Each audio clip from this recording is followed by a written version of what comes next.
business administration. Why there are so many universities here in Ghana that you can get the masters of in business administration? But we want our money. Okay, now let's go to the DACF account and paragraph 105, and Honorable Adam Agbana will take that one. Thank you, Chairman. Chairman, please, I would want to first find out from the coordinating director if he was the one there as of 2024. Yes, Honorable Chair, I was at post. You were at post? Yes, Honorable. Okay. So, you know, per the regulations, the PFM regulations, all expenditure or payments were supposed to have been made either through using the cross-check or through the electronic transfer. Why did you approve payments for over 400,000 Ghana cedis outside the GIFMIS system? Honorable. You actually paid in cash. You paid filling stations in cash. You paid companies for work done in cash. Any explanation for that? Please, Honorable Chair. At that point, there was some pressure on us.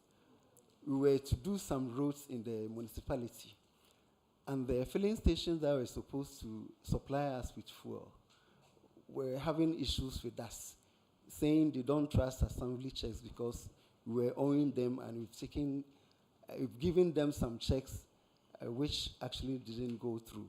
So they were insisting they won't supply us unless we deal with them on cash basis. And due to the exigencies of the time, actually we have to go that direction.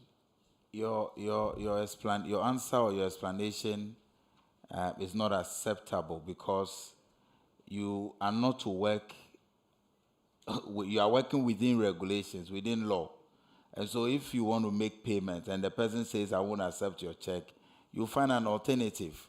You go to another entity that will accept the check or that will accept payments via the electronic transfer. You cannot, make cash payments and appear before this committee with the excuse that there was pressure on you. My other concern is the dates that these payments were made. Some 31st December 2024, elections were conducted, was a period of transition. Will I be right to say that you and your men at the time just took advantage of the transition period to hurriedly make some of these payments?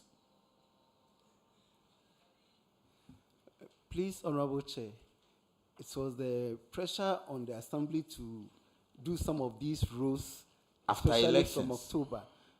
Actually, some of the works were done, but were not paid. So we have to manage and pay them off.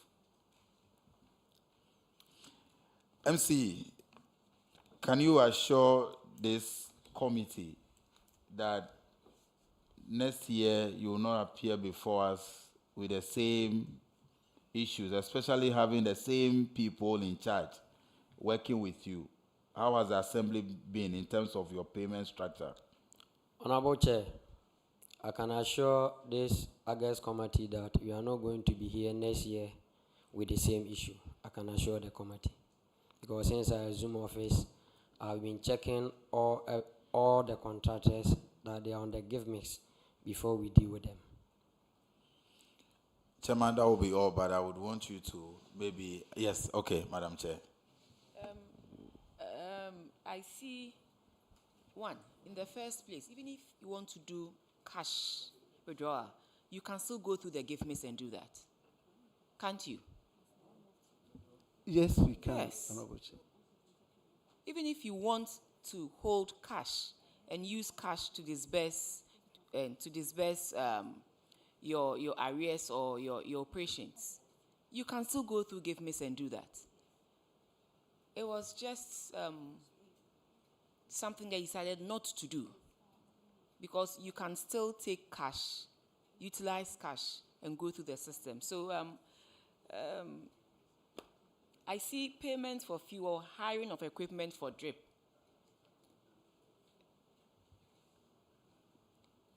You hiring and then paying for fuel. What is Please, Honorable Chair, that is not related to DRIP. well, do you have a copy of the report? Yes, Honorable Chair. Okay, so go to page 22. Please, Honorable Chair, those had to do with some load bed that we were to have. Those were So not go to present. page 22 of the report.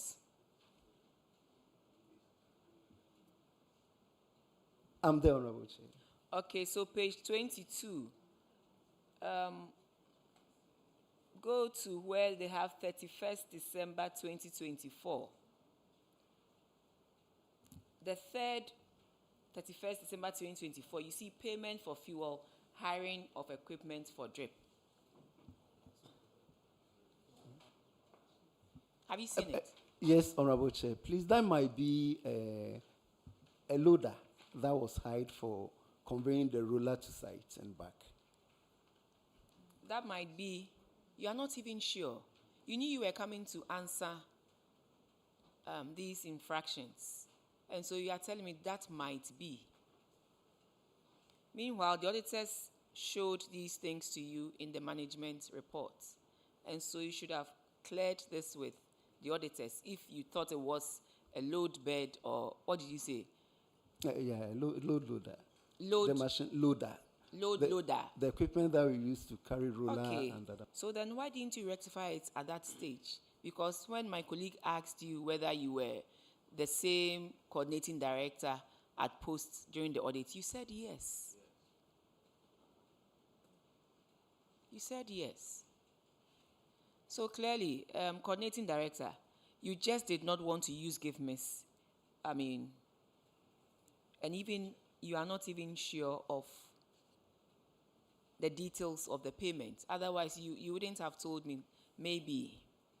Please, moving forward, next year, we don't want you to be cited for these things. We won't take it lightly.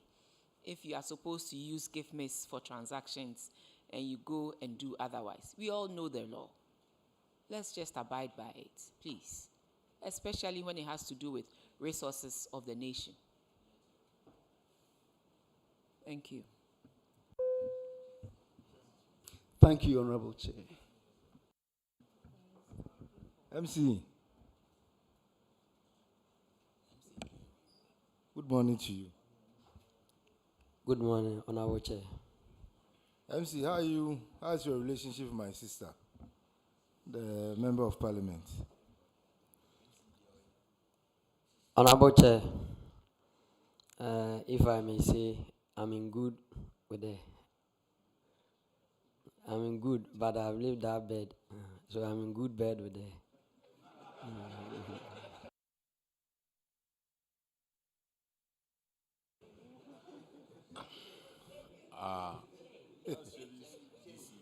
Okay. Who's DC? MC, they have to treat my sister well. Oh, that's your. Good bed. Honorable Chair, Good bed. I said I'm in good terms with her. I understand. Yes. Me, I won't Meaning comment. you are a good DC. You don't give her wahala. No, Honorable Chair. Okay. And I'm told you're a brother to Honorable Fred. Yes, please, Honorable Chair. Oh, okay.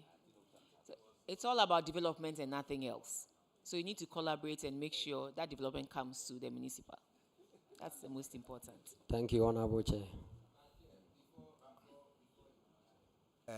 Coordinating director, Yes, you sir. made a remark here, and I think it's damning.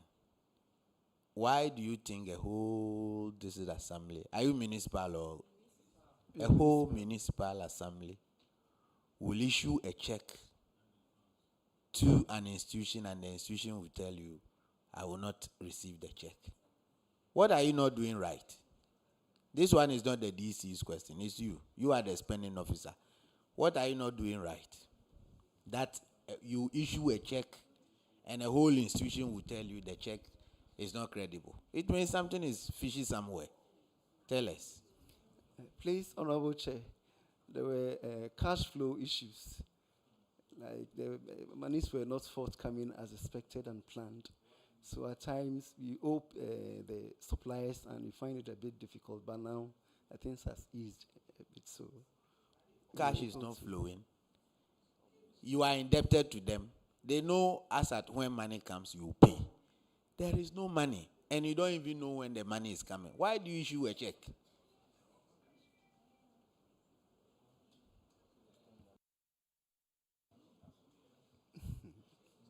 You see, all these cash withdrawals, you did them in November and December. December 31st, you withdrew close to 150,000. You paid cash close to 150,000. December 31st, 2024, about 200,000. This is fishy. Something doesn't smell good. Now, who's Nicolas Sedu? Mr. Nicolas Sedu, you just left Amanse South District. And let me tell you what you did out there. Unpresented payment vouchers of 338,000 Ghana cedis. Where are the vouchers? Honorable Chair, the vouchers are with the auditors. I'm sorry? The vouchers are with the auditors. When did you give them to the auditors? We gave them immediately after the observation, when they raised their observations. Oh, sir. Are you sure of what you are saying? Yes. How many days after the observation did you give it to the auditors? You see, after the observation, normally when they raise the observation, Sir, I just asked a simple SHS question. How many days after the observation did you give it to the auditors? Honorable Chair, 2 weeks. 2 weeks. Yes. So then why would the auditors list you in the book over here that you didn't present them?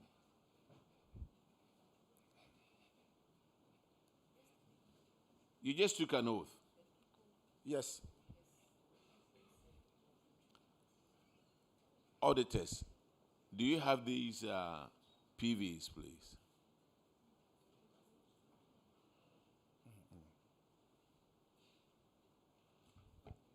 Honorable Chair, the PVs were presented to us after the 30 days. And because there is no way I would have received those PVs and so captured them in our management letter. And he had the opportunity to dispute whatever we may have indicated in the management letter within that 30 days. And that was never done. It was later on that those PVs were brought to us for verification. Mr. Nicolas Sedu, Honorable Chair. the whole country is watching you. Yes. And they are watching you live. Do you still stand by the 2 weeks that you gave to the auditors? Or you will want to withdraw? Honorable Chair, I want to withdraw. You know that you took an oath. Yes. The whole country is watching you. They are watching you live on parliamentary TV. They are watching you live on Facebook and so many other social medias. They are watching you. And you took an oath.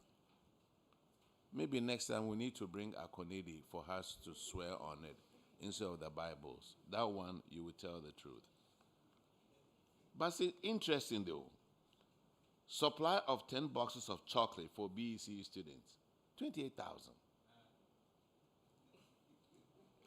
Payment of rent accommodation, 27,000.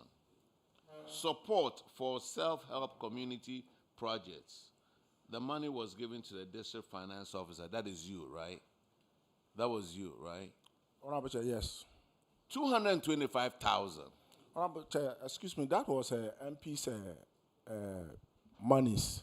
So normally, MP, some of the MP transactions are normally on MP will contract a contractor or maybe self-help project, and they will bring the money to us, and we will normally give the money to those contractors. But why wouldn't you give the money directly to the contractor, but you have to pay you, and then you have to pay the contractor? Which contractor is that? It's MP self-help projects.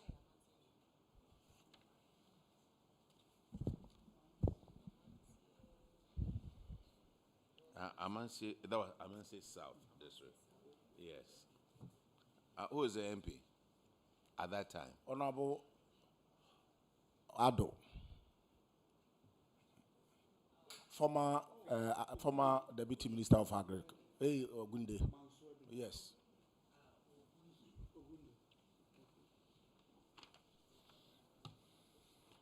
Master, you can run, but you can hide. The next infraction is on paragraph 110, and Honorable Eleple Magrugu will handle that one. Thank you, Mr. Chair. I want to use this opportunity to greet the good people of Domiko Abenya, where I represent. Thank you. Yes, so your infraction abandoned the project. Can you update us as to what it is now?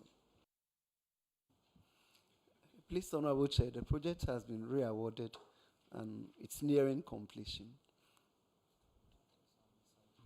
Because as at the time the auditors were there, it was 80% complete. And you are still telling us that it's still in progress. How come? Honorable Chair, as we speak, there are artisans on site. We are fixing the WCs, electricals, and other equipment in there. So when are we expecting to be completed? In about a month's time, it will be done. The whole country is listening. Yes, Honorable Chair. Thank you. That's all for. All right, now let's go to paragraph 118, and it's for payment for no work done, 231,000.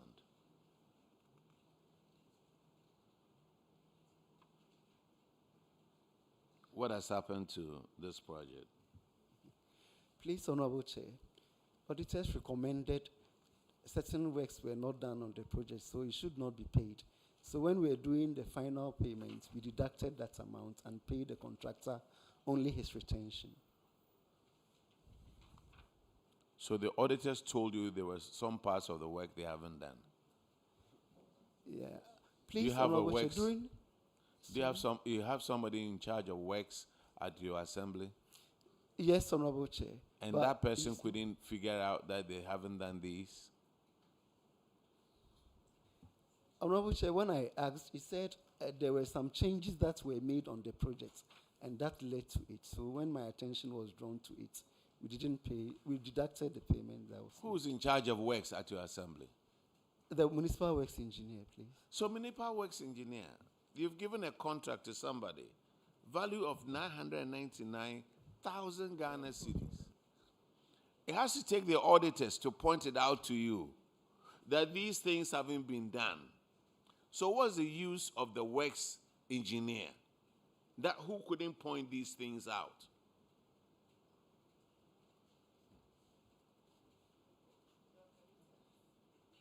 Please, Honorable, there was a change of designs. Actually, they were shops, so it seems the initial design, we have windows and other things. And then the doors too were changed, and I think that led to that problem. But the auditor's recommendation has been fully complied with. Auditors, what do you say about this?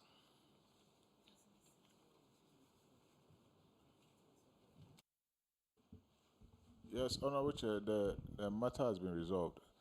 The balance that they owed the contractor, they deducted this unexecuted portions of the contract, the value of it from the balance that was left. So the issue has been resolved now.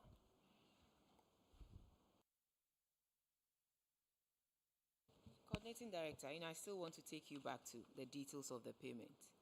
When did you receive your drip equipment?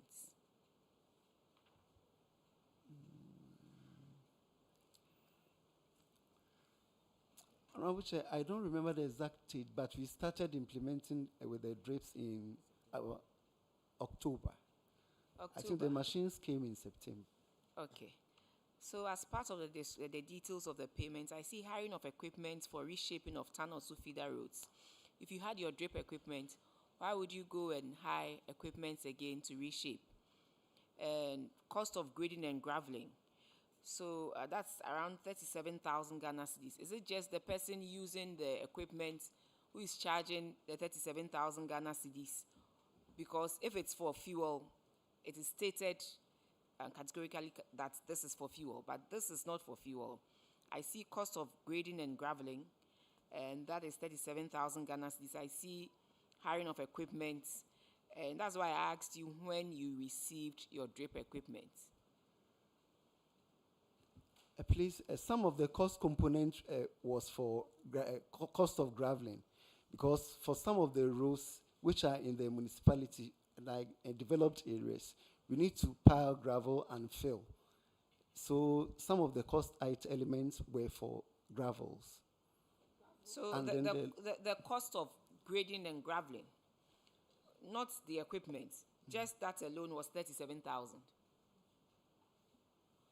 Or you had the money and you needed to not spend per se, but find ways, because I don't know, but you have to add things up to get to the exact amount, because I don't really understand. When you had drip equipment, you are still hiring equipment to reshape your feeder roads, and reshaping of roads 35,000, cost of grading and graveling 37,000, hiring of equipment 56,000. When you had the drip equipment, please, are we on the same page? Yes, Honorable Chair.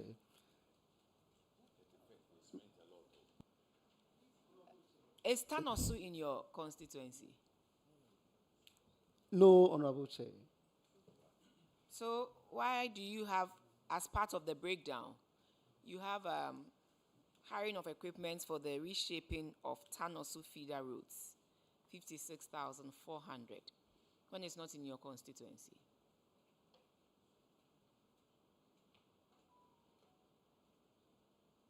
Honorable Chair, that might be maybe.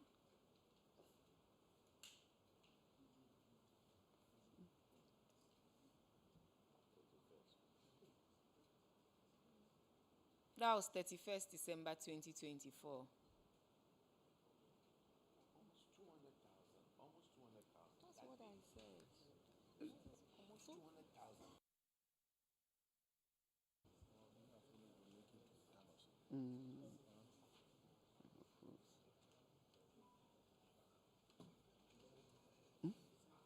That 31st, what day was that 31st? Can somebody help me with 31st? For a bank to open that day and for you to withdraw 200,000. No. 31st okay, December. It was 200,000. 2024. Yes, but coordinating director, I'm waiting. It was a Tuesday. Because if Tanosu is not in your constituency, why would you hire and reshape and then cost it to the constituency? I also mentioned that I asked of when you received your drip equipment. You received your drip equipment, you said somewhere in September, you started working with it in October. Why would you go and hire equipment again to do?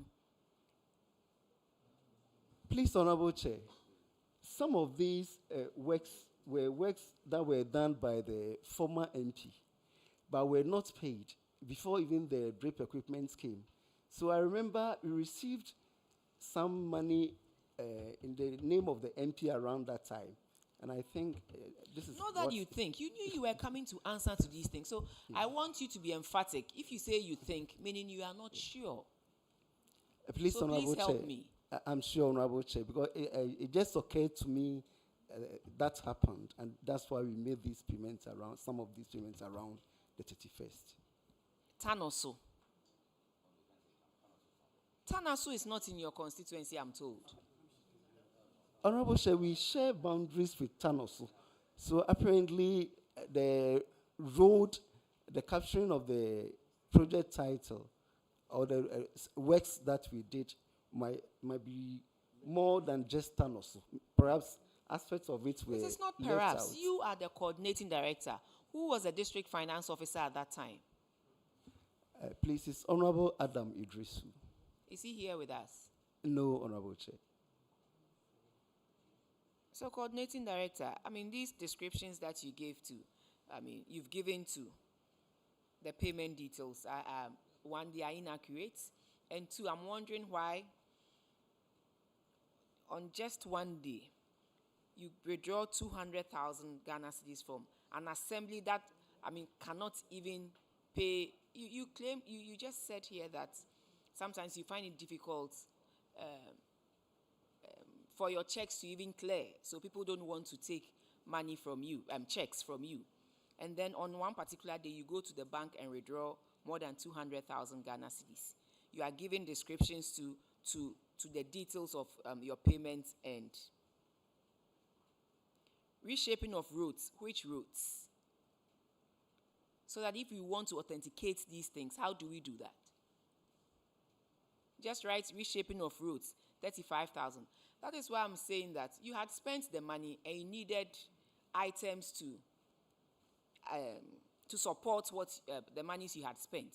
Because clearly, if you said some of the things were done prior to 31st December 2024, in your description, you would have stated that maybe hiring of equipment for reshaping of Tanosu feeder roads on a particular day. DFO, is that not proper accountability? So, coordinating director, I have my doubts about this. And moreover, why would you, in describing some works that you have done, why would you rather prefer to use a road that is not in your constituency or a town that is not in your constituency as opposed to a town that is in your constituency to reflect that the monies you are using it for activities in the constituency? Honorable Chair, that's why I said for road description, we normally use 2 towns, maybe a road running from this to other. But we have town also here and not 2 towns. Perhaps when it is it not was being perhaps. picked, Who gave these descriptions to the auditors? auditors picked them from the PV. So who did the PV? Who prepared the PV? My finance department. Thank you. So it is what they saw that they captured on the PV.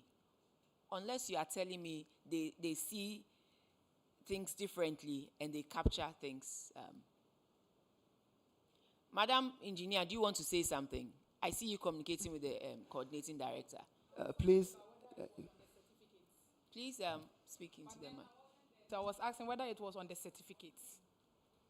So, coordinating director, if that is on the certificates,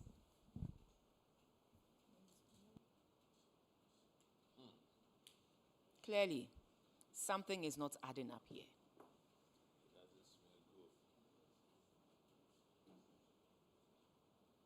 You had drip equipment, yet you were hiring equipment for the same work that the drip equipment is supposed to do. And just the cost of grading and graveling is costing 37,000. Even the cost of grading and graveling, you did not specify where, so that we can go and verify whether truly this happened. You did not specify the kilometers that you were grading and graveling. This cannot be. Coordinating director, respectfully, please, if it were your money, you would have done better than what you have done here. Please, next year, don't come and tell us these same stories and even capture roads that are not in your constituency as roads that you have used the constituency's money to what? To reshape and re-gravel. Madam, just to add to it, on 4th of November, one day, you paid over 150,000 for fuel for drip machines, drip projects. 150,000 one day, fuel. Do you know how many Land Cruisers you can fill with that 150,000? Things are not adding up. Officers, auditors, I think this is a clue for you guys to look at it. 150,000 on one day, November 4th, 2024. All for fuel. They pay to Total Energies. And December 31st, which was a half day, that was when you drew the 200,000. And all the 150,000 Yes. too was by cash. These An are all assembly that cash. struggles to honor a checks. You dish out 150,000 Ghana cedis in cash to buy fuel in a day.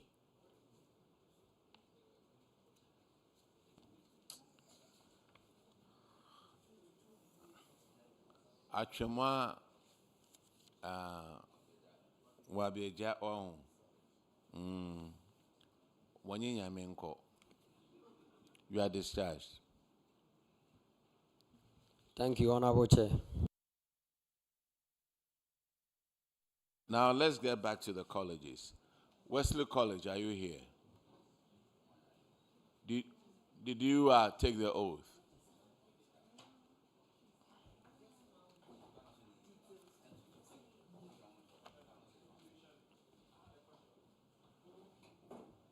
Wesley College, if you're not here, I'll call another college. Wesley College is not here. Okay, what about Agogo, Presbyterian Women's College?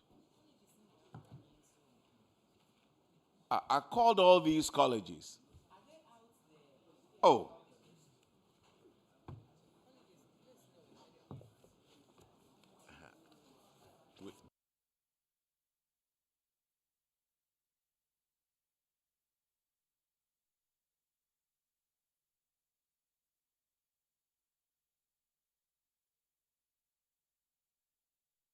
Which school is this? Wesley College, please. Did you take the oath? All right, sit down, introduce yourself to the committee.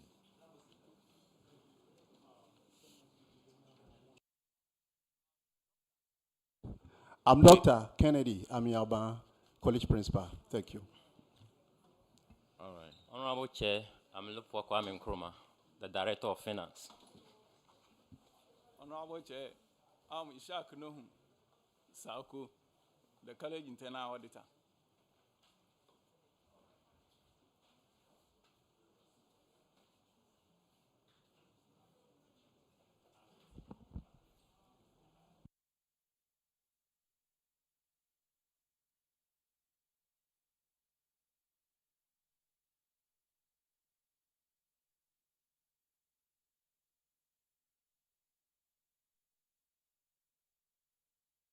Wesley College. We will start from paragraph 581. And Honorable Abner Siasari will handle that on your financial performance.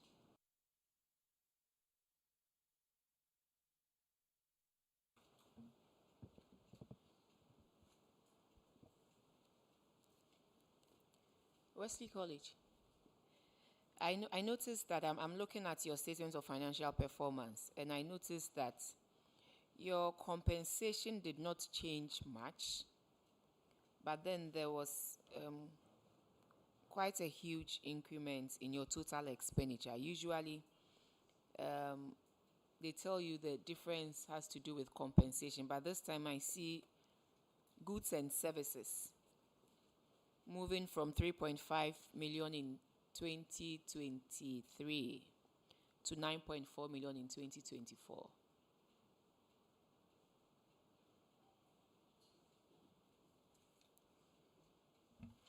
Thank you, Honorable Chair. This has to do with a project we have with Senlos, a Canadian project, which we need to invest in goods and services for teaching and learning material. That has brought that, change. No, please help me here. Can you Okay. clarify things properly for me? You have a program with Canadian is an NGO which we have, that partnership with them, where they are sponsoring the teaching of AI in colleges of education, Okay. specifically Wesley colleges. So at times they bring grants for us to focus on AI, computer, and other AI-related items.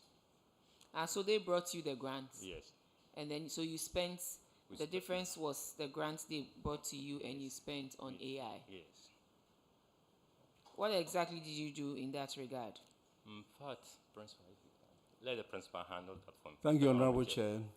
We are to set up AI lab, that is a generative AI lab, also train 25 of our lecturers and 110 of our student teachers. In addition to that, we are supposed to develop OERs, that's online educational resources in that regard. Thank you. And so you have done all that? We are Or it's almost ongoing? done. It's Okay. ongoing, sir. Sorry, madam. Okay, so what do you mean by specialized expenses?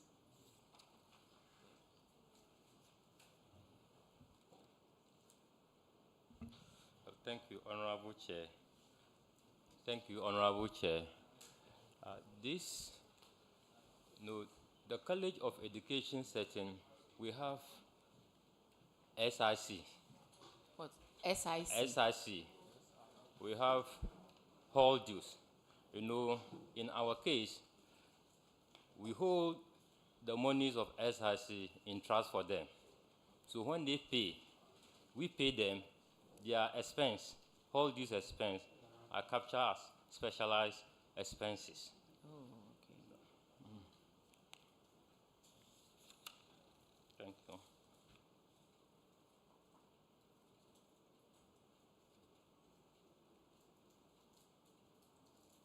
you. Your current assets went up hugely.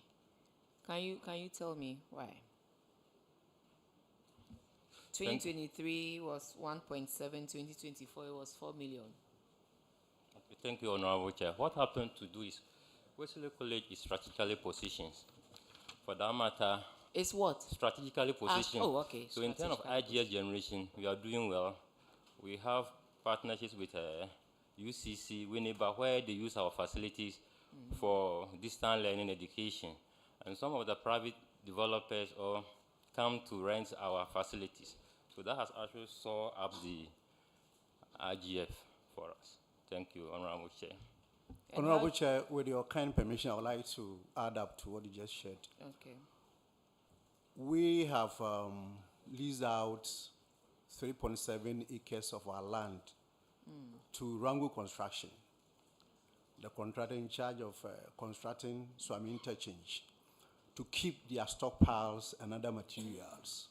And as part of the MOU, they are supposed to also supply our building materials to construct our 2,000 capacity auditorium.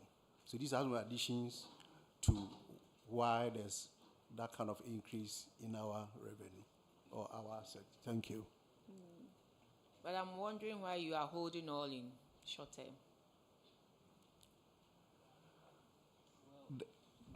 Honorable Chair, it comes in the form of cash. Okay.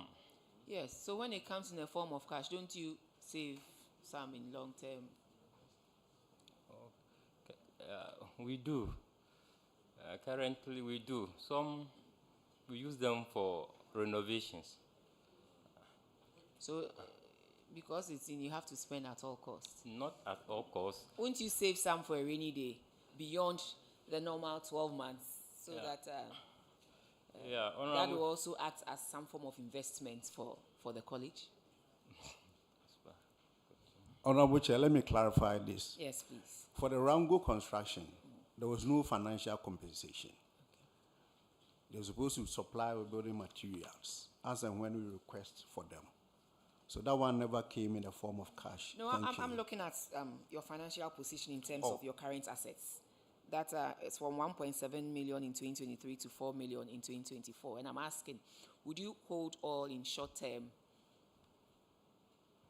Honorable Chair, let me also establish that currently the colleges, we feed our students on credits. Okay. So sometimes you have to engage the suppliers, settle them halfway so that you can get food on the table for our students. So these are some of the dynamics in play in colleges. Thank you. Yeah, I understand. I'm only saying that 1.7 you survived. So maybe the formula you should think of going beyond the usual 12 months. Thank So you. that even if you are still feeding your students, the investments can bring you some monies that you can also use whilst you keep the principal. Thank you. Well noted. Your current ratio is, well, in 2023 was 3.7 to 1, and it is deteriorating. It's now 3.1. So maybe you need to check all other things. I see your liabilities moved from 461 to 1.2 million. And so you need to check some of these things. Well noted, Honorable Chair. Thank you. Okay. Beyond that, I'm okay with. Okay, now let's go to the next infraction, which is an abandoned project. Honorable Simon will take care of that. Thank you, Chair. Principal, what is the status of the three-story semi-detached bungalow? Thank you. We had support from Ghana Gas Company Limited. So the support and the contract amount, there were some differences. So the contractor along the line got stuck. And so we wrote to Ghana Gas to support us to finish the project. The letter was written to Ghana Gas. That was after a series of engagement on 13th October 2025. And on 20th November 2025, a team of Ghana Gas came to inspect the project. The assurance is that they would release additional funds for us to complete the project. So we are still in talks with them. Thank you. And so the project is still, the building is still leaking? Yes, please. But we manage with the leakages. The local artisans have managed to work on the leakages. Thank you. Since 2022. I mean, it was supposed to be completed by 2023. This is 2026. When was the last time you got in touch with Ghana Gas? Like earlier indicated, we did a lot of discussions with them in 2024. And 2025, we officially wrote to them, and they responded. We wrote to them in 13th October 2025, and they came on 20th November 2025 to inspect it. And assurance is that they will give additional funds to complete the project. Thank you. I think you need to do more. Find time, go to Accra, and follow up. This project is almost complete, 85%. I mean, you have a responsibility to ensure that you cut off waste. And this is waste, isn't it? So as much as possible, I'm sure you need that building to put to use. Follow it up and ensure that it doesn't waste away. Thank you. Well noted. Thank you. All right, Wesley College, you are discharged. Thank you, Honorable Chair. St. Joseph College of Education, are you here?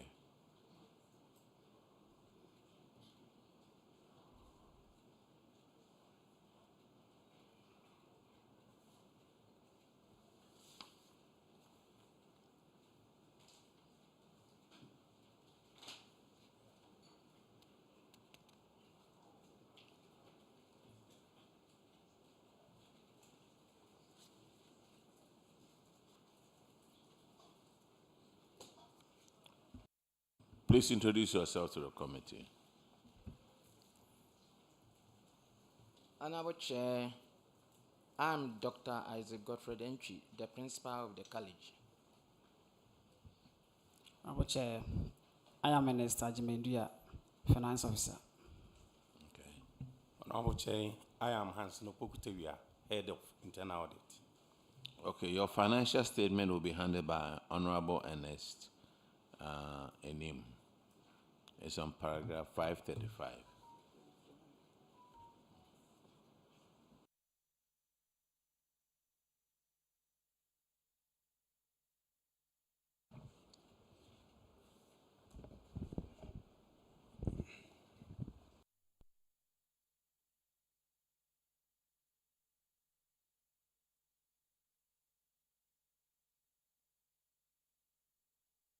Education, we'll be considering your financials today. We'll first be looking at your financial performance, then we'll go into the financial position as well.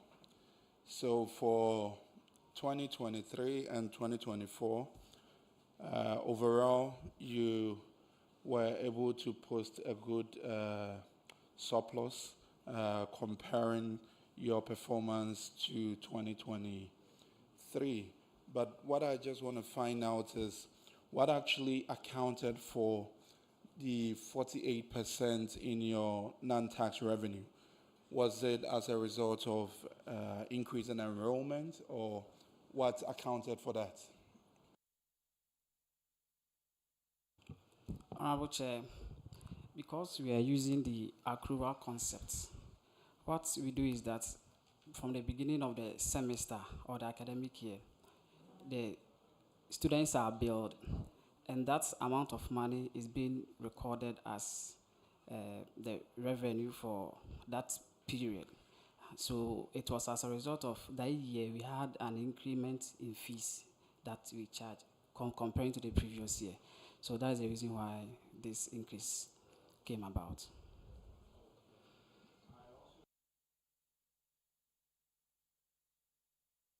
The differences, the two differences you have in your grants, the ones for the revenue side and the expenditure side, I see some differences there, and I just need some education over there.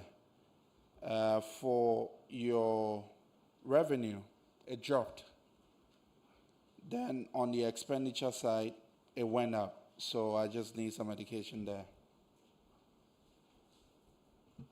Actually, I think it is the other way around. The revenue increased. Okay, okay, yes, I've seen it. Yeah. With this one, for the 2024, we usually take the feeding fees that the students are supposed to pay. It is tied to their allowance. So around this time, we didn't receive it, so we couldn't capture that one. Then what about the expenditure side?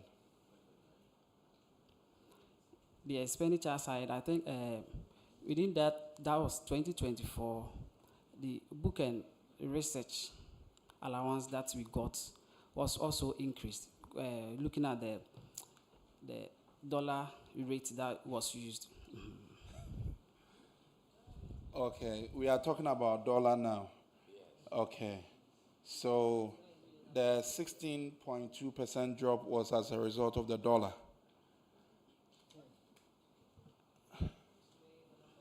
Okay. No, I'm saying this one, it increased. It's rather increased. So I was saying that previously, the dollar, the amount that we are supposed to take. Which one are you referring to the increase? I think you were talking about the expenditure side. The expenditure side, you are talking about a drop, not an increase. That's why I'm asking for more education.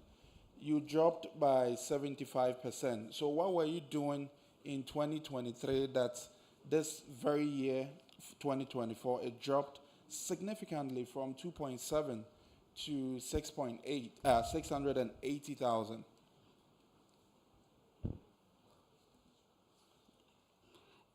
That was why I was also saying that when the feeding fee is received, we also, in terms of its expenditure, we classify that one as part of the grant. Okay, that's good to know. Like I already said, you did well for 2024 by posting an increase in your surplus by over 206%. So we'll go into your financial position. And with your financial position too, I see here you perform fairly well. Your ratios went up by 9.1, which is good.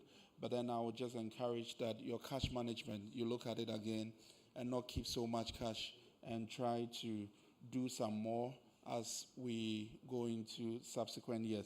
I know 2025, you are going to post surplus and not deficit. Definitely. Okay. Thank you. Madam Chair, I think I would end it here.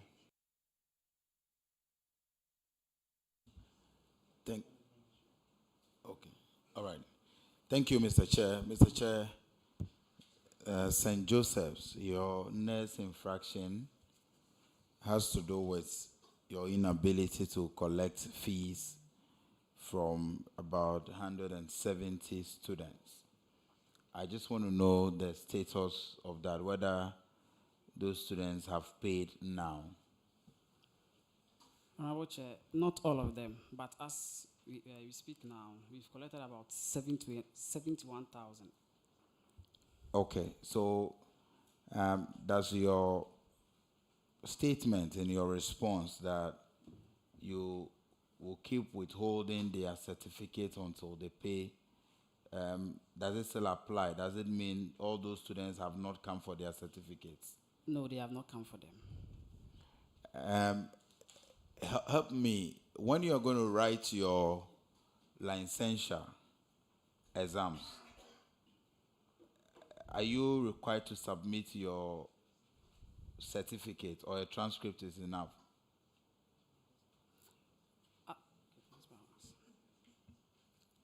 Yes. Honorable Chair, you have to upload your certificate. Okay. Because I think that you must have some mechanism to ensure the students pay. So some schools, if you don't pay, they will not allow you to write the very final exams. So if it is the case that they are not required to present their certificate before writing the licensure, then there will be no motivation for them to come and pay. And the school needs funds to operate. So find a way of introducing another layer, maybe before their very final semester, so that they will be able to pay the fees before leaving the college. Thank you. Your next infraction is on paragraph 548, and Honorable Kinney will handle that one. Thank you, Mr. Chair. St. Joseph, this infraction has to do with payment of an earned salary. Audit report disclosed that Mr. Kofi Owusu Sechere, an officer in the science department, was paid an earned salary of 6,783 for the month of March 2024. Records from his department indicate that he vacated post on the 24th of February 2024 to March 2026 based on a leave of absence he requested for. This situation could result to loss of 6,783 to the state if not recovered. The auditors recommended that the amount be retrieved and paid into the Auditor General's recovery account. What is the status of that? Honorable Chair, we have been able to retrieve the said amount. Auditors, can you confirm from your end? Honorable Chair, the recommendation has been fully complied with. What accounted for such an infraction? In fact, he left when school were on vacation. So when we are supposed to report, he did not report. And then we asked the HOD his whereabouts. The HOD told us that he has traveled and he will come. Upon that basis that we validated him But when we realized that he was not coming, then we stopped validating him. By that time, he has already taken 1 month's salary. Do you have any measure in place to ensure that such a thing doesn't happen again? Yes, we always rely on the HODs. As soon as school reopens, then we ask them to do a head count of those who have reported. Mr. Chair, I'm done, please. Thank you. Thank you very much. The next infraction is on paragraph 553, and Honorable Alec Plim will handle that one. Thank you, Mr. Chair. Your infraction is equipment procured and not being used. Totaling amount 485,000. Can you tell us why you use taxpayers' money to buy equipment and it's just lying there, not being used? Honorable Chair, we had an arrangement with the supplier. So after the items are supplied, then a team of experts, that is technicians, will come around and they install them. So at the time that the auditor came, it was in our store, it has not been installed. But currently, we have been able to get the technicians to install them. So all of them are fully installed and we are using them. Did you update the auditors? Honorable Chair, we've done that. Auditors, can you please confirm what he's saying? Honorable Chair, we have been updated about the current situation. The smart board has been installed. Honorable Chair. Thank you. Now, you have abandoned projects. Construction of an 8-unit staff bungalow, construction of a 2-story dormitory block, construction of administration blocks. What has happened to these projects? Honorable Chair, we've written a series of letters and done a lot of engagement to the GET fund through GTech. And then we have managed to get the contractor on site. So the contractor is on site. Our only issue is now the rate at which it is working is very, very slow. The GET fund representative is here. Dr. Achu. Oh, yes. You may want to come forward, please.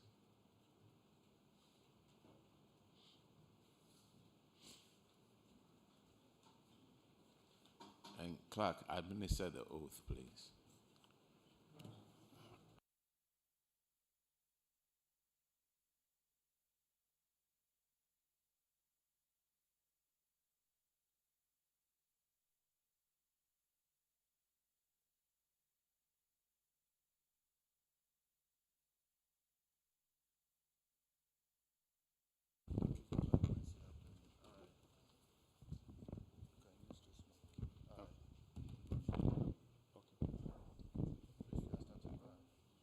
I, Cornelius Achuda Fermapo. Do in the name of Almighty God swear. Do in the name of Almighty God swear. Do in the name of Almighty God swear. That the evidence I shall give before this committee. That the evidence I shall give before this committee. Touching the matter in issue. Shall be the truth. The whole truth. Nothing but the truth. So help me God. Thank you.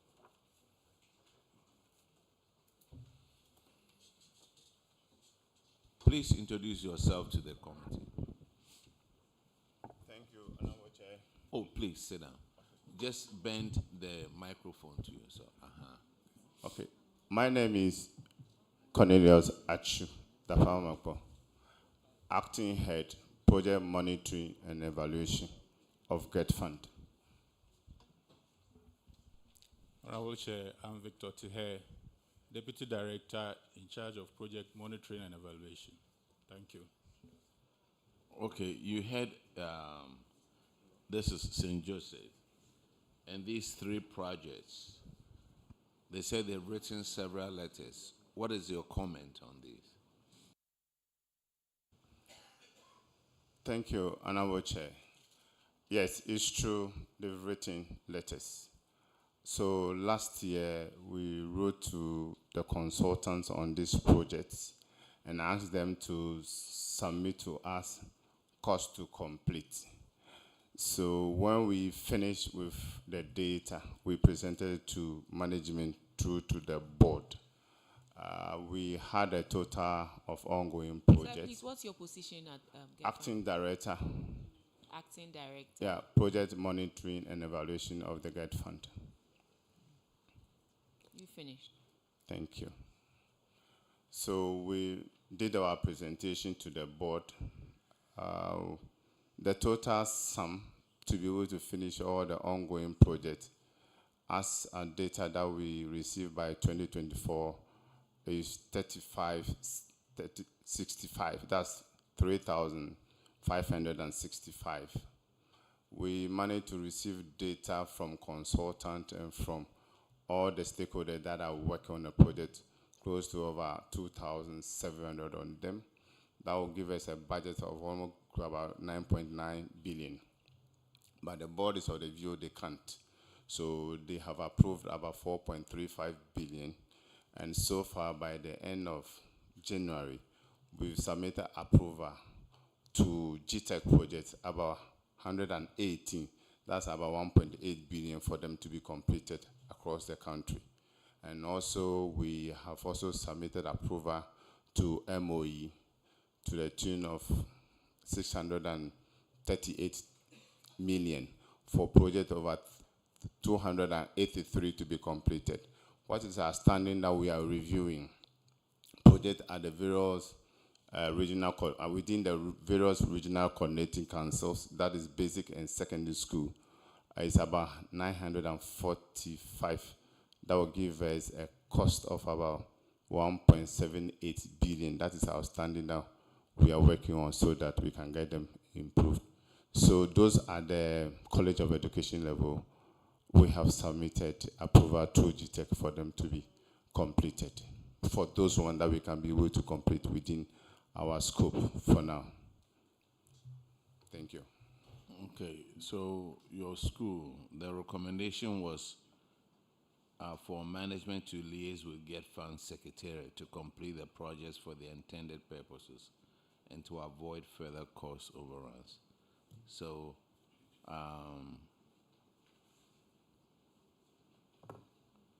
GTEC is not here, is it?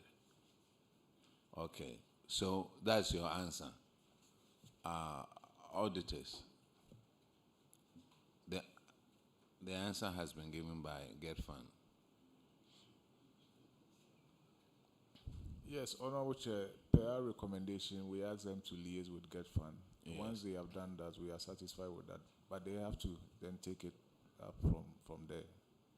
Thank you. All right. GET Fund, where's your, is it your direct, your administrator? Honorable Chair, he was supposed to be with us, but an important emergency meeting. This is the song you sing every time.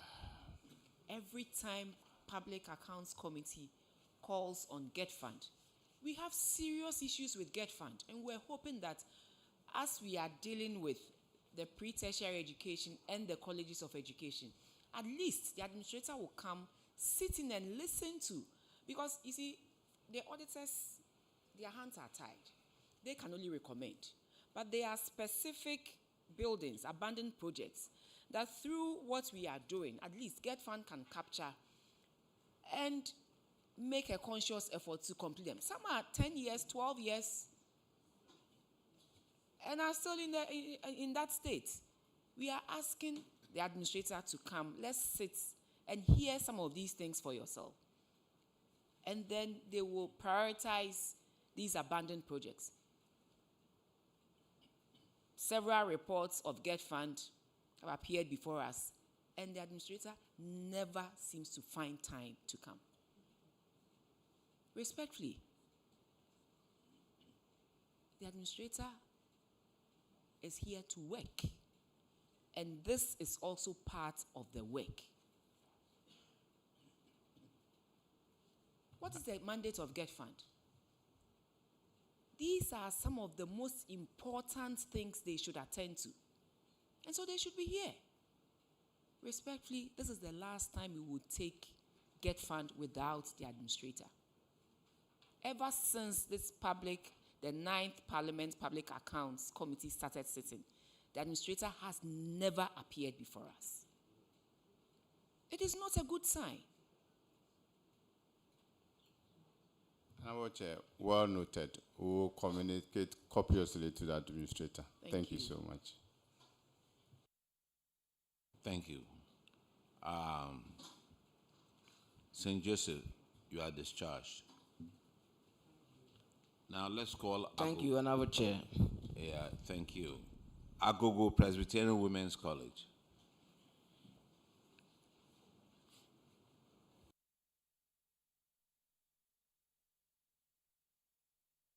So, respectfully, as they come, note down the abandoned projects being funded by Get Fund.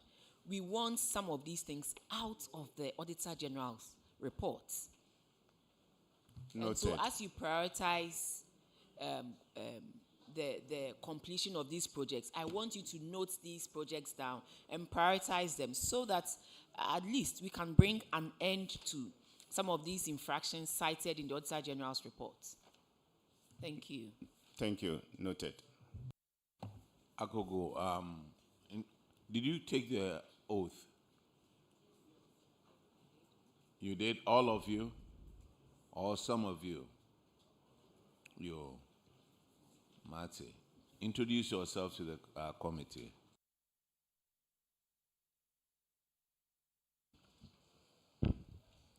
My name is Dennis Davis Oko. I'm the acting finance officer.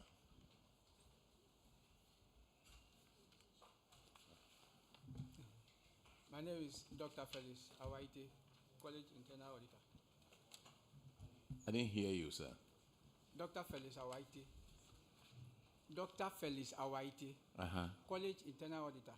Internal Auditor, all right.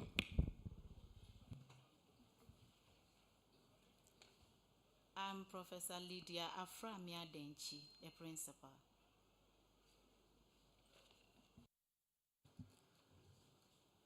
I am Richard Frimpon, the vice principal. Stanley Kukubo, the quality assurance officer. Please, I'm Reverend Erica Frentry, college chaplain.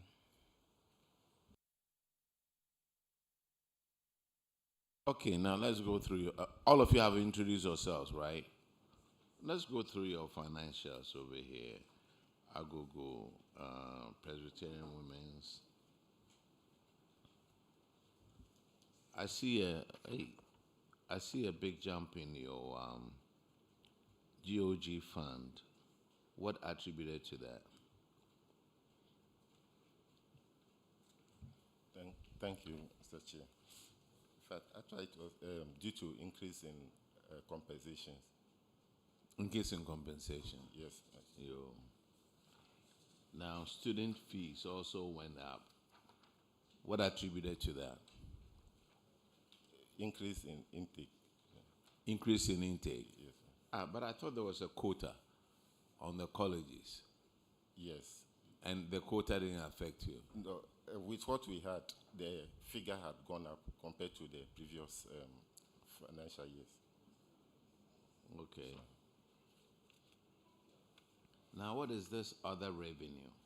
It went from 341,000 to 3.5 million. What was that? Thank you, Mr. Chair. But that is our IGF. We had actually embarked on some internal generated projects which actually increased our IGF. What IGF? That it went up 10 times. Okay. currently the college operates a sachet water production on campus, sachet water, because we've been having issues with water at the college. So management established a sachet water production, which we sell to the students. The college also have lands where we are able to do some gardening, where we get some farm produce from them. Sir, We rent our facility. these, in 2023, you had the sachet water project, didn't you? Yes. And with all that, you had 341,000. What did you do different in 2024 for you to get 3.5 million? Please, I'll say efficient management of our. No. It can go up 10%, 10 times. Mr. Chair, it's about the IGFs, renting of our properties. Didn't you rent the same properties in 2023? We did. So wait a minute. Either there was something very wrong in 2023 or something very wrong in 2024. Because tell us what happened. And if you don't know, tell us you don't know. Mr. Chair, to the best of my knowledge, the projects that we have, they brought in these revenues that we recorded. But you had the same projects in 2023. The same projects in 2024. Isn't that so? Yes. And you mean that efficiency moved you from 340,000 to 3.5 million. Madam, you are the principal, right? Yes, Honorable Chair. Madam, what is happening in your backyard?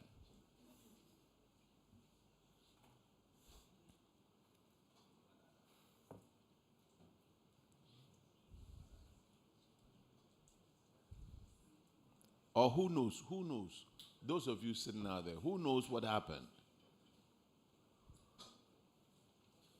Did you buy another sachet water machine?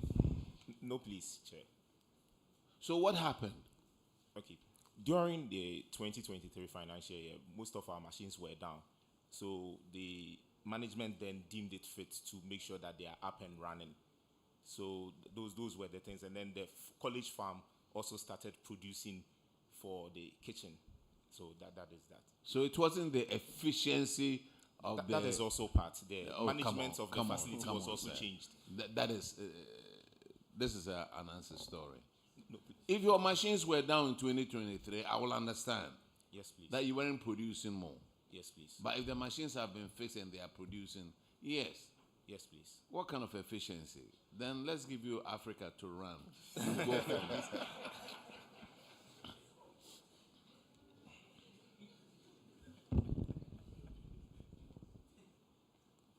Now, goods and services. What accounted for this sharp increase in goods and services?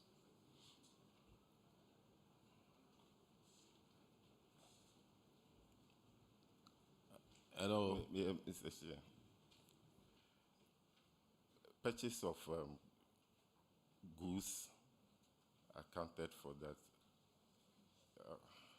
Our stock. I know you purchase goods and services, yes, but then you spent 1.9 million more in 2024 than you did in 2023. Please, some also went into materials that we actually needed to get our operations running.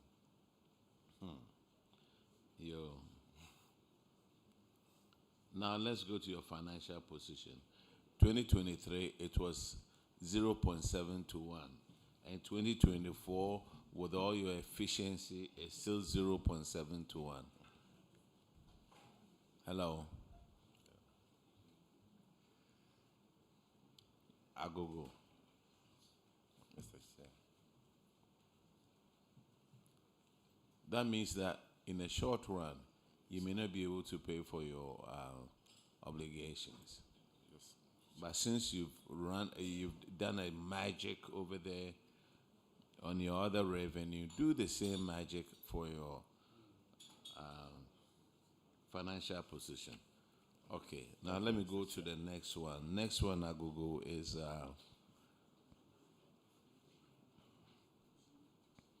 unearned salary, and Honorable Simon will take care of that one. Thank you, Chairman. You have two staff by name Bridget Phoebe, a tutor. It was paid an unearned salary of 11,308. A vacated post. Esther Aso, also a tutor, was paid 9,441. Ghana cedis, also vacated post. Bridget was as of January 2024, and Esther was August 2023. Have they paid the money back to the school? Yes, please. Thank you. But make sure it doesn't happen again. Don't validate people if they vacate post. Yes, please. Honorable, you may want to verify from the auditors. Auditors, can you confirm? Honorable Chair, the full amount was recovered on 10th April 2026. That's all from me, Chairman. All right, thank you. Agogo, you are discharged. Thank you. Mr. Chair. Now let me call Brekum College of Education.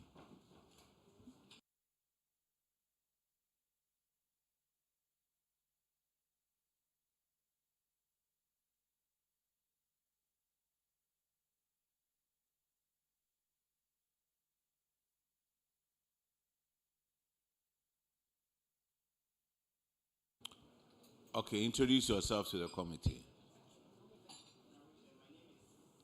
Use a microphone. Honorable Chair, my name is Sylvester Donko. I'm the principal. My name is Dr. Asante Ifa, the finance officer. All right, Brekum. Honorable Enim will handle your financial performance, please. Thank you, Chair. So, Brekum College of Education will be considering your financials. We'll start off with your financial performance. And the years under consideration are 2023 and 2024. So, for 2024, government subvention went up by about 51.7%. Was there a special reason for that huge increase in subvention for that year? It happened because of the transition from colleges moving from the College of Education payment structure to the university structure. Okay. I can account for that. And okay, under your income, your IGF went down by about 7.5%. What accounted for the IGF drop in 2024? Honorable Chair, there was a decrease in the student numbers. In 2023, we had 611 students graduating. Then in 2024, due to the quota, we admitted 346, and that difference contributed to the decline. These justifications are not really tenable, because if for that particular year your wages had gone up, now you are doing well financially, that should impact whatever IGF you are supposed to be getting for the school. It's not just with the fees and other. There are several ways colleges generate IGF. So please, these excuses are not really tenable. So you need to be able to do well and do more to change things. Okay. So I think, and that, actually affected your overall performance, because for 2023, you did very well, but then for 2024, your surplus declined to about 31.8%. And this could be one of the reasons why you couldn't really do well with your performance for 2024. So please, let's work on our IGF and make sure that as lecturers and college workers are being compensated well, it's also reflecting in the other revenue streams for the school. So we go to our financial position, and on our financial position, current assets jumped significantly by 145%. What accounted for this?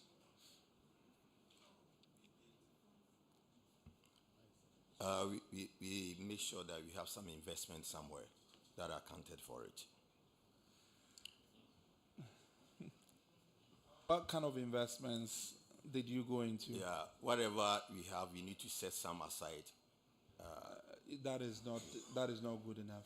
You said you did some good investments. Yeah. Okay, there are other colleges here that want to probably learn from you. Yeah. So tell us the kind of investments you went We into. did fixed deposit investment. with That our is what I'm bankers. expecting you to say, and not say you set aside some. When you set aside money, what are you using the money for? So be specific when it comes to your answers. And your current liabilities dropped.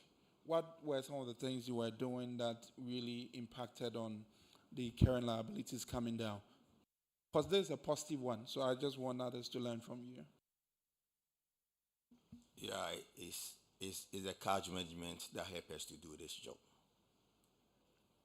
Okay, so that's a good cash management practice then, and that also reflected in your ratio, which went up by 1.7 compared to 2023 from 0.5, and that's something that I will commend you. But then, on your financial performance, you need to do more in managing your IGF so that the college will not solely depend on government for everything, but then you'll be self-sufficient and will be able to take care of some of these things that do come up. And I think that will bring your financials to a close. And Chair, we are in your hands. All right. Thank you. Your management issue starts from paragraph 666. And Honorable Edem Agmana will handle that one. Thank you, Mr. Chair. Mr. Chair, the management issue here relates to some unearned salaries amounting to 34,764 for one Mr. Michael Chisechi. Have you taken steps to recover the monies from Mr. Sechi? Honorable Chair, the money has been recovered and paid into the Auditor General's Recovery Fund. I will ask the auditors to confirm, but before their confirmation, how are payments done? Who does the validation? Because for someone to, from January 2024 all the way to August 2024, the person vacated posts but kept receiving salary. Who was doing the validation? Honorable Chair, is the human resource officer who does the validation, but there was a case, and because of that, the human resource officer possibly couldn't have done this. The officer in question requested that we grant him leave so that he goes to UK for his graduation. He was graduating with MSc in procurement. He was our only procurement officer. And so we granted him that leave, hoping that he will go and then go for the congregation and then return.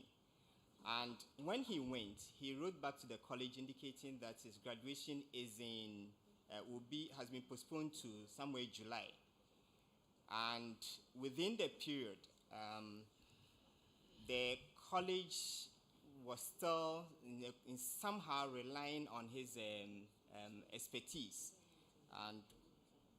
But when he graduated, we noticed that he hasn't been consistent with his words to us, and that it wasn't possible. It was most likely that he wouldn't. Was he the wouldn't leave come. that you granted with pay or without pay? It was part of his annual leave. So he took his annual leave so that he will attend the congregation at UK and then return. And then he failed to return. That's what created that problem.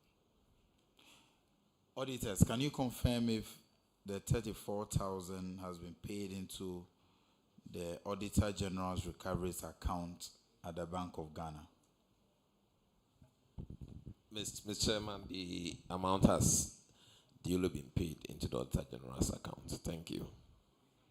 Thank you, but Mr. Chair, I don't know if you can advise that beyond the repayment, if sometimes some sanctions can be applied in similar cases, because I don't think it is right for people to earn salaries for no work done and they will only be asked to repay, sometimes not even with interest.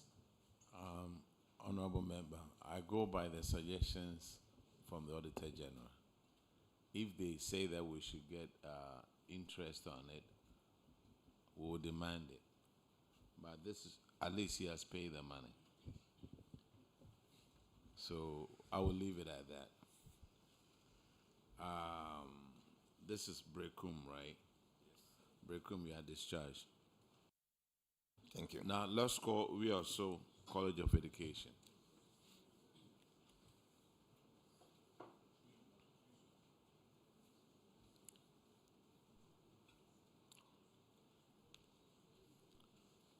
Please introduce, did you take the oath? You did not. Clerk, administer the oath, please. Where were you when I called you to come and take the oath? Oh, wait a minute, sir. You are going to take the oath. How could you be on your way coming when...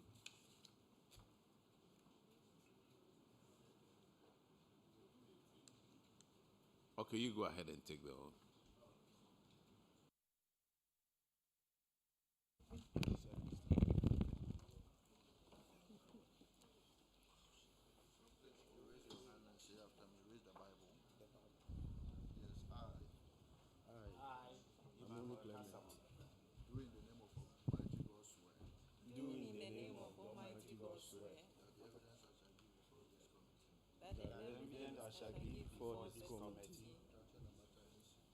Touching the matter in issue shall be the truth, the whole truth, and nothing but the truth.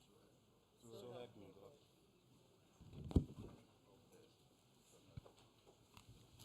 Introduce yourself to the committee, please.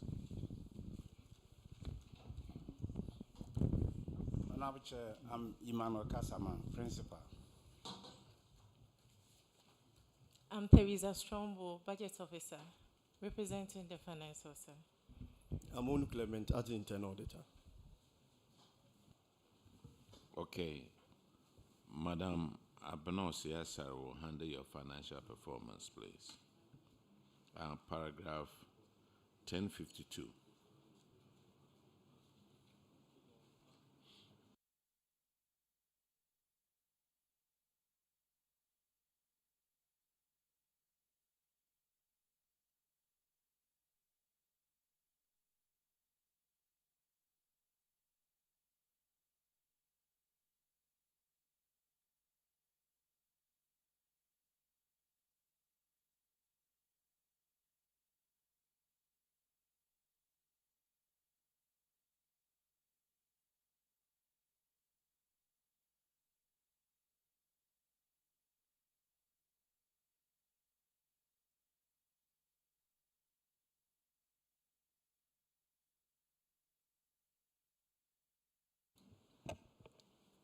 Madam, where is the finance director, finance officer? You mentioned that you were representing the finance director. I'm asking, so where is the finance director? Please, he's indisposed at the moment. Sick? Sick? Honorable Chair, please, yes.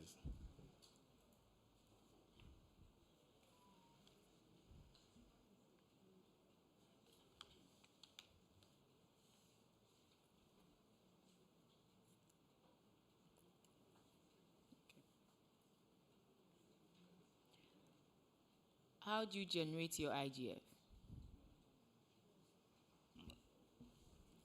Honorable Chair, thank you very much. IGF comes solely from fees, student fees. And we do also, once a hour, charge something small for the use of college facilities to cover electricity and sanitation. You don't have farms and pure water factories. Honorable Chair, please, no. And you are not thinking of getting farms and pure water factories to help you? Honorable Chair, we have established fashion center. So we tested it this academic year when students were coming on board. So we have started some social enterprise and we hope that going for it will give us. A fashion center, what do you do there? We are into TVET education, so we train some of our students in clothing and textiles.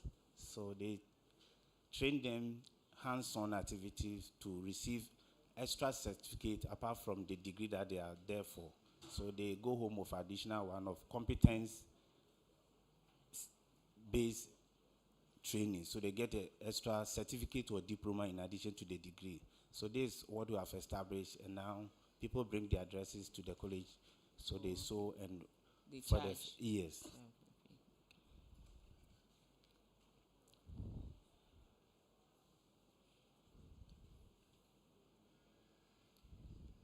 Your financials, at least from the reports, looks okay. But your position, your current ratio is still bad. That is why I was hoping to question the finance director. You are telling me the finance director is sick. So what are you doing to bring your current ratio to at least 1:1? We have submitted the fee payment policy to council, and council has approved it. And now we are having some of the students whose certificates were there. They rushed in for it when the GS portal was open. So we are making changes in this condition. Sir, do you know what the current ratio indicates?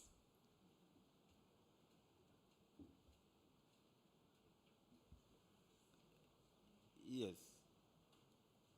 So what does it indicate? It indicates receivables and payables. It tells us whether you can pay your liabilities, your short-term liabilities, based on the income you have. That you have.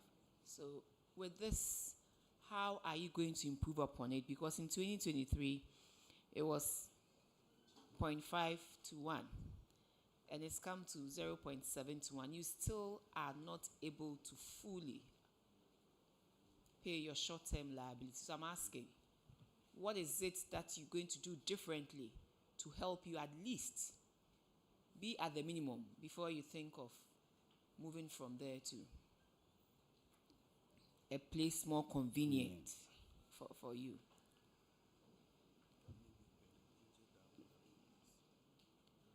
Or maybe you have to go and bring your finance director to help you. Honorable, that's what I'm saying, that we submitted the policy of fee payment to make sure that we get in more inflows so that we can meet these current liabilities on time. And another issue that has You have submitted what? fee payment policy to council, so that when school reopen, then we are expecting the student pay at least 70%. Are you on your own able to fix your fee payment, or it goes through the fees and charges that comes to Parliament for approval? We go through the fees and charges that come from Parliament. So when submitting it to council is nothing. I want concrete plans, measures that you are putting in place.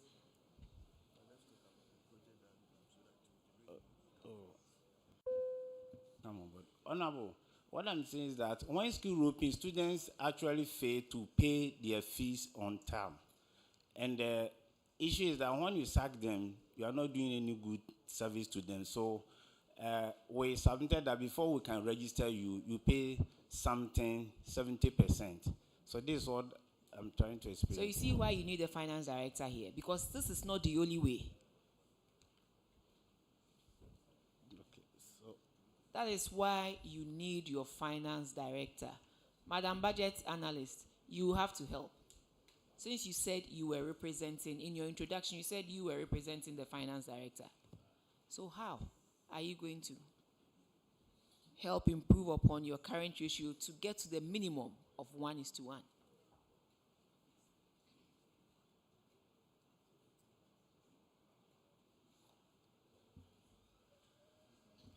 Okay, we are going to reduce our liabilities. And then How are you going to reduce your liabilities?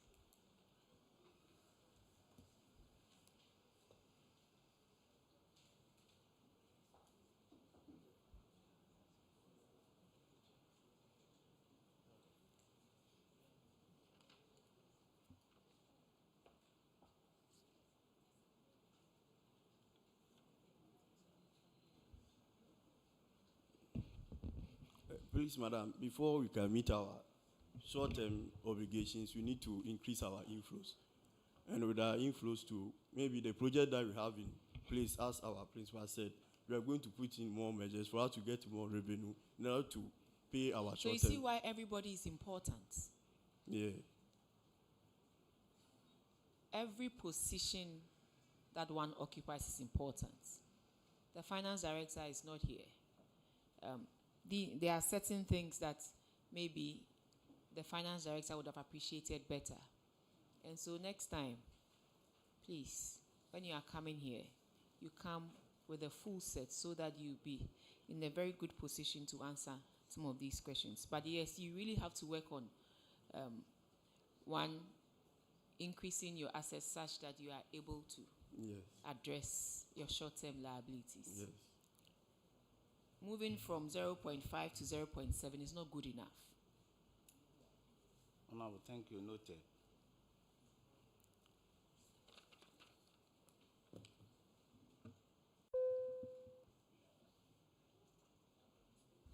Thank you very much. Your infraction is on paragraph, I'm sorry?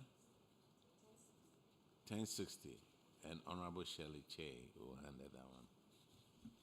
Thank you, Honorable Chair.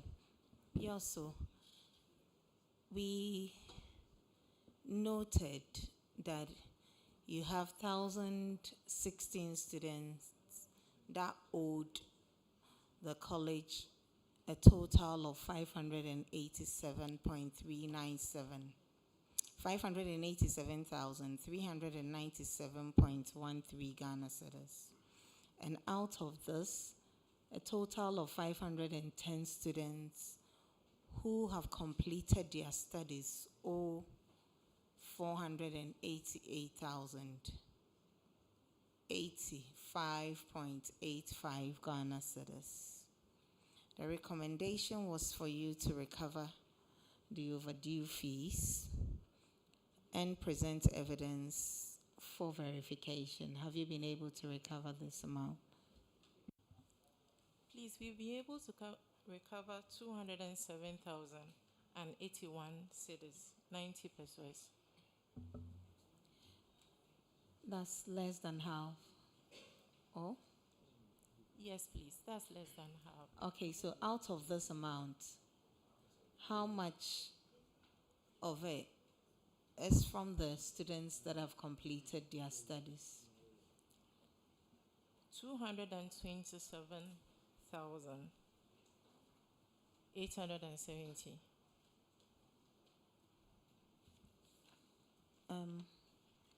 Can you share with the committee the challenges you are encountering in recovering this amount? Yeah. Most of them are from the UTDB program that we had. I think in What's the year, UTDD? on trained teachers education. There was this program for tutors for them to come and have their certificates and diploma programs in the colleges. And then after they completed, we used the system that they will pay all their fees before they come for their certificate. And most of them didn't come for the certificates.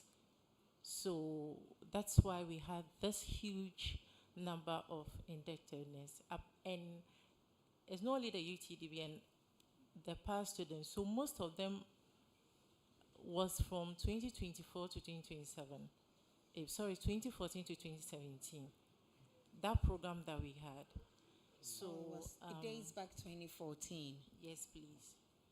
But we have some who came for the recoveries that we were able to recover.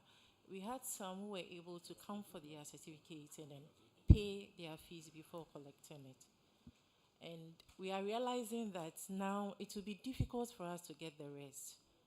So we appeal for, our principal will say, the policy that we've put in place so that we'll be able to collect it. Honorable Principal, Mr. Principal, do you want to come in? How are you going to recover this amount?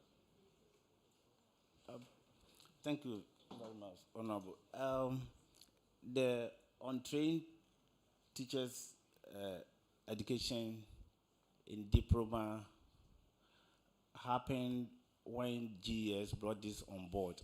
And most often what happened at that time was that they finished the program. When they come for graduation, once their names are in the graduation brochure, they just took this and get upgrade.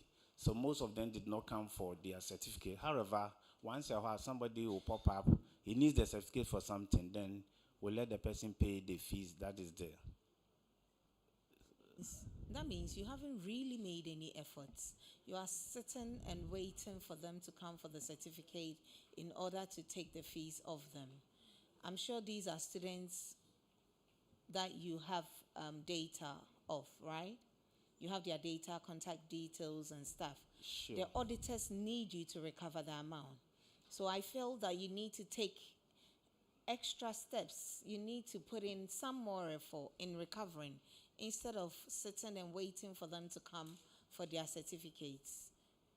So can you tell this committee what steps you intend to take from today in recovering the monies? Thank you very much, Honorable.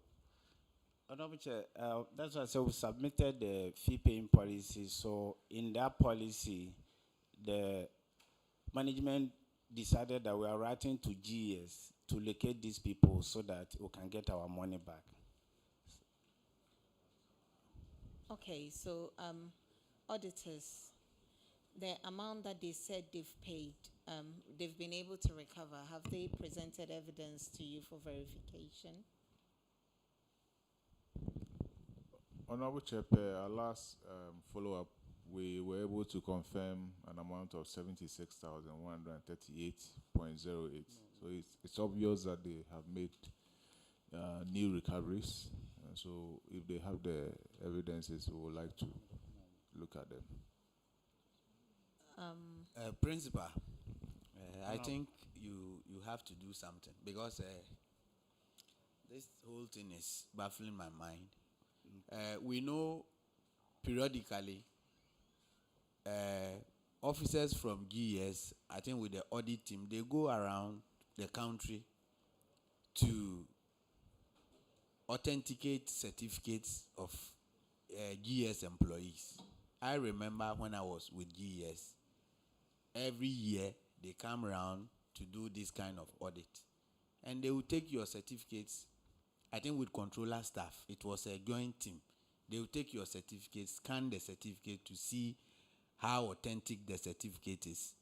Every certificate that you have from your SS, training college, university, if you are a graduate, they will take it, master's level, every certificate. So these teachers, they were untrained teachers who were with GES. And then they came to upgrade themselves, and now they have qualified, they are teaching as graduate teachers or diplomates, isn't it?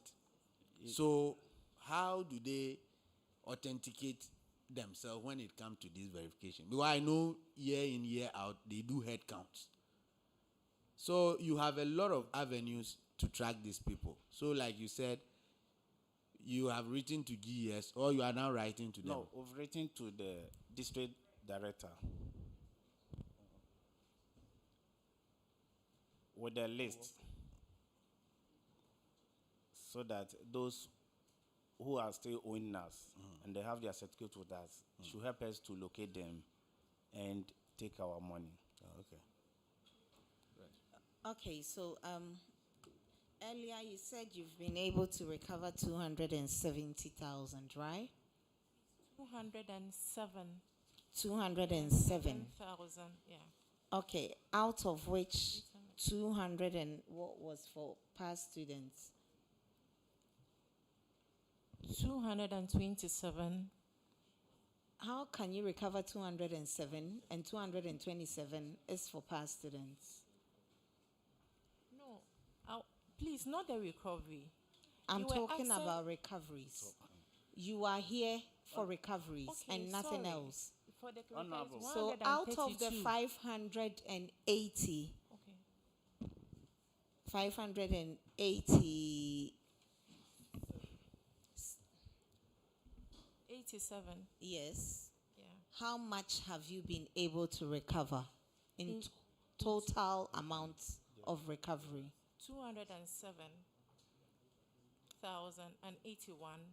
207,081.90 pesos. Okay, and out of this, the students that have completed their studies, how much? We've been Rec- recovered. 132,000. Okay, this and makes sense 64. now. But the auditors only have evidence for 76,000. Is there a reason why the auditors do not have evidence of your subsequent recoveries? The last time the auditors came for verification, that was in February. The figure we gave to them was 190,303.23 Ghana pesos. So that was the amount we gave to them. Okay, in order not for us to drag this, can you please, before you leave, do you have evidence of these recoveries with Yes, you? please. Yes, Can you please. tender it in with the auditors for them to verify before you leave? Yes, And then secondly, I think that sitting down and waiting for people to come for their certificates before you recover the monies is not good enough. You have been instructed to recover the monies. You need to come up with innovative ways of recovering. Like my colleague said, use GES if you have to. These are teachers that are still in the system and are being paid. So there are ways of tracking them and taking the monies. Take those steps and recover the monies and report to the auditors. Thank you. Thank you very much, madam.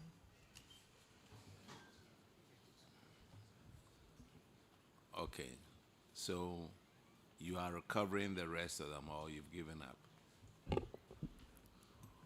We have not given up, Honorable. We are still Yeah. recovering them.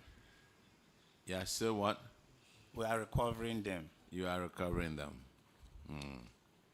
Won't you You. May who be pen. Okay, you are discharged. Thank you. Chair, Yes, sir. Principal, you have an alumni here. And that's me. That's you. Then Yes. pay for the past students. I should pay for my. And the past students owe 480. Pay for it. That's the great. I'm a past student. You are Vatican. Yeah, I'm a Vatican. We expect So, you I'm pleading with you the next time. We don't want to see Sure. some of these things. I'm We'll not invite you impressed. to I'm not campus. impressed. Yeah, I'll come. All right. Any did I'll Thank come. you very much. And next time, please remember to bring your finance director. Okay, now we are done with the colleges of education. Now let's go to, let's call them in the order that they came. Antoine SHS, are you here? Huh? Huh? 1 second.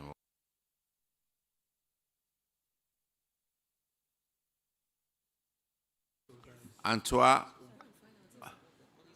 SHS, KNUST SHS, St. George's SHS, Prempeh College,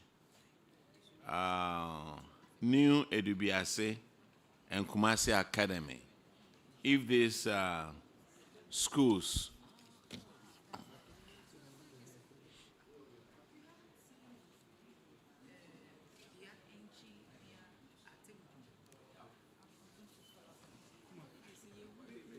was it?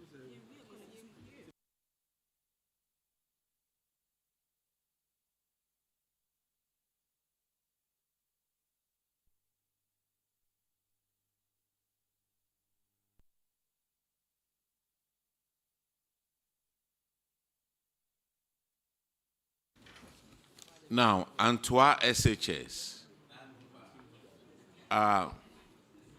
KNUST SHS, St. George's SHS. Just to let you guys know, I'm staying at this hotel. Some of you drove over here. We are ready to sit down with you till midnight if you want to. You've come in, you've registered, we are calling you to come and take an oath, and we can get you. Let me call these schools again. Antoine SHS, come and stand up, please. KNUST SHS, come and stand up. St. George's SHTS, stand up here, please. Prempeh College, come up. New Edubiase JHS. Is it S? Hey, so you write S and then it looks like J. Okay, New Edubiase SHS, come up. And Kumasi Academy. All of you come up, take the oath, please.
Almighty God swear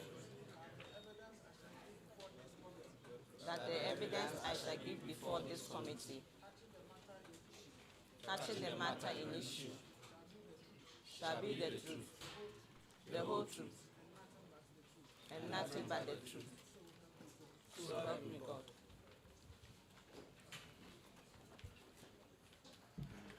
God. Kumasi Academy, have a seat, please. Kumasi Academy.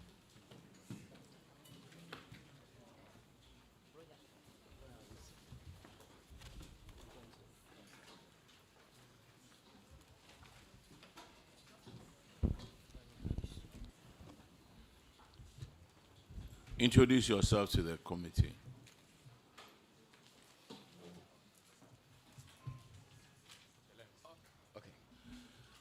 Dr. Isaac Munawaro, Acting Deputy Director General, GES, Quality and Access. I'm Dr. William Kwame Amankra Apia, Regional Director, Ashanti Region. Mensa Jerry, Internal Audit, GES Headquarters. Samuel Kwame Gato, the Headmaster of Kumasi Academy. Mavis Jessie Bar for Accountants, Kumasi Academy. All right, GES, thank you for coming to join Kumasi Academy. Your infraction starts on paragraph 67, and Honorable Adam McMahon will handle that. It's on misapplication of funds. Thank you, Mr. Chair. Mr. Chair, the auditors observed that Kumasi Academy, you misapplied funds to the tune of 223,188 Ghana cedis. Can you walk the committee through what caused this and what you have done about it since it was identified by the auditors?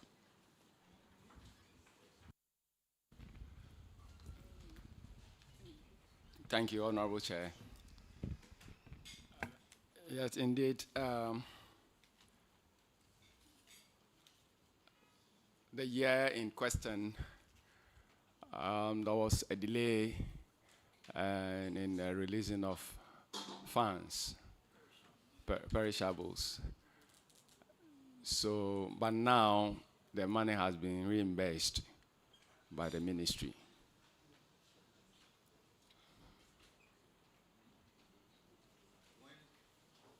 Mr. Chair, when there's a delay in the release of funds from government, what processes are available to you in assessing other funds that belongs to the school?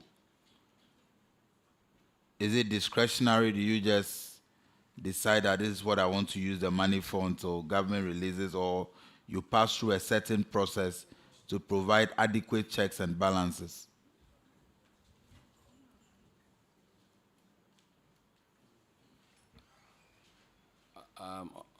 Thank you, Honorable Chair.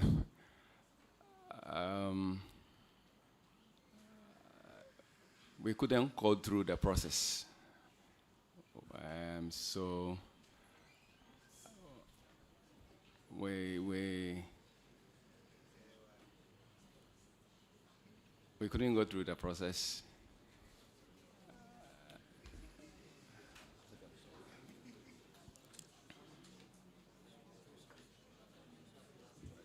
All right. Yes. So, auditors, can you confirm if they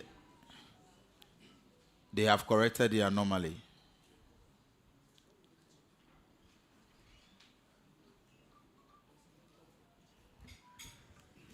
Honorable Chair, we know through the charts, notified GES about the delay of the release of the funds, but as to whether that has been, the funds have actually been released, we have not been updated on that.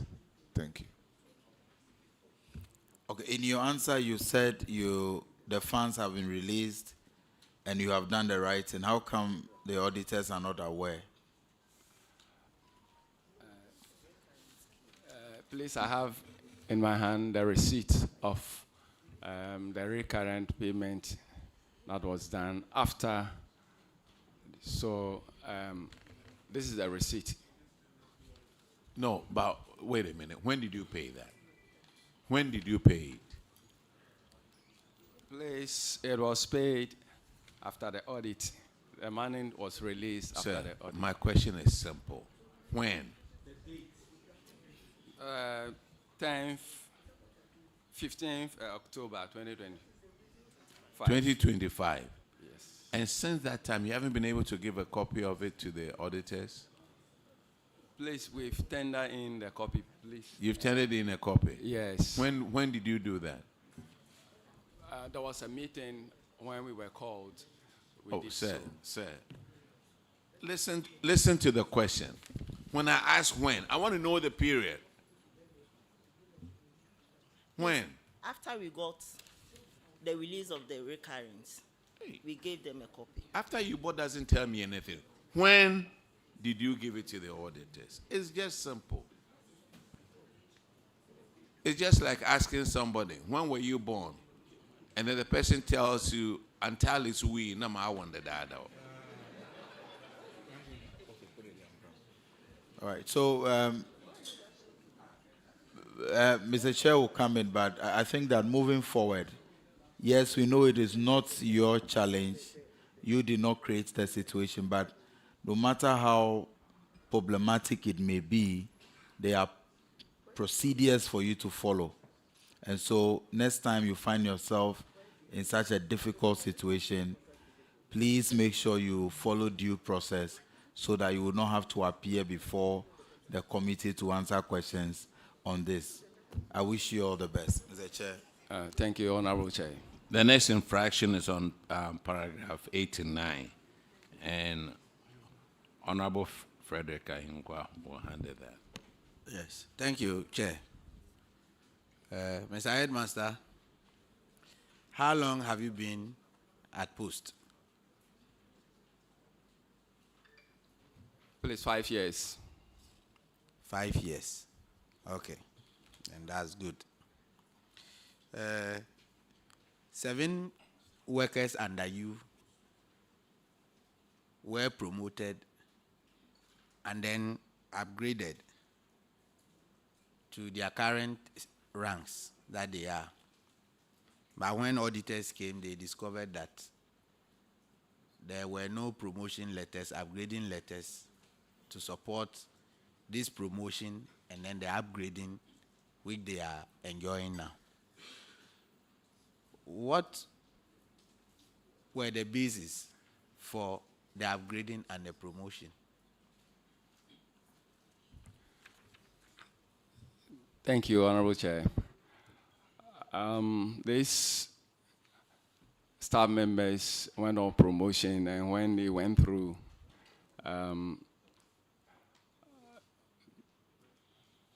they were put on scale.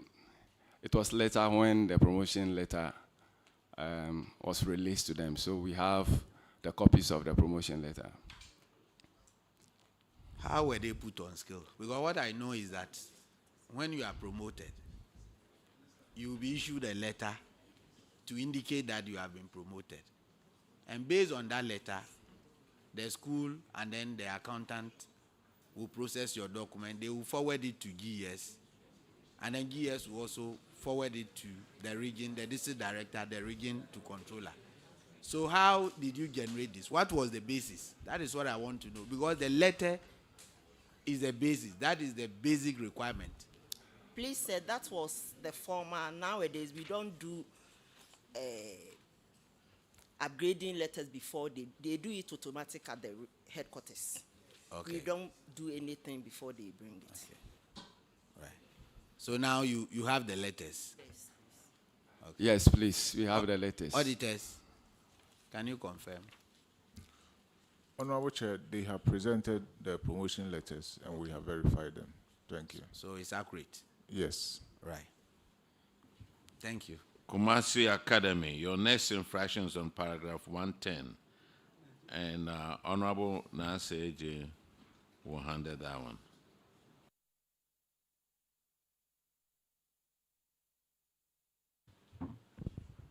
Thank you very much. Conflict of interest. Thank you very much, Mr. Chairman.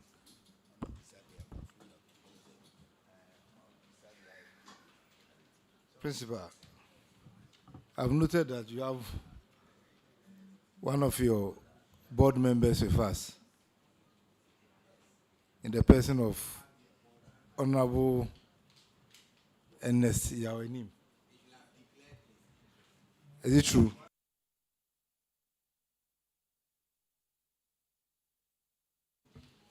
Honorable Chair, He's one of our old students.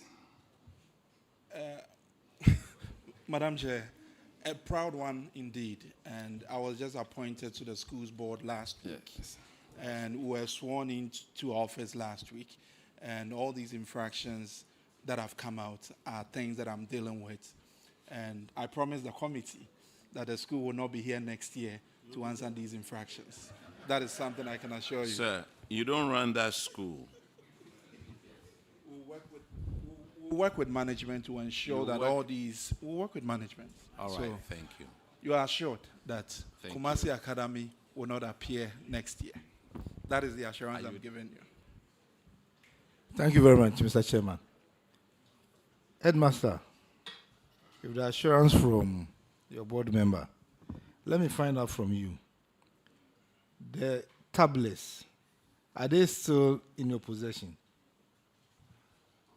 Honorable Chair, we've distributed them to the students, so they are being used by students to enhance teaching and learning in the school. So the auditors are aware of that? Please, yes. Auditors, can you please confirm? Honorable Chair, the tablets have now been distributed to the students. Thank you. Mr. Chairman, I'm done. Kumasi Academy, you are discharged. Let's call our new you are discharged. Thank you, Honorable. Yes. Or if you want to stay, I will ask you more questions. New Edibiasi.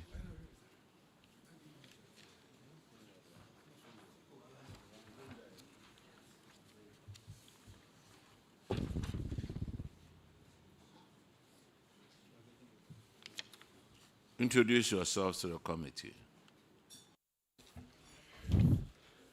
Thank you, Mr. Chair. My name is Apia Mensa Christopher, Headmaster New Edwiasi. Thank you, Mr. Chair. My name is Yao Omane Apia, School Accountant.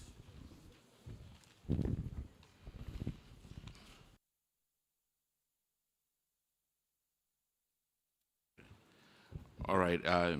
Your infraction starts from paragraph 105, and Honorable Ellie Akrugu will handle that one.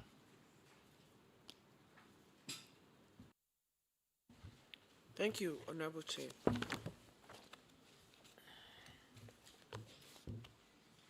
So your infraction, which school? Okay. So students of 363 are still holding on to textbooks. Can you tell us how many you have recovered so far?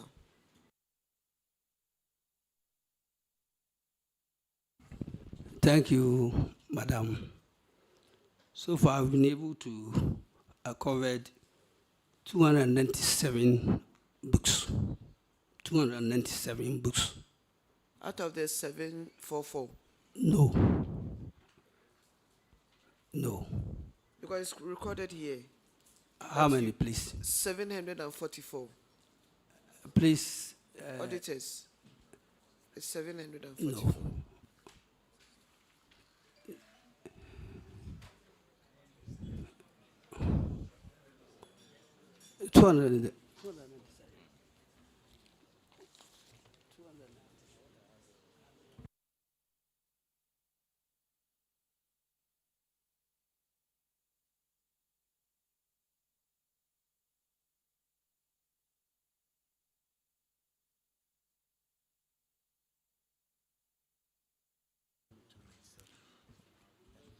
Honorable Chair, yes, the initial outstanding books were 744.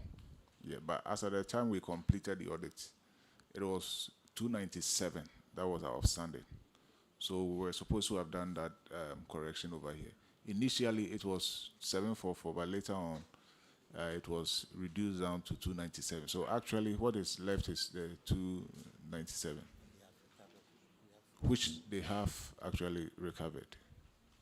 Oh, they've recovered all. Yes. All right. Some So- came in the form of books, and the rest, the value of the unreturned books was paid. Thank you. Honorable Chair, that's it. Thank you very much. You are discharged. Thank you. Now let's call Prempeh College.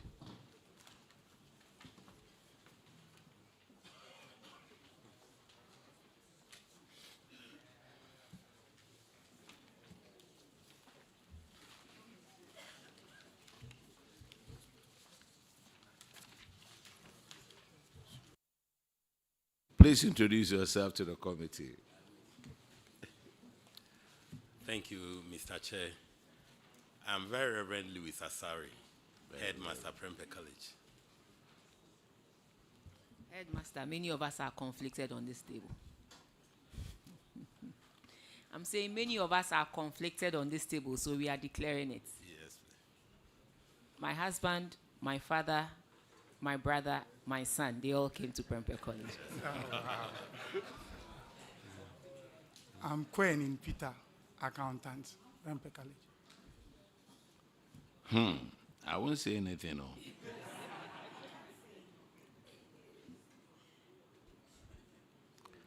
The infraction is on what? You're asking me which school I attended.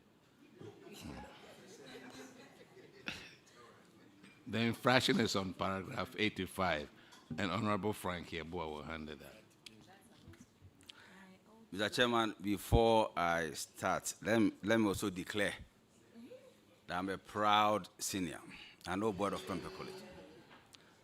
And the current headmaster was my classmate. So, senior, the auditors reported that when the government of Ghana was constructing the Sofola interchange, a portion of our school land was taken, and we were promised an amount of 1,053,230 in compensation about 13 years ago. The government hasn't yet paid that amount. And since you're an old boy and headmaster now, what have you done to recover this money from the government? Thank you. Thank you, Senior. Taking over from the old headmaster, we wrote to the consultants requesting for such payments, because I saw that the correspondence had been through the consultant, which is Value Properties, principal consultant, Value Properties. So we wrote through them to Urban Roads, and assurances were given. In fact, when we write to them, they don't write back, they only give us assurance. And we have since been doing that. The last of that letter is dated 3rd June, 4th June, rather, 2025. And we've since, so far, we've written 4 times, reminding them, and anytime we wrote, assurance was given that the monies will be paid. Only it is yet to be seen in our accounts. So you just mentioned that whenever you write to them, they don't write, but they just give assurance. So yes, which form does assurance take? Is it verbal or what? Verbal assurance. So you have all the letters you've written to them? Yes, please. But you haven't received any letter from them? No. Education Director. I'm sure you have a, yes. I'll let Regional Director. The government, Regional Director. The government has taken over our school land for a good reason, for a good purpose. We don't have a problem with that. You've promised to pay 1,053,230 in compensation since 2013. And you agree with me that 1 million in 2013 will be about 5 million today. So why have we not put measures in place to get our money for us so that we can develop our school? Thank you, Honorable. Honorable, you know, issues like this, we need to meet the... Is your microphone on? Yes, it's on. Okay. Yes, it's on. We need to meet with the consultant and the regional minister in order to get the money back. Because most of the contracts we will not know until we come to PAC or the school writes to us. So how long can this meeting be arranged? Since 2013, and nothing has been done about it. It will be arranged very soon. Very soon. How soon here, is your soon? How soon is your soon? Right from here, we will inform our regional minister, because the same thing will also happen to another school close by on that stretch. So we need to inform our when you are boss. when you are negotiating with the government, are you going to talk about interest or what? At least, Honorable, what is there? We get it, then we talk about that. The money, 1 million in 2013, I'm sure will be worth 5 million today. So, I think that I don't want to sound partial in respect of or in favor of Prempeh College, but I think it's unfair. You've taken our land, you've promised to pay a compensation, 1,053,230. More than 13 years now, you haven't paid a dime. So what do you want us to do? Please, education director and whoever is responsible, do something about it so that Prempeh College will get its money. That is simple. Please. Thank you, Chair. We'll be guided by the advice given us by Chairperson that writing and calling alone won't help. The regional director is quite active, and you see it's also physical. I'm also an old student. So he's now saying he's also an old student. You're an old student, and you are just sitting down for this thing to happen.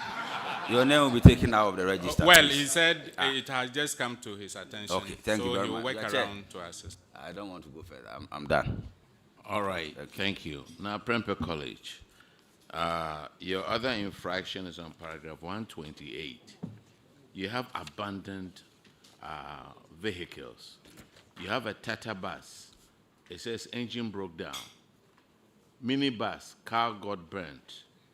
Minibus, engine broke down, and the maintenance of car body. Tractor, blade broke. What has happened to these vehicles? You see, the school that I attended, all students would have repaired these for the school.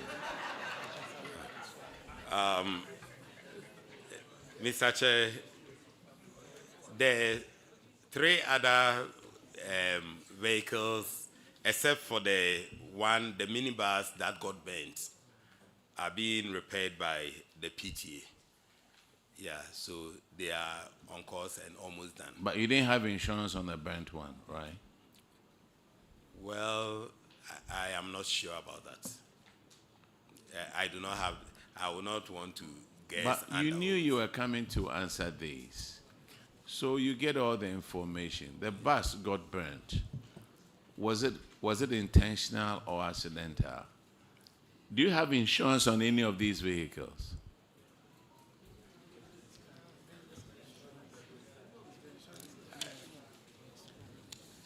And this requires a yes or no answer. No, sir. Why all students, get them insurance. So you're saying that we don't have insurance on our vehicles? Those with insurance, the insurances are bought from the GS, and that is the pickup bus, and then the new bus. So what about the building? You don't have any insurance on the building? No, please. Yes. Hey, no fire certificate, nothing. Hey, it's compulsory. Yeah, it's compulsory, so you can't say you don't have it.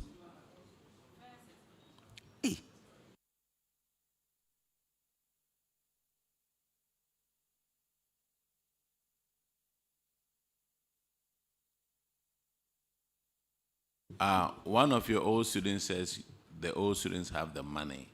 So they should repair these buses for you and get the insurance also for you. It will help. I will never reveal the school I went to. Okay, you are discharged.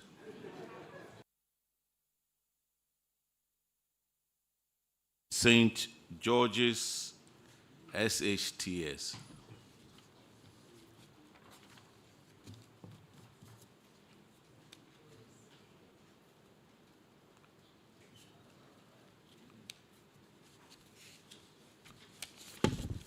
Please introduce yourself to the committee. Thank you, Chairman. Please, I'm Miss Marianne Bremba, the headmistress of St. George's Senior High. Honorable Chair, I'm N.S. Kwaku Owusu, the accountant of the school. Is it the same as St. George's Catholic? Yes. Okay.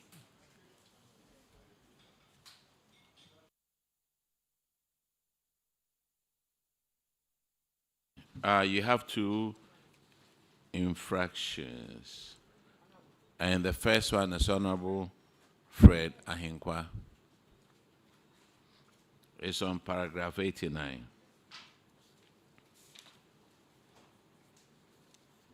Thank you, Chair. St. George Catholic. Is that so? Right. You upgraded 16 workers under you without evidence of their promotion letters and upgrading letters. How did it happen? Thank you, Mr. Chair. Please, the upgrading is done by is done in Accra headquarters, so they are put on scale automatically, and then later on, letters will follow. So, as at the time the auditors were around, their letters had not come, but right now all the letters are in. Thank you. Okay. I think that's all. Okay, so everything has been settled now, Yes, right? please. Good. Except I want to ask the Deputy Director General whether this arrangement is good, where people are, promoted without letters being sent to their supervisors. Chair, I think Honorable should disclose that I'm his senior brother. Oh, really? Wow. You should have disclosed that. Yes, that's my senior brother. Yes, it's always with good intention. The issue that management decided to upgrade automatically was to avoid some other problems that we try to resolve. That somebody has not, if they are 100, somebody through the processing, somebody may have his salary not coming on time, then there will be arrears and other things. And so the decision was that if these are, once the work is done at headquarters, the list is there, upgrade them at that month and let the regional directors write the letters, the upgrading or promotion. It depends on which one. Because if it is based on further education, it's upgrading. And if it is then going through either interview or aptitude test, it's promotion. So, Honorable Chair, that is the decision. But I think what we can do is to reduce the timeline between when we upgraded and when they received their letters. We'll work hard at that. Because we appreciate the auditors not listening to anything but what the law says, that at the time of audit, you don't have your letter. And so what you have earned cannot be explained. They are also right. So we need to reduce the timeline to ensure that there is congruence. Thank you, Chair. All right. Thank you. Chairman, Izzy, without the letters, somebody is upgraded automatically at the headquarters. The person later is being transferred. Maybe he was performing a certain role that warrants or demand that he should be given some allowances. if such a person is moved or transferred to a different unit, that he doesn't have that responsibility. Without the letter, it means that the person will still be collecting his salary by way of his former position. So the letters should come in time. That's what I want to say. Thank you. All right, but Yeah, these Honorable issues Chair, have been resolved, right? There is an issue here. Even one of the things that as educational managers, what we get frightened seeing you is on end salary, because we know you treat it like procurement. But it has come with various characterization. Some of the people that you see, they receive monies that they don't have responsibilities for are people who have served this country well. Except that, again, the auditors have the right to say, by promoting somebody, the person's, if you are promoted to a deputy director, and as a result, you are no longer a basic school head, your allowance goes off. It doesn't mean that he was taking it on end. If you move from particularly Savlugu to Tamale Metro, if you were playing certain roles, you will now come and you don't have those responsibilities again. So the time lapse between when the system will be able to take off the responsibility from your head is what the auditors will take us on. But it's not for those issues about upgrading promotions and responsibility allowances. The people have already served, except that the auditors don't take stories. They want the various letters, documents to show. And if we show patience to each other at that point, it helps. Thank you. Good. So you have enough time to get your house in order. Just one. The next infraction is on paragraph 132. You are not done. I'm just asking. Per your narration, there's a delegated function in terms of the letters that the regional directors are supposed to write the letters for the teachers. Some of them. Some of them. Yes, so please. why will it take that long period? Because for now, they don't have that. But the regional director, just a click of button, even you can replicate one letter, the same content, and then the signature. So why will it take that long period? Everything you must receive authorized instruction. So if the instruction that comes from headquarters delays, the regional director will not have the authorizing delegated opportunity to do that. So we take responsibility, and we again want to work hard at closing the timeline between when we do automatic upgrading, just to secure the motivation for the teacher based on condition of service, and also meeting the transparency and accountability timeline that auditors will come and won't find them. Thank you. All right, the next infraction is on paragraph 132, and Honorable Shirley Che will take care of that one.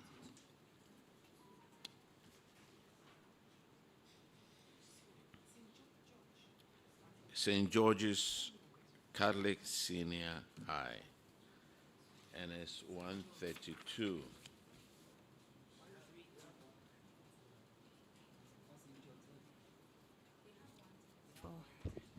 Okay. Okay, so take the 110. Madam, take 132. We'll go back to 110. As for the infractions, they bring. Thank you, Honorable Chair. So you have training equipment that you've not put to use. Can you update the committee on the status of this? Thank you, Chairman. Please, those equipment were supplied by the Ministry of Education, and they ordered us to wait for installation. The installers were coming from India. So right now, it has been installed and students are using it for practical work. Have you updated the auditors? Yes, please. Auditors, can you please confirm this? Yes, Honorable Chair, they have installed them and they are being used. Thank you, Honorable Chair. The next infraction is on paragraph 110, and Honorable Nasser will take that one. Thank you very much. Thank you very much, Mr. Chairman. St. George Catholic Senior High Technical School.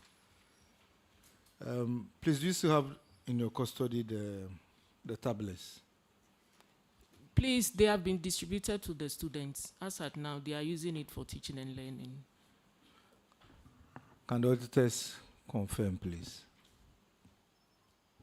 Yes, Honorable Chair, we can confirm that. All right, thank you. St. George's Catholic Senior High, you are discharged. Now let's call KNUST, SHS, Ofori Chrome.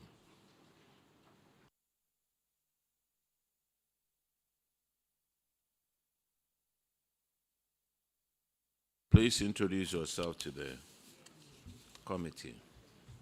Dodu Entry Bosiako Anthony is my name, Headmaster KNUST Senior High School.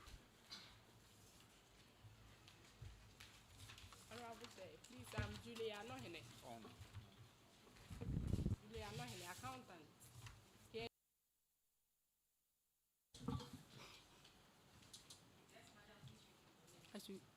Please, I'm Julia Nohene, accountant, KNUST Senior High School.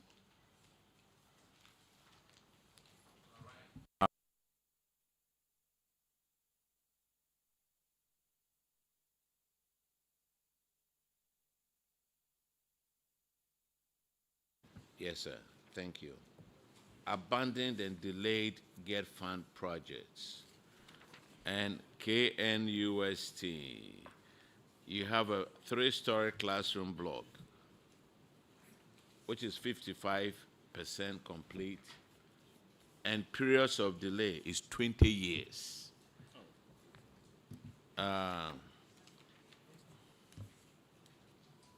What's going on with this? Thank you, Chair.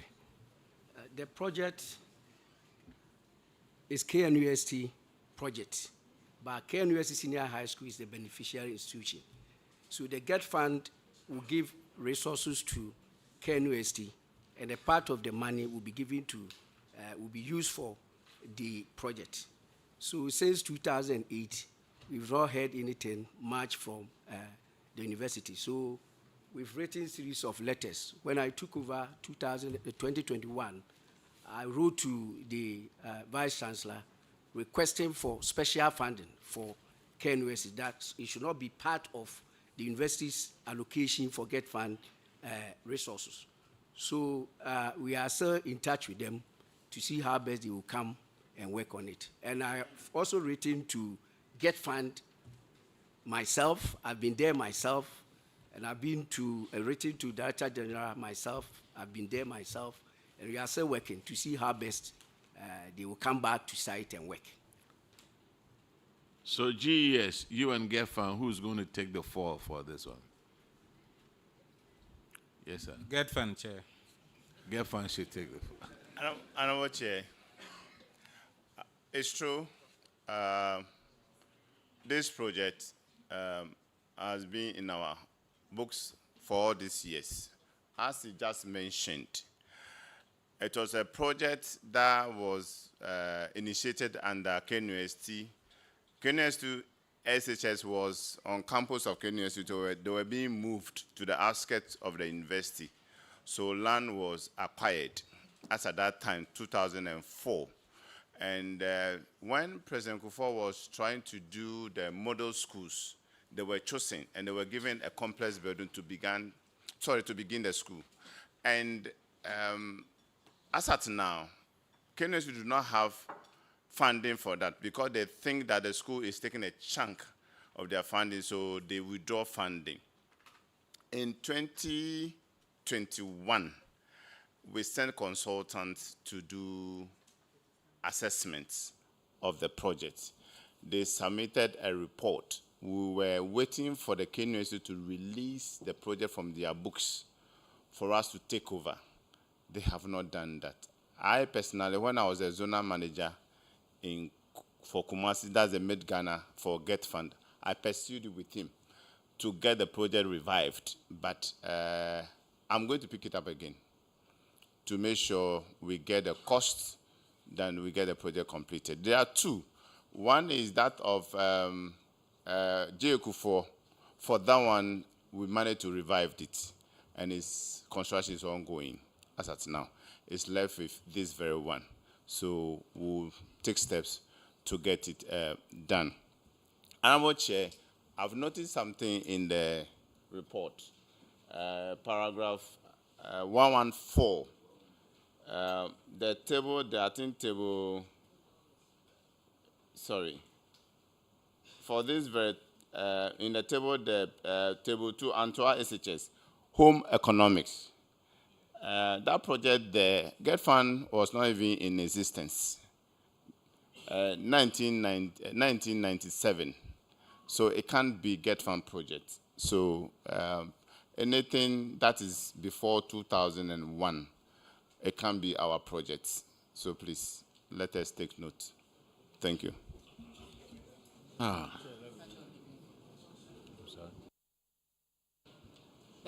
Get Fund, please, what would it take KNUST to take this off their books to enable you complete the project?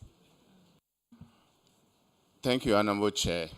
This is how it is. Since the project was initiated by them, I gave them that advice that they should write to the contractor, telling them that the project in itself, the duration has elapsed in terms of law, and they don't also have the funding. So they are terminating the contract so that we can come in through the Regional Coordinating Council and GS at the regional level to pick it up and complete them. That has not been done. I had quite a number of discussions with the Director of Works that should be done so that we can pick it up. So if they write to the contractor that because the time has elapsed, they are terminating the contract, Get Fund can take over We'll and pick do it the up. needful. We'll pick it up. We'll get that letter to you before the week ends. Thank you. Yeah. If that's simple for Get Fund to take over a building that has been abandoned for years, I will make sure I personally get that letter so Get Fund can take over. Thank you, Madam Chair. Thank you, Chair. You see the power of public accounts committee? Yes, sir. All right. Is that the only infraction you have? Yes. Oh, Mr. Principal, you weren't aware of any other infractions that you had? That is the only thing I know. Okay, you are discharged. Thank you, Chair. Now let's call Antoine SHS.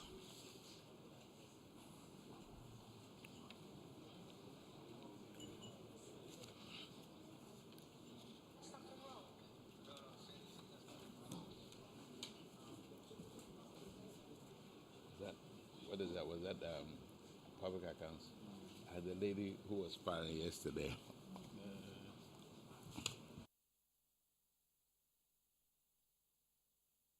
Please introduce yourself to the committee. Thank you, Mr. Chair. My name is Felicia Biache, Headmistress of Antoine SHS. My name is Roger Nafo, the accountant at Antoine Senior High.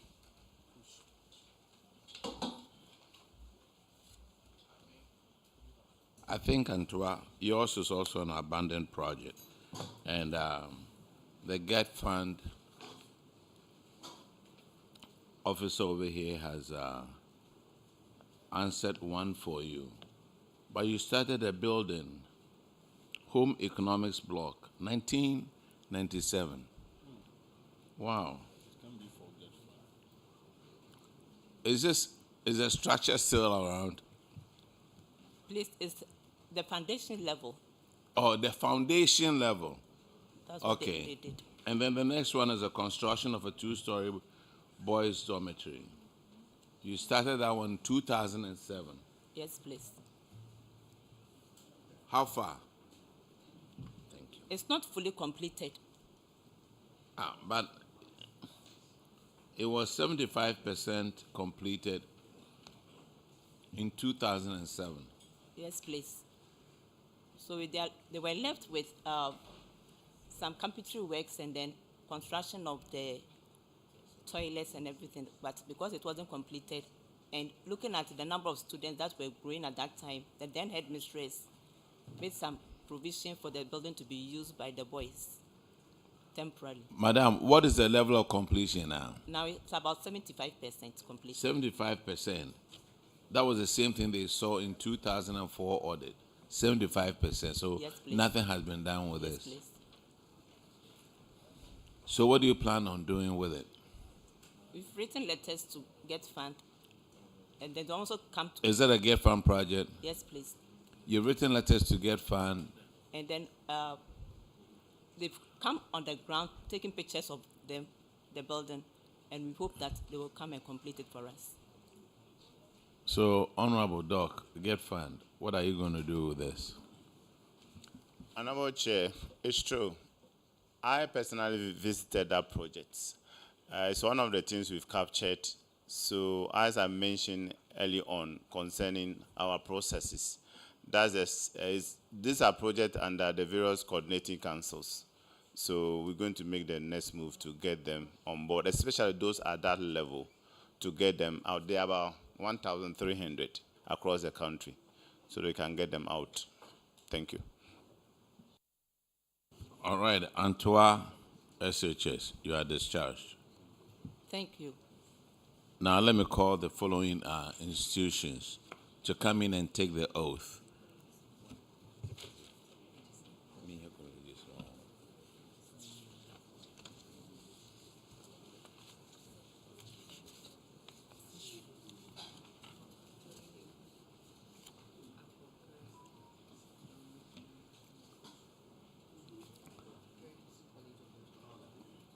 Let's call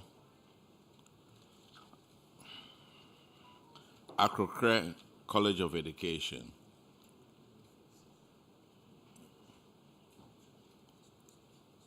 And then St. Monica's College.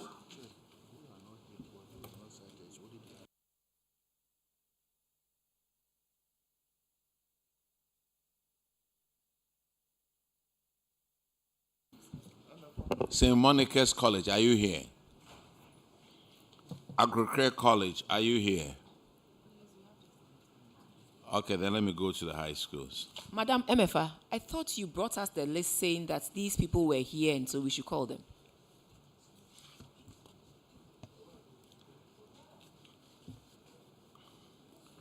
Okay, let me call these schools. Ifwa Kobi Ampim, girls, are you here? Mansuman SHS, are you here? Come forward. Come and take the oath. Upon Memorial SHS. Pakoso SHS. Are you here? What about Otumfuo Osetutu College? And Sakafie Islamic SHS? Sakafia. Now, please take the oath.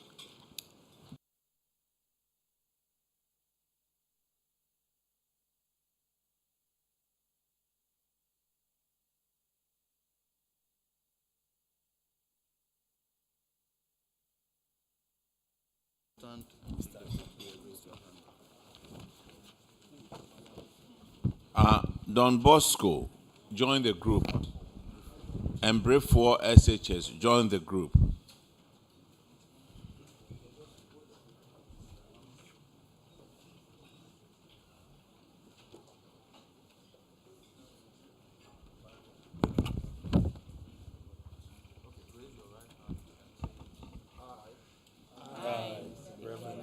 Nicholas. Do in the name of the Almighty God swear that the evidence I shall give this court touching the matter and issue shall be the truth, the whole truth, and nothing but the truth. So help me God. Okay, let's have Don Bosco, special school.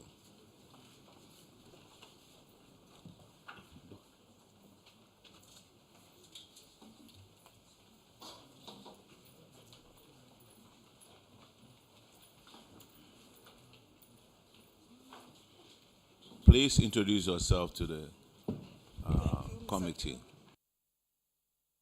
Adong, the headmistress of St. Don Bosco Special School for learners with intellectual and developmental disabilities at Leho in the Nadoli-Kaleo district of the Upper West region. Thank you. I'm Abdurrauf Suleiman, the accountant of St. Don Bosco Special School.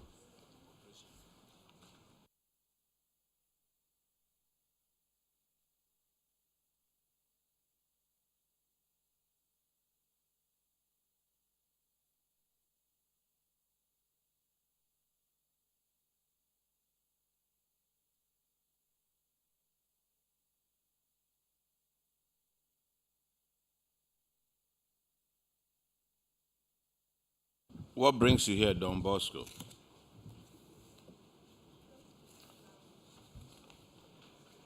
I was invited to come here.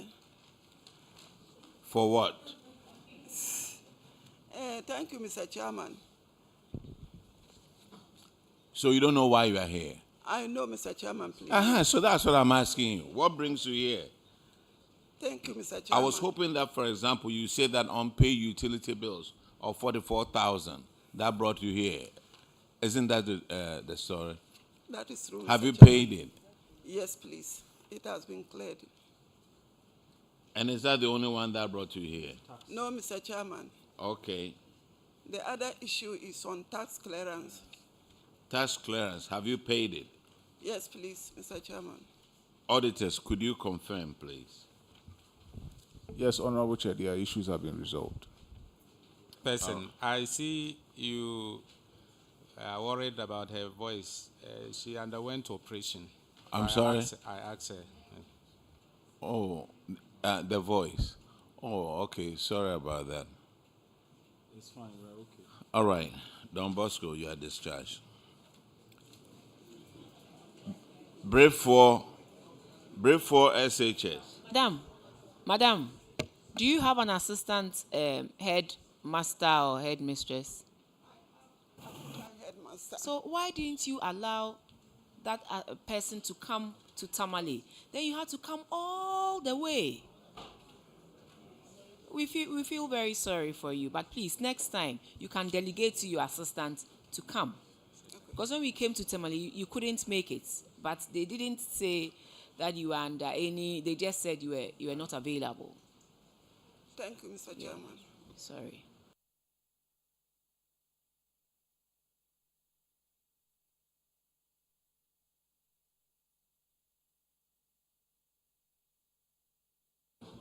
Please introduce yourself to the committee.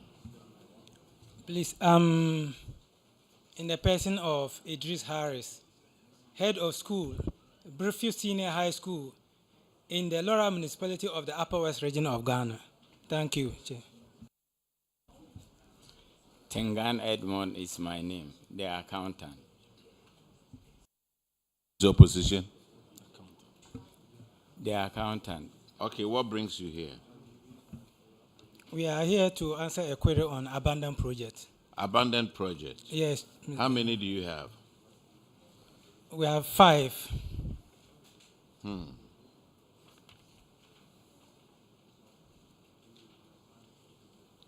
Now, get found. What are you doing about those 5? Let's see. Honorable Chairman, they are part of the project that we've actually gathered dated on. But these very ones, they are under phase 2 because of our budgetary constraint. But one of the things we also asked the committee to help us with, to grant us a little extra space from MOF. Because let me put this in context. We have a total of about 9.7 billion given to us this year. And out of that money, 4.2 has been fenced off for free SHS. The outstanding is what we are going to use for all the agencies concerning MPs and everything, all projects and anything new. So we don't have space. Honorable Chair. All right. We don't have space, so if you can help us, we can be able to work on this. This is why we're expecting the administrator to be here. Yes. The administrator on his own, with the support of management, can vie some of these funds. Yes. Looking at the magnitude of the abandoned projects. And that is why it's important that he himself is here. I concur. But we've heard you. Thank you. Honorable Chair, the headmaster is saying something. All right, headmaster. Honorable Chair, I Yes. thought the question was on the infraction on the report. But actually, after the audit, the contractor came to site and they have completed all the project, and all the 5 of them, as I said now, are in use. Auditors, could you confirm, please? Honorable Chair, we are here to inspect the projects to confirm his assertion. Thank you. So, the headmaster, right? Yes, please. Or the principal, The or headmaster. the headmaster. When were those completed? The project were completed 2 months ago. 2 months ago. Yes, please. Okay, so I have the picture. I have the pictures here. the auditors will go do a follow-up and verify. Is that the only infraction that brought you here? Yes, Mr. Chair. But you know we went to Tamale. Yes, I couldn't go to Tamale. So Because now you've seen Kumasi. Okay, you are discharged. Thank you very much. Ifwa Kobi Ampim Girls School.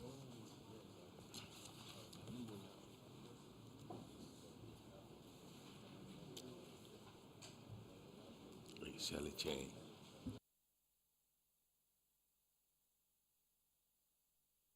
Please introduce yourself to the committee.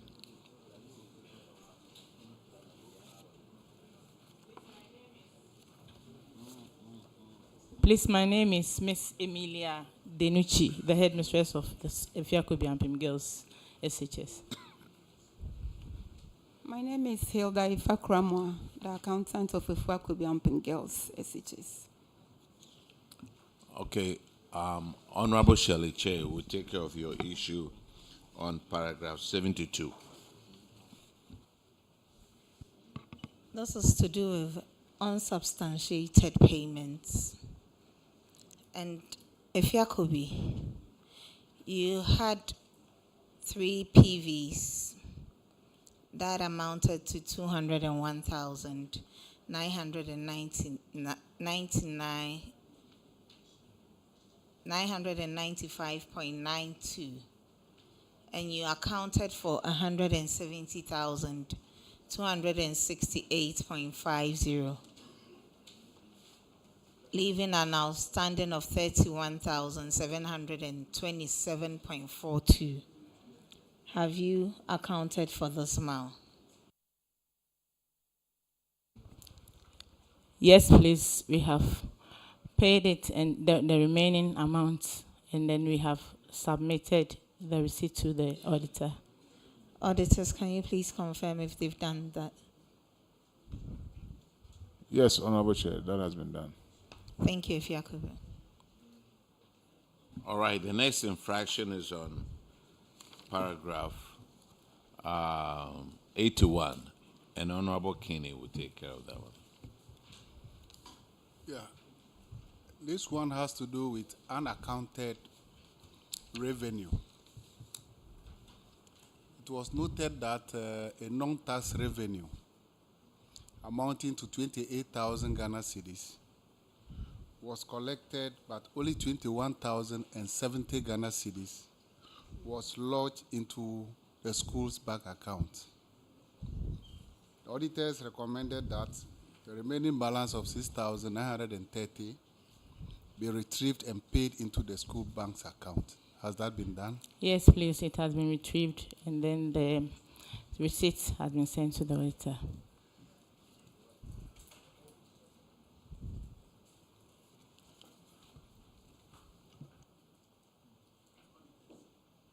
Auditors, can you confirm from your end? Yes, Honorable Chair, we can confirm that. You've also been asked to ensure that subsequent payments are collected and paid immediately into your account. What measures have you put in place to ensure that this doesn't occur again? Yes, we have discussed that, and we have decided that prompt payment should be done. I mean, what measures? You have discussed it, but what measures have you put in place? Yeah, I have discussed with my accountant, and we have decided that we become consistent and we supervise this kind of payment and make sure that it is done at the right time. So, Mr. Chairman, I'm done, sir. Thank you. Thank you very much. The next infraction is on paragraph 98, which is on payments of unjustified responsibility allowance. Has this issue been resolved? Yes, please, Chair, it has been resolved. Auditors, could you confirm that, please? Yes, Honorable Chair, that has been resolved. All right, the next infraction is on paragraph 124, and Honorable Bauer will take care of that one. Thank you, Chair. And if you could Honorable be the Chair. that said infraction is Hold on, sir. The auditors want to come in. Yes, please. I mean, for purposes of record, let me give you the details. One actually refunded the amount, and then the others provided documents to support. So the amount that was refunded was 2,990, and then the rest provided letters to support the allowances. Thank you. All right, thank you, sir.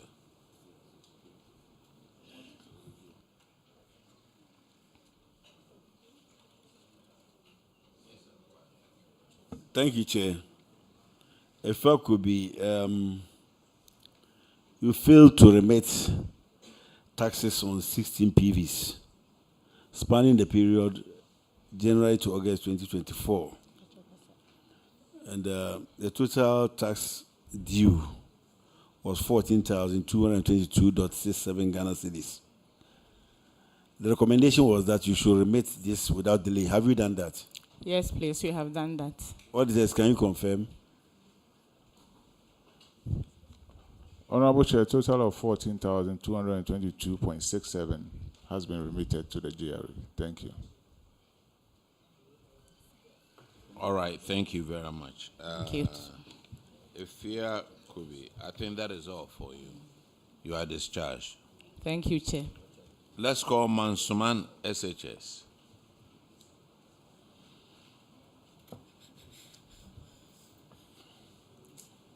Please introduce yourself to the committee. Please, Chair, my name is Reverend Nicholas Adibeko, Headmaster, my Senior High School.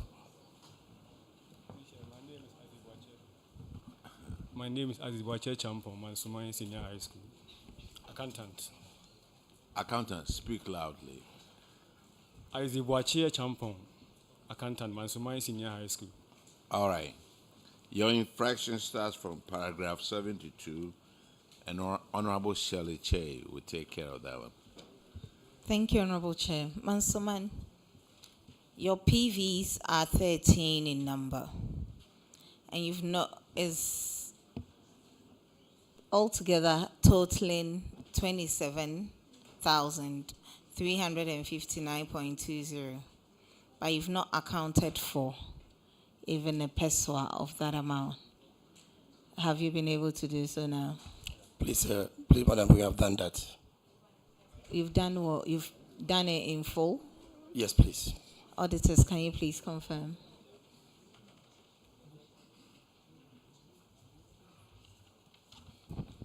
Honorable Chair, the actual amount was refunded, so the matter has been resolved now.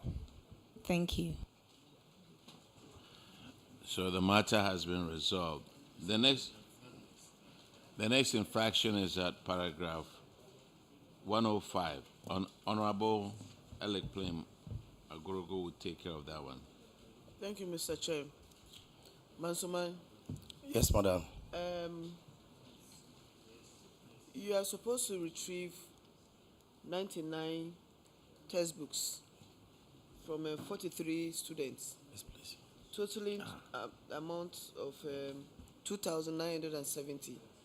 Can you kindly update us, Please, on the status? Please, madam. The monies have been paid, and then the books have been recorded. Auditors, can you please confirm from Mansuman High School? Honorable Chair, the value of the books was actually paid, so the issue has been resolved. Thank you, Honorable Chair. All right, thank you. Mansuman SHS, you are discharged. No. Thank you, Chair.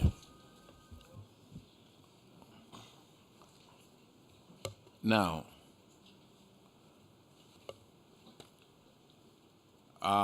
upon Memorial SHS.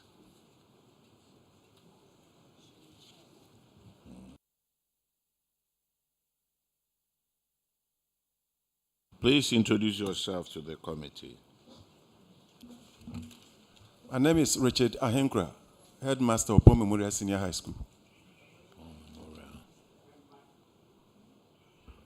Benjamin Ousukojo, accountant of the school.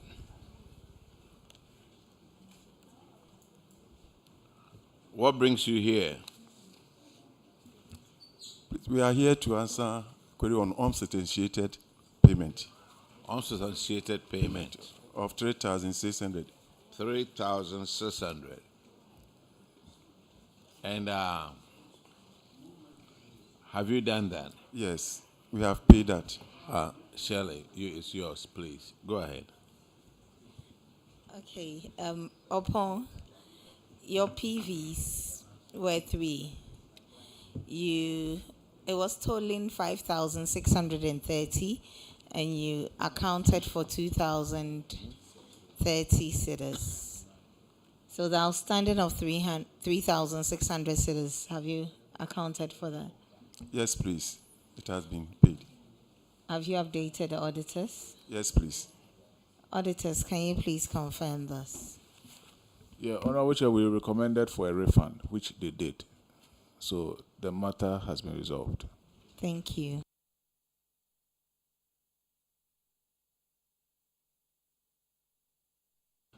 All right, sir. Upon Memorial, you are discharged.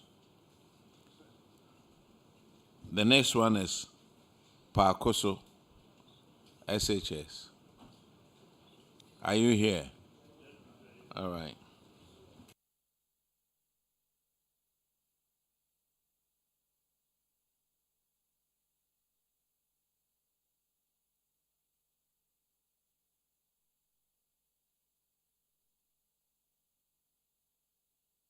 Please introduce yourself to the committee.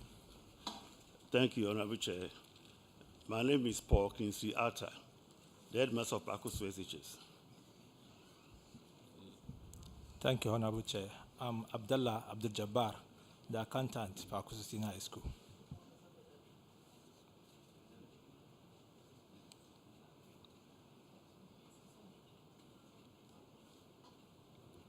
Okay, Pakoso, what brings you here? I'm here because of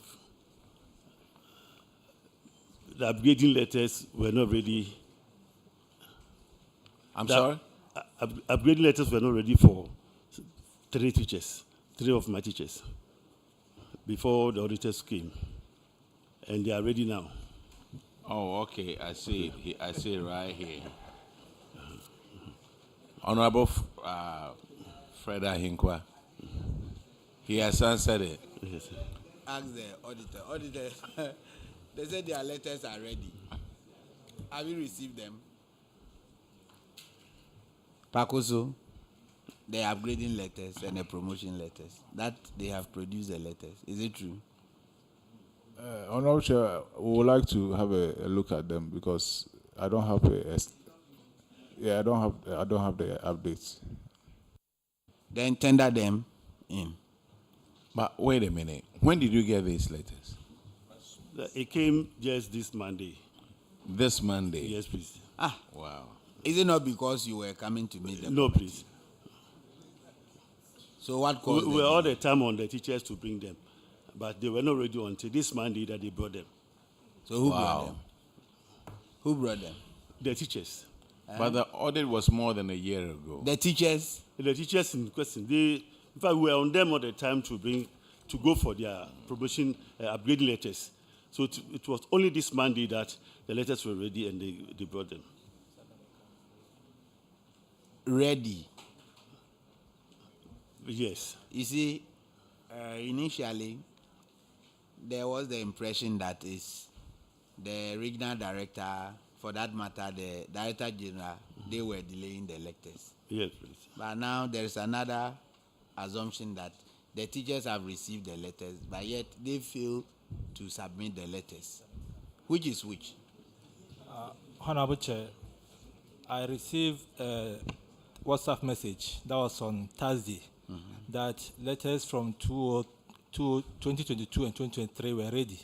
So I called the teachers, the affected teachers, to go to the municipal office to confirm as to whether these were part of the letters. So it was on Friday evening that they told me that they had it. So I asked them to bring them to school on Monday for today's program. Thank you, sir. Okay. That's okay.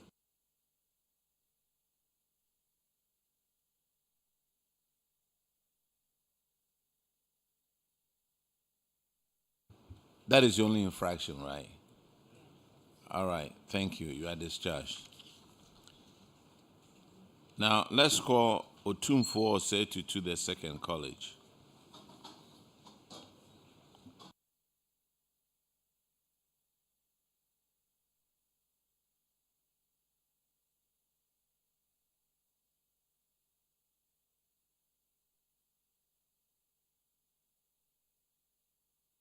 Please introduce yourself to the committee.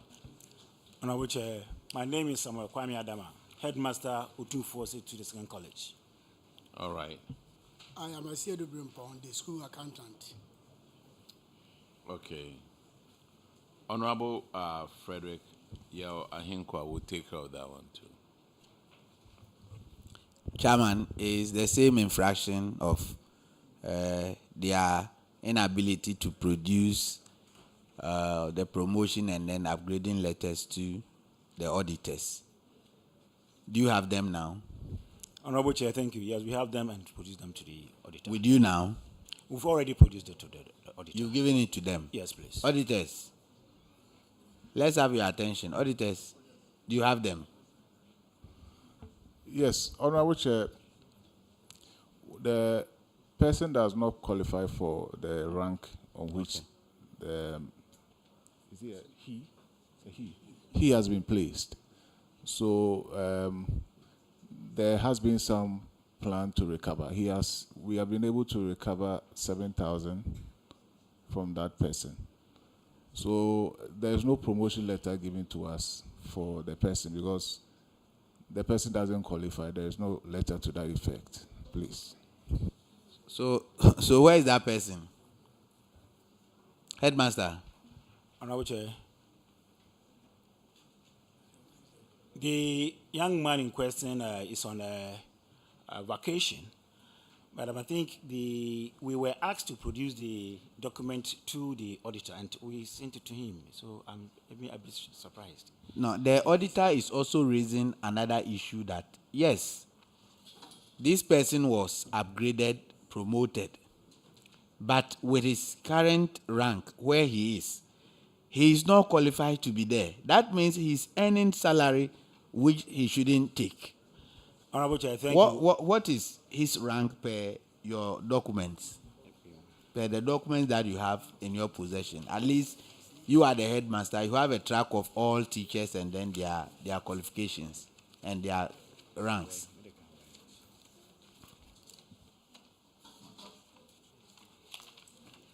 Honorable Chair, thank you. His current rank is Assistant Director 2.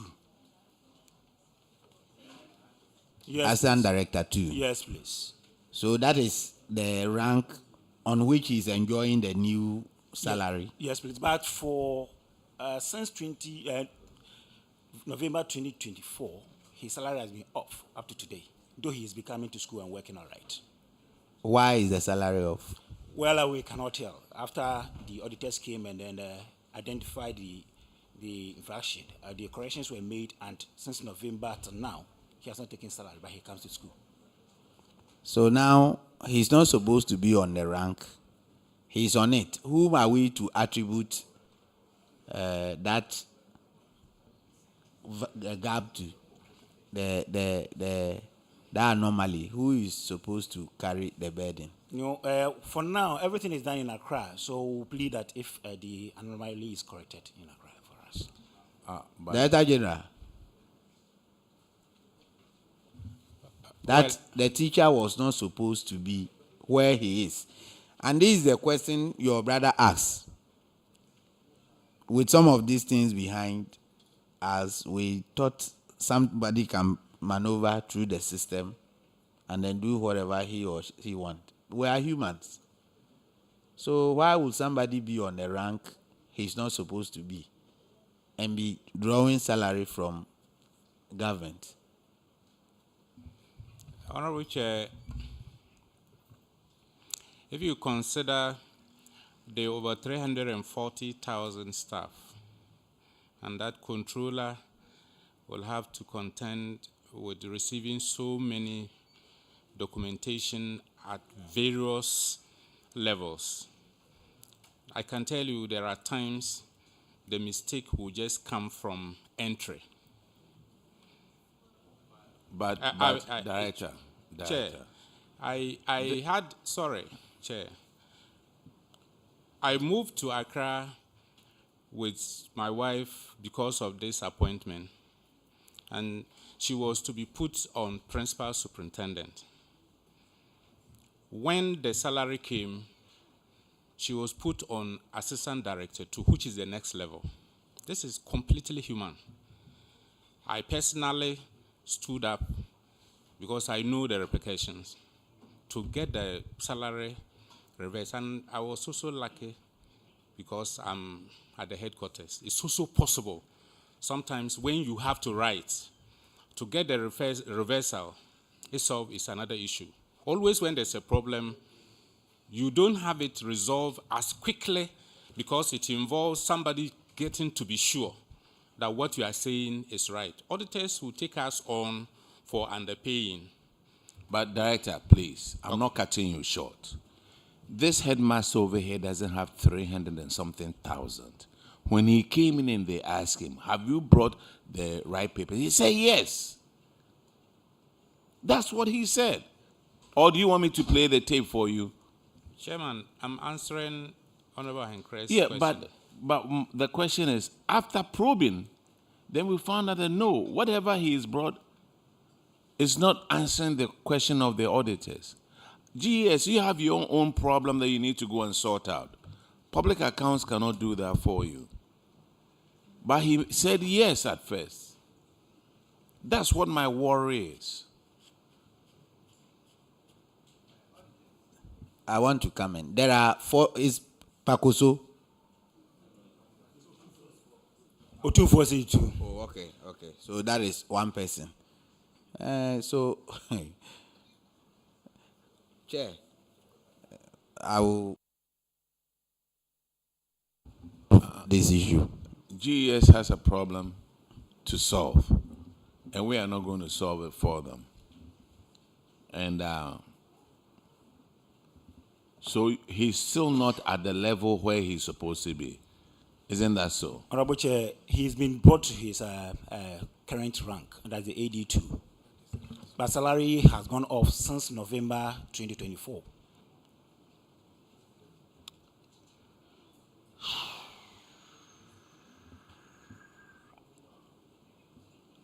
So, auditors, he says he's brought the letter. So, what's going on now? I think that the matter is also in the hands of contract. They have also taken up the issue. And GS has taken up the issue. No, Controller and Accountant General. That's why they Controller have stopped Accountant. the salary. Okay. They have also picked up the issue. So they've stopped the salary until the matter is resolved. Yeah. They will not restore. Okay, GS should help us solve this problem. Thank you very much. Otumfo, I think we are done with you. You are discharged. Honorable Chair, thank you. Sakafia.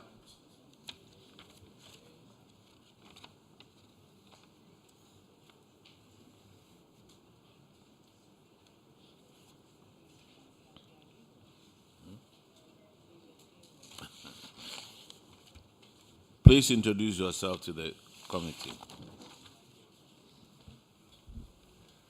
Yes. My name is Mohammed Shahid, Headmaster, Sakafia Islamic Senior High School. Please, I'm Ousu, Japan, the school accountant. Okay, Honorable Frederick Hinkwa. Okay, thank you, Chairman. One more. Yes. Mr. Headmaster, for Sakafia, I like the name of your school. What language is that? Yes, it's Arabic. Arabic, language, yes. meaning? Wisdom. Wisdom. Wisdom. Nyansa. Yes. Wow. Sakafia. Then one day I will name one of my sons after that. Sakafia. That's good.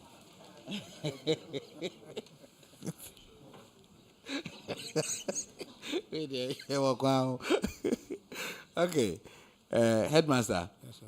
your infraction is that teachers were promoted, upgraded, but there were no letters to support this. How did it happen? Thank you, sir. I think these teachers, after school, they have been automatically upgraded. They are processed, then later they were automatically upgraded.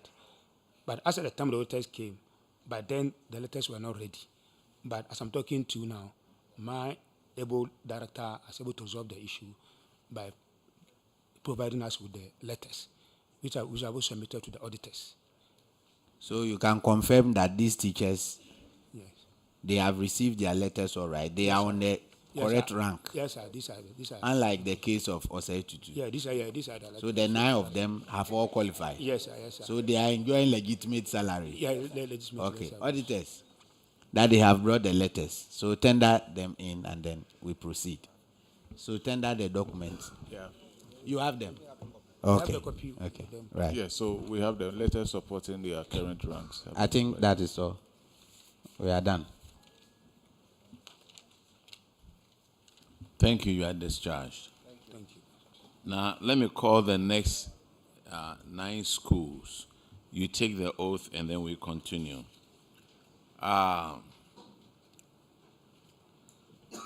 Joaso SHTS.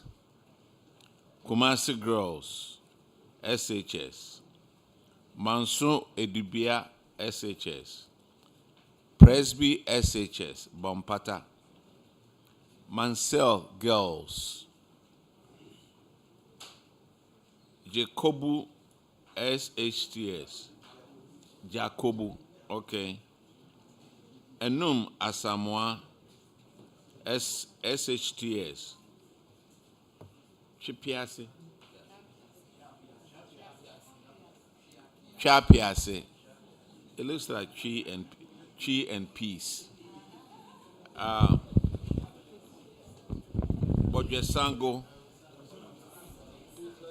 Bodjesango, and then Don't Pass it, SHS.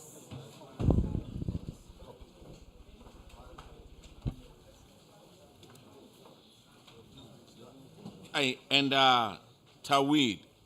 Is it Ja or Tawid? Yes.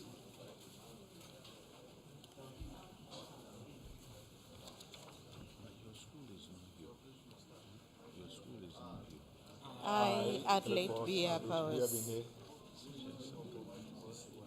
do in the name of the Almighty God swear that evidence I shall give before this committee touching the matter in issue shall be the truth, the whole truth, and nothing but the truth. So help me God.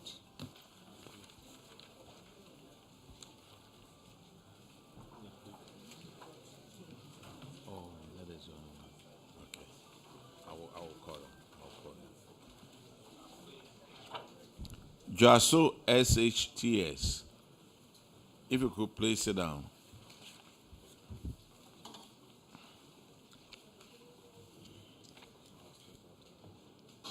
Don't go too far. Don't go. Please introduce yourself to the committee.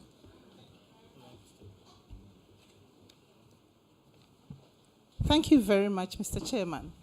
Please, my name is Ishmaelia Krenzel, the headmistress of Jasu Senior High Technical School.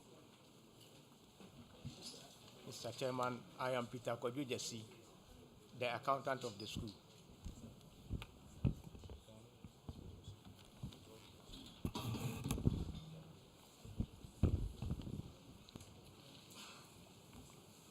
Your infraction is on paragraph 93, and Honorable Shirley Che will take care of that.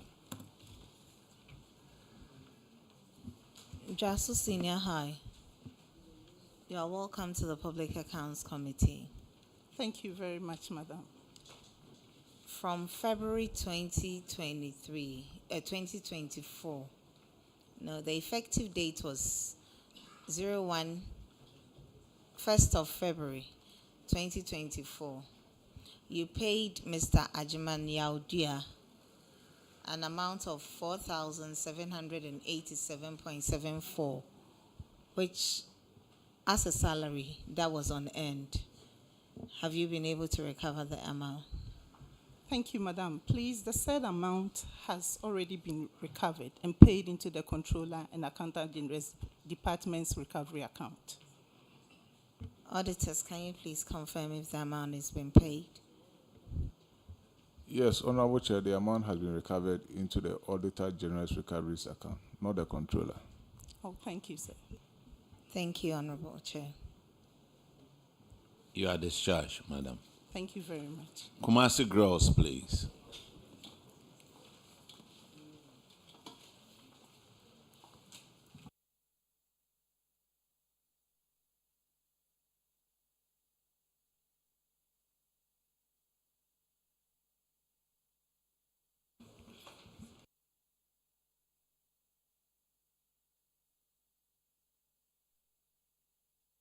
Please introduce yourself to the committee. Thank you, Chair. My name is Adelaide B.R. Powers, headmistress, Kumasi Girls Senior High School. Thank you. My name is Gloria Ohine Owusu, accountant, Kumasi Girls SHS. Kumasi girls, you also have some unearned salaries. Honorable Shirley Che will take care of that. Kumasi Girls, welcome. Thank you. You have 4 staff with unearned salary. Gloria Osei Ajiman with an unearned salary of 6,390.63 Ghana cedis. Isaac Osei, 7,175.14. Raymond Kwabena Ajiman, 6,146.73, and Francis Mafu, 5,588.52. Have you recovered these amounts, please? Yes, please. In full? Yes, please. Auditors, can you please confirm this? Honorable Chair, the full amount has been recovered. Thank you. Thank you, too. All right, Kumasi girls, you are discharged. Thank you, Chair. Let's call Manson Edubia, SHS.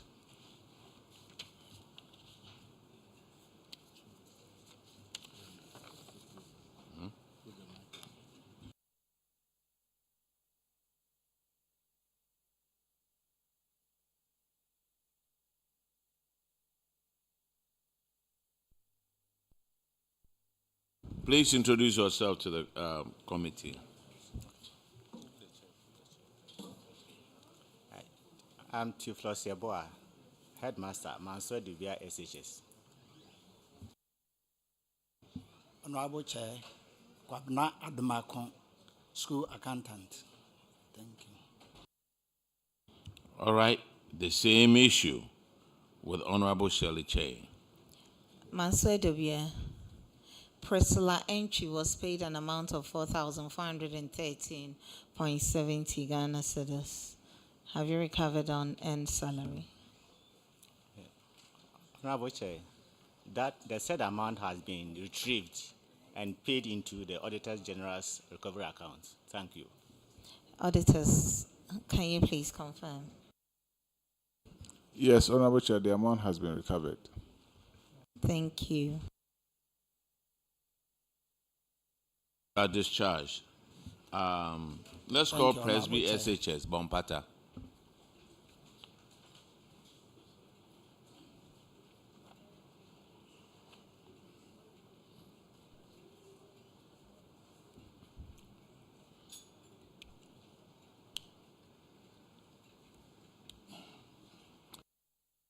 Introduce yourself to the committee, please. Thank you very much, Honorable Chair. I am Clifford Adudi-Ebene, Headmaster, Presby SHS, Bompata.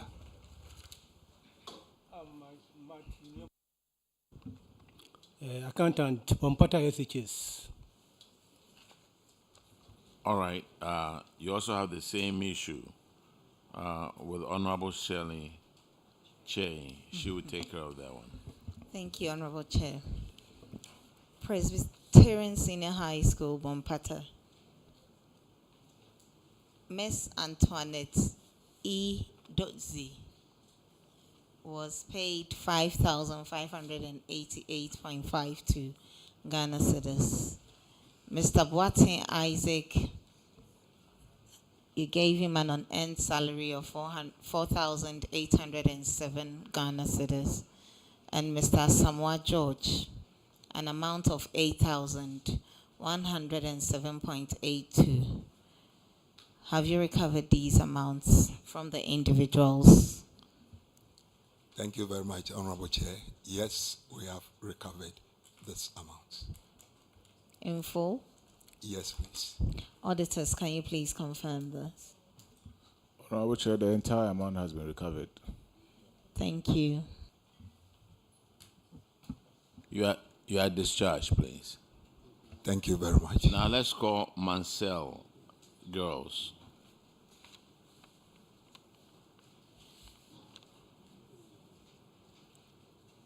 That's you.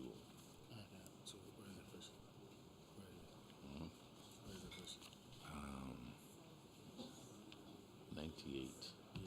Yes. Yeah. Mansell.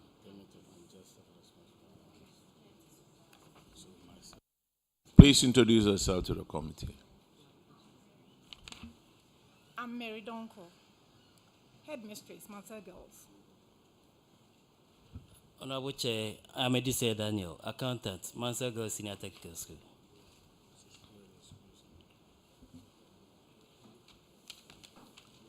Your infraction is on paragraph 98, and Honorable Gape will take care of that.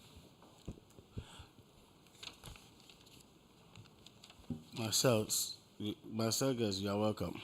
Thank you, sir. Your infraction basically is contravention of Regulation 86 of the PFM Regulation 2019.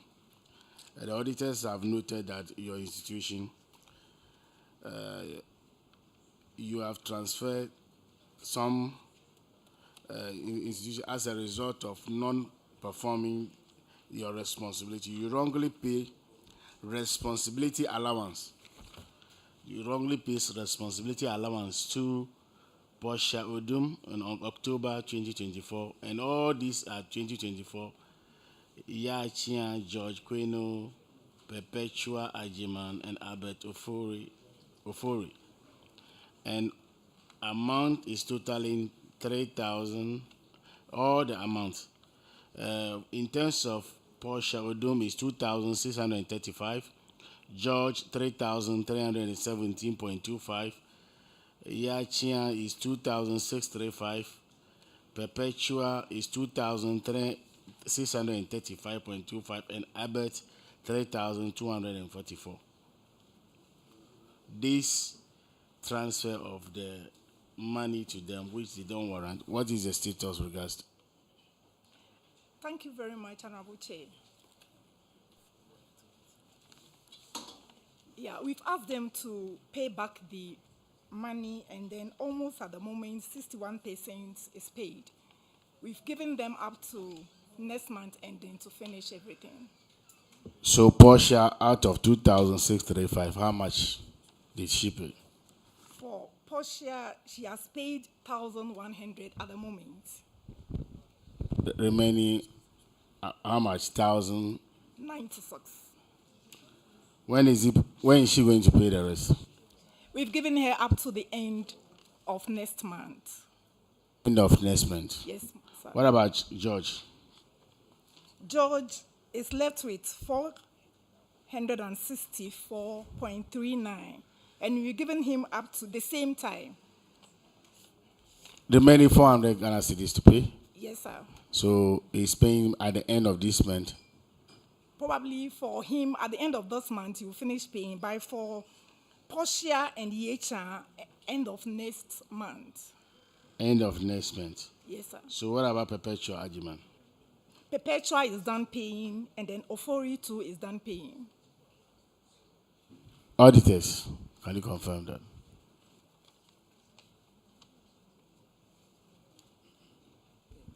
Yes, Honorable Chair, so the total amount as at the time of our follow-up is 7,386.04. So there are still balances that are supposed to be covered. Oh. Chair, I mean your hand too, direct. The rest of it, when are you going to collect them? Honorable Chair, by the end of next month, they will finish paying. Next month is May. Ending. Ending of May. We'll hold you up to it. Otherwise, you pay out of your pocket. Honorable Chair, it shall be done. Good. Auditors, take note of it. You are discharged. Thank you very much. Now let's call Jacobu. Hey. SHS. I need a book.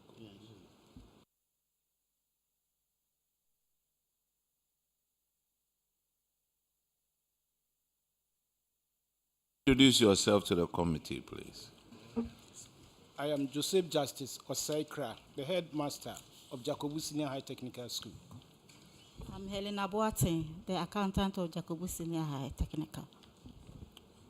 All right, your infraction starts at paragraph 98, and Honorable Gape will take care of that one too. Jacobu Senior High, you are welcome. Thank you. Your infraction basically is about one Agana Faustina from January to December 2024. You pay 12 months responsibility allowance to her, which totaling 8,747.28. What is the status with regards? Thank you, Honorable. The money has been collected and transferred. The money has been collected and transferred to the Ghana Auditor General's accounts with the details submitted to the auditors. So if the auditors were not there, I mean, this person would have taken the money free. In the first case, why did you pay the responsibility allowance? Thank you very much, Honorable. The lady was given house mistress position. She was misbehaving, and then the then headmaster withdrew the appointment. So when we went, we wanted to take her to the classroom, and she said it is demotion, and therefore she will not do it. And that led to that. So, because of misbehavior, that's why he was demoted. Yes, please. Auditors, can you confirm the payment? Yes, Honorable Chair, the total amount has been recovered. GS, issues like this, what do you do about it? Regional Director will take it up. No, I'm saying normally.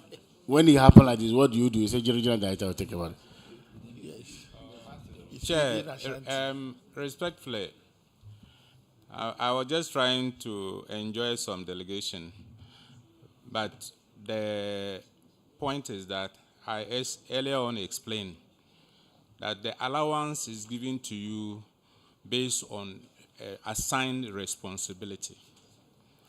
So whatever will cause you to move out of that responsibility, sometimes promotion, sometimes transfer, and in their case, it was a decision taking that the person no longer qualified to serve as senior house mistress. And so once they appoint somebody, two people cannot take the same allowance.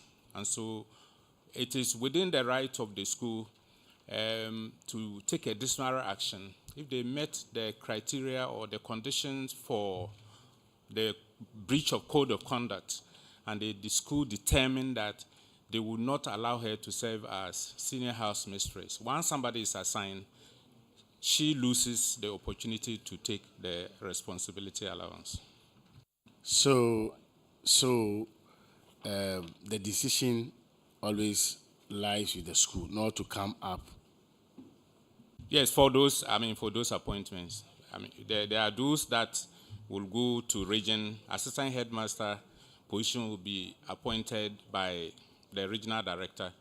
The headmaster will be by Director General with recommendation from the regional director. So it fell within the purview of the head to determine who she wants to be, particularly if the school did that, in collaboration by mentioning that to the regional director and duly taking disciplinary action. That may play at another level. But the point is that once you no longer qualify to be a senior house mistress, you lose the opportunity to take the responsibility allowance. All right, thank you. The next infraction is on paragraph 117, and that is abandoned or delayed projects. Jacobu, you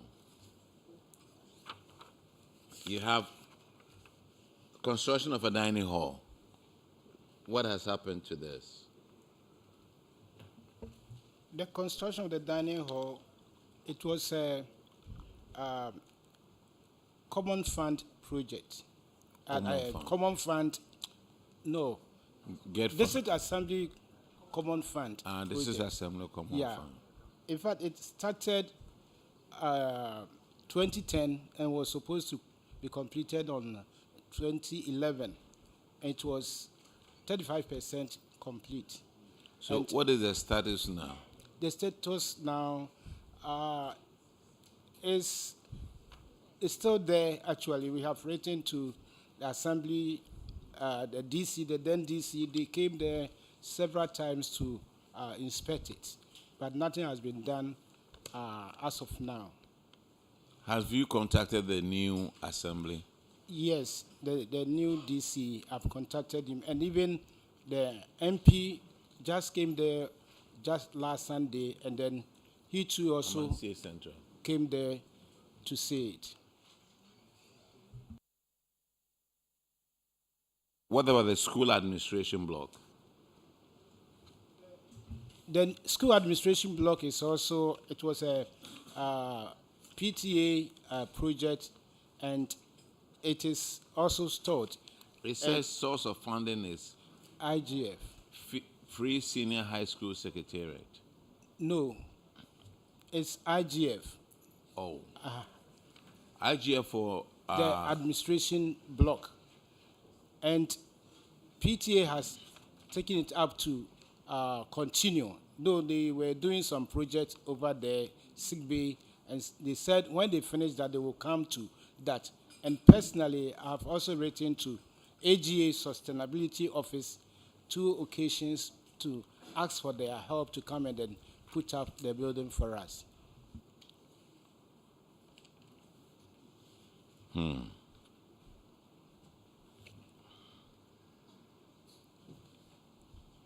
The other one is an abandoned vehicle.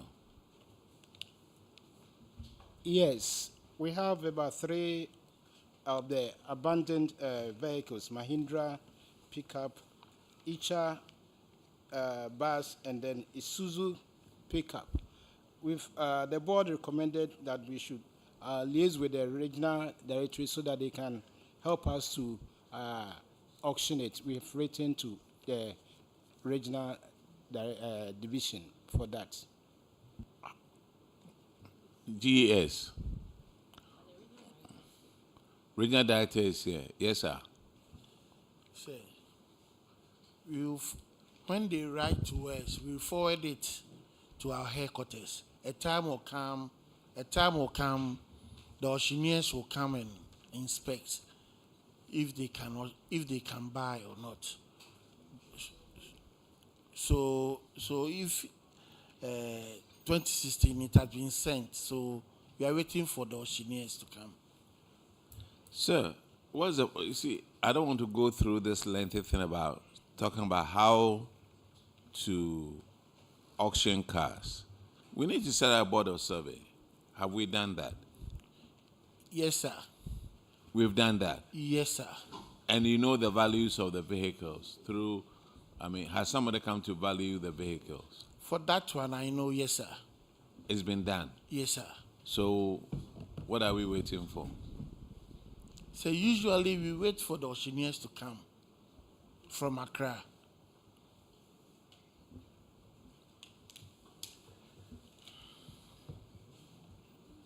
Auditors, just give us a education on how to auction these cars so that the other schools will know.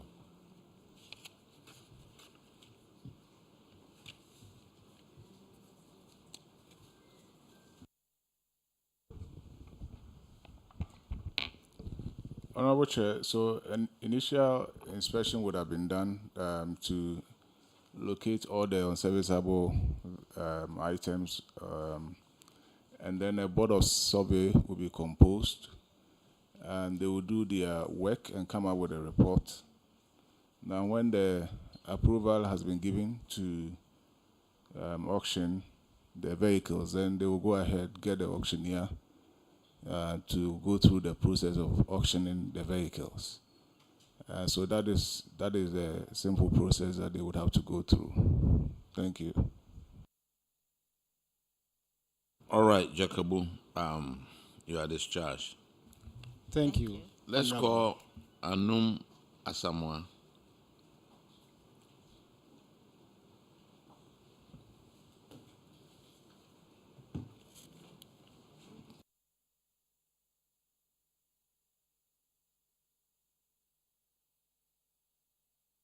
Please introduce yourself to the committee. Honorable Chair, my name is Ms. Florence Apia, Enu Asamoah Senior High Technical School, Headmistress. 98. Please, I'm Ose Samuel, the accountant.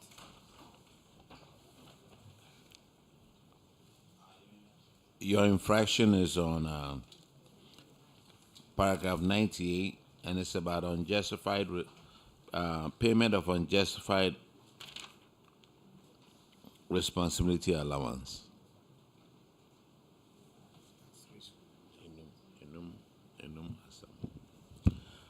Enum, you are welcome. Yeah, one Francis Adai.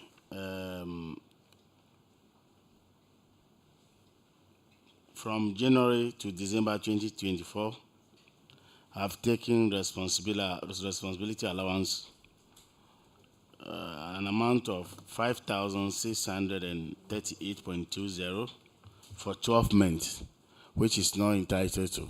What is the status with regards to this? Thank you, Honorable Chair. The money has been recovered and paid into the account, and the receipt has been given to the auditors. So, why did you pay if it's not, entitled to it?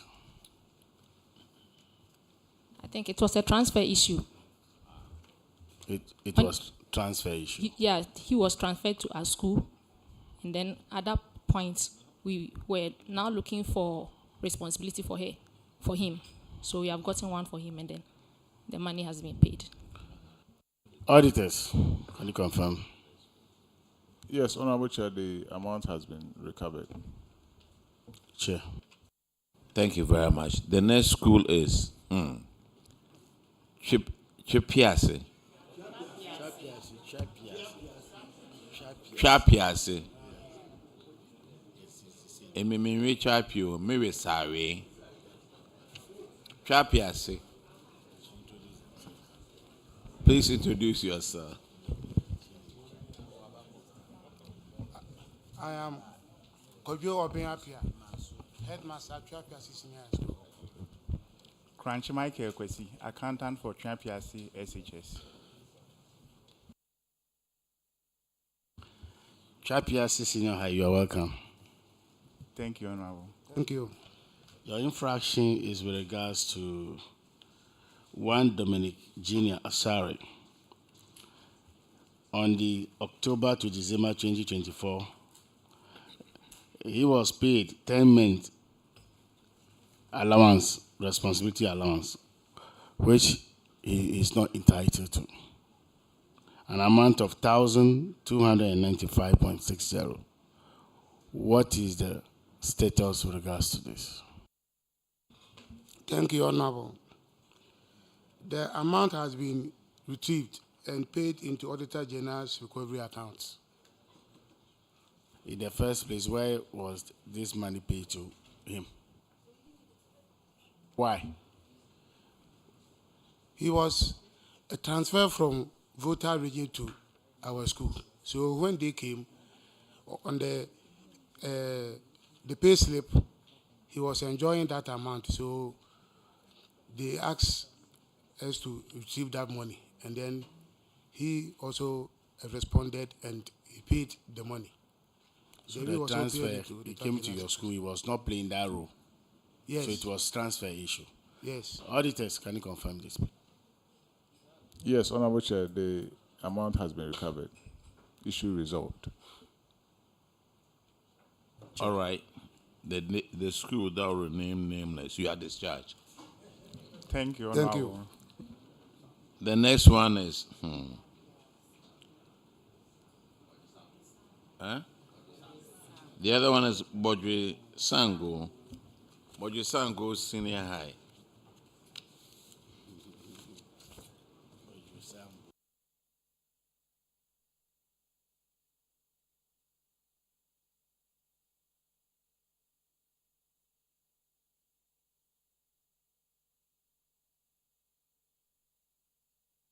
Please introduce yourself to the committee, please. Yeah, thank you, Mr. Chair. My name is Amwati Emmanuel, headmaster, Bodjusango Senior High School. My name is Atedria, accountant, Bodjusango Senior High School.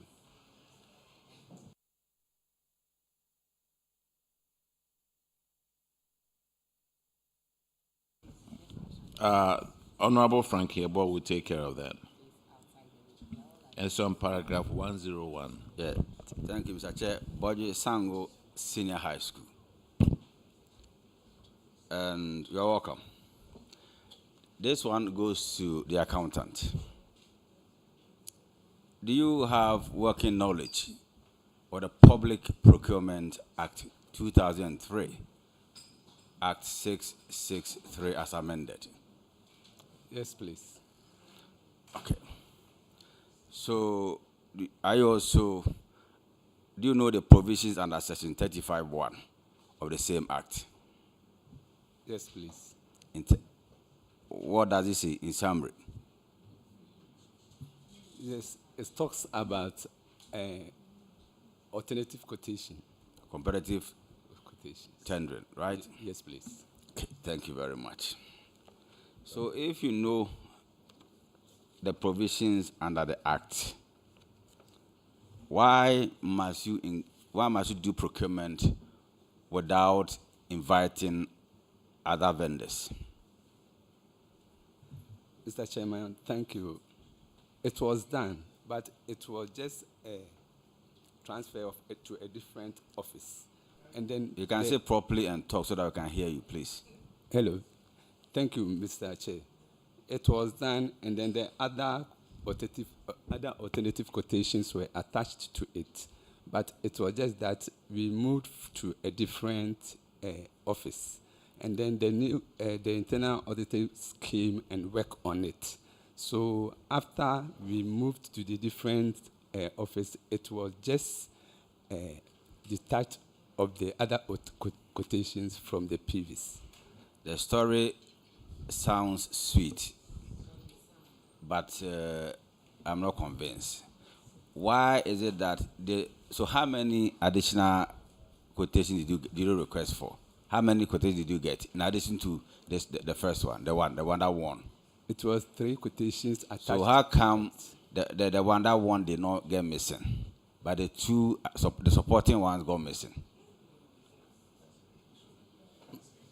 My boss, it was attached to that, but it was just that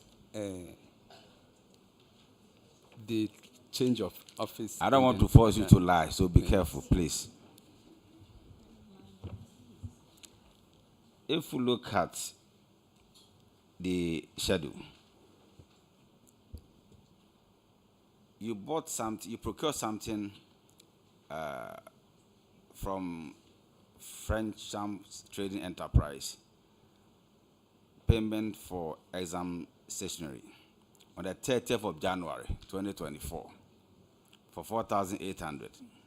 And then on the 1st of February the same year, you bought another one, 9,000. 2 days interval. Have you heard about something called bulk breaking? Yes, Mr. Chairman. Can you consider this one to be a bulk breaking or not? No, it was part payment that we made. No. 2 different companies. One was on the 30th of January 2024. You bought payment for exam station for 4,800. And then on the 1st of February, another company, Flodex Prestige, the same item for 9,700. Mr. Chair, I learned it was a different items. The Franchamp supplies that of exam stationery. Mm-hmm. But that of the Flodex, I think so don't think. It's here. It's written here. So don't think. He supplied I'm reading from the report. He supplied us with toners and then A4 papers and then other kind of that one is different. Stationery. This Yes. one is. Do you have a copy of the report? Yes. Or do you want me to give you one? No, Mr. Chairman, I had it. If you have, go to page 29 so that it will be simple. It will be easier for us.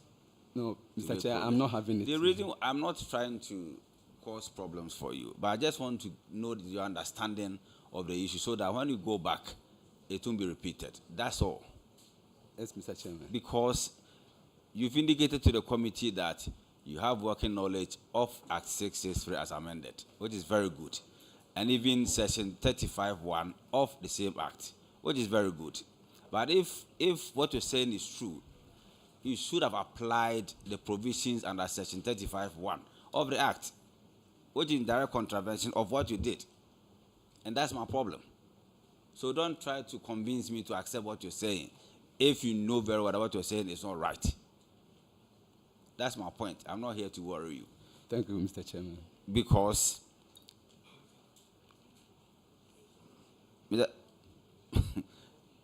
technically, you knew you were breaking bulk. So let's accept it and move on. What you want us to, all of us to learn is the fact that you have the report down. So let's do some exercise, please. Page 29.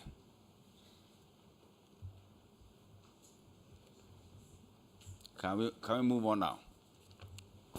Page 29. Yes. Okay. Don't even worry about a Jaberima enterprise for the vehicle type. Don't leave that one. Go to the second one, 30th of January 2024, with the PV number 19/01/24. Frencham Trading Enterprise. Payment for exam stationery, 4,850. Have you seen that one? Yes. Let's Mr. go to the Chairman. next one. 1st of February 2024. PV number 01/02/24. Flodex Prestige. What do you see there?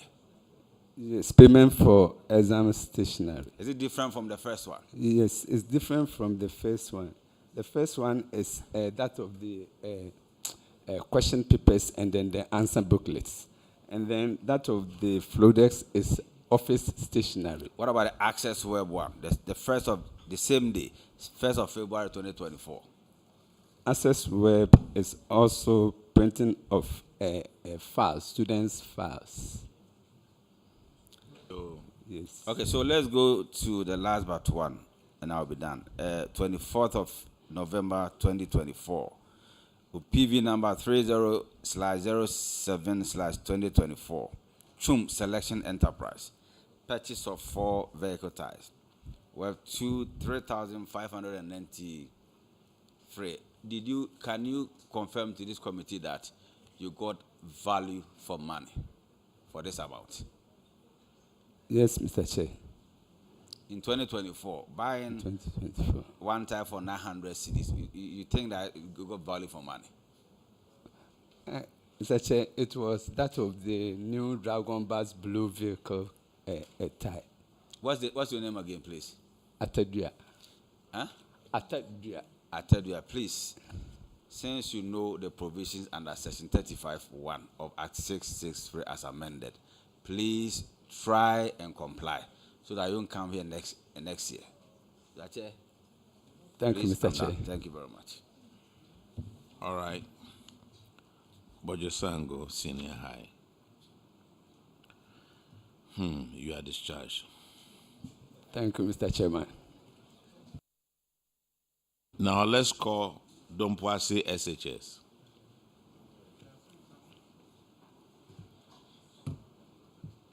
Ellie. You.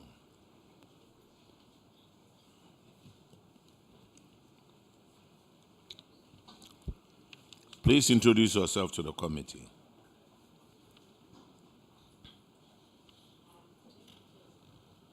Please, my name is Miss Faustina Sleepy Mensa, Headmistress, Dompasi Senior High School.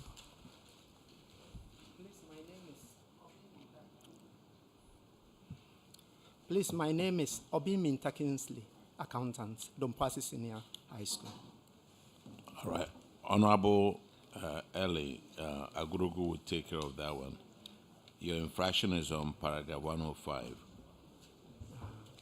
Thank you, Mr. Chair. Let me borrow your word. What brings you here?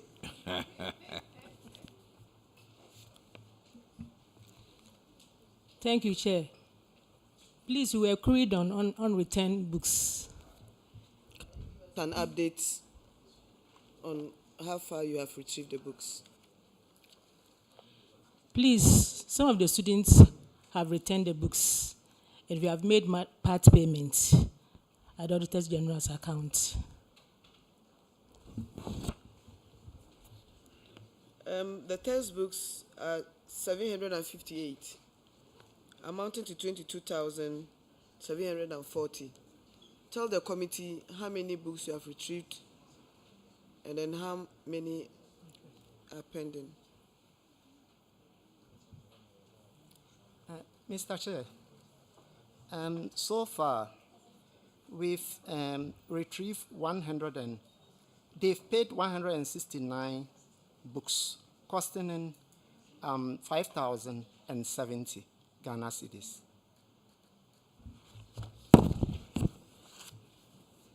This is very poor. What measures have you put in place to retrieve the rest of the books? Please, the measures that we've put in place to retrieve the books are, we've decided that if they are coming for their results, you have to make payment before your certificate will be given to you. I had a lot of classmates till today, they've not gone for their results. So those who are not able to come, how are you going to reach out to them?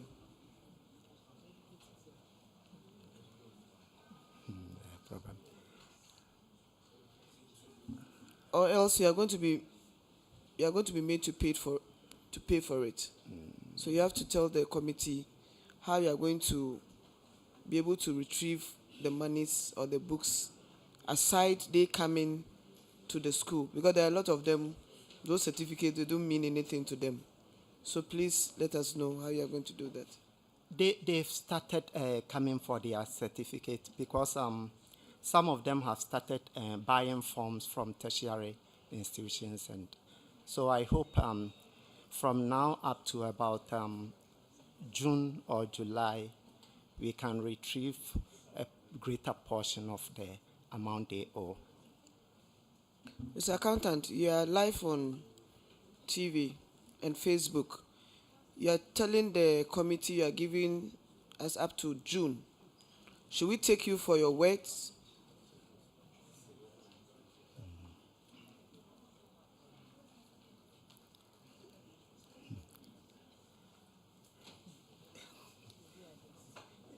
Well, please, we'll do our best. We need timelines, please. Please, I hope that maybe by the end of this year, we will collect about more than 60% of the amount owed. Mr. Chair, that will all be.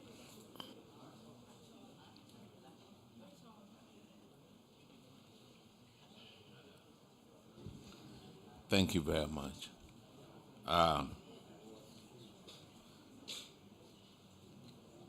This is Don Kwasi, right? Yes, sir. Okay, you said by June you will get it done. No.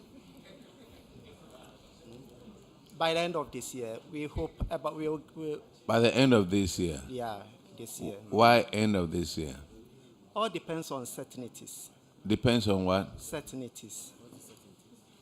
What do you mean by certainties? Because if the person performs poorly. Come closer to the microphone so I Okay. can hear you. If the person performs poorly, I don't think that you will come for the results. Then make sure everybody passes.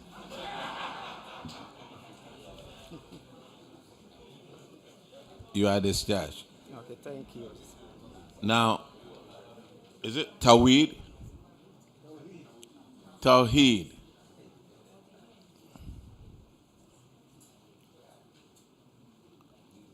Please introduce yourself to the committee.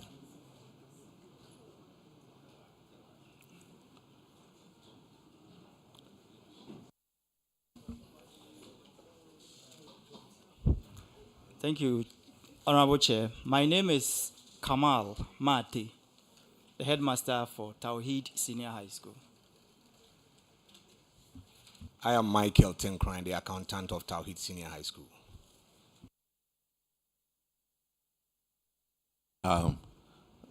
Honorable Shirley Che will take care of these on-end salaries.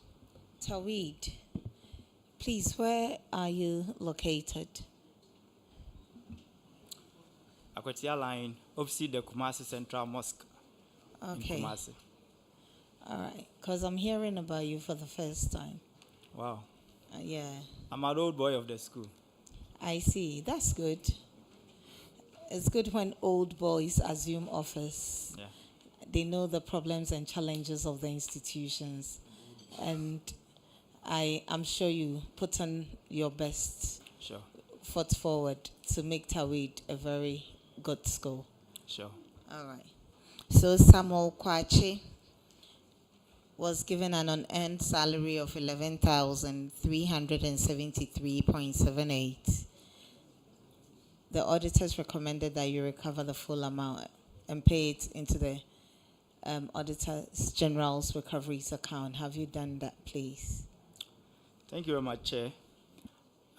We have been able to recover 5,000 Ghana cedis out of the lot, and per our recovery schedule, he's supposed to finish with the payment by the end of June this year. So as of now, we've been able to recover 5,000 Ghana cedis. Thank you.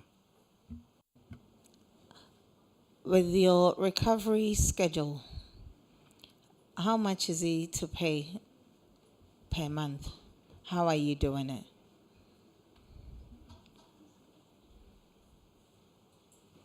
Okay, we started with the recovery from July 2025, and it was supposed to be 3,000 a month per quarter. Sorry, per quarter. So that is the plan we have. Did you seek approval from the auditors in terms of the schedule? Did you seek their advice, their input? Because it looks like it's going to take quite some time for him to finish. It's only, well, it's not only, it's 11,000. And this was done as far back as 2024, end of 2024. So if you had started recovering earlier than July and given him a different payment schedule, I'm sure you'd have been done by now. Did you check with the auditors?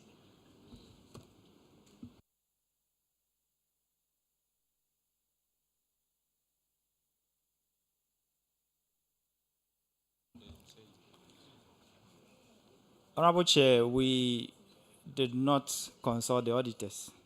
It was an agreement we made with the master, and we all agreed to go by that. Thank you. That's fine, no problem. Have you updated the auditors of the payment so far? Yes, please, we have. Auditors, can you please confirm the 5,000 payment?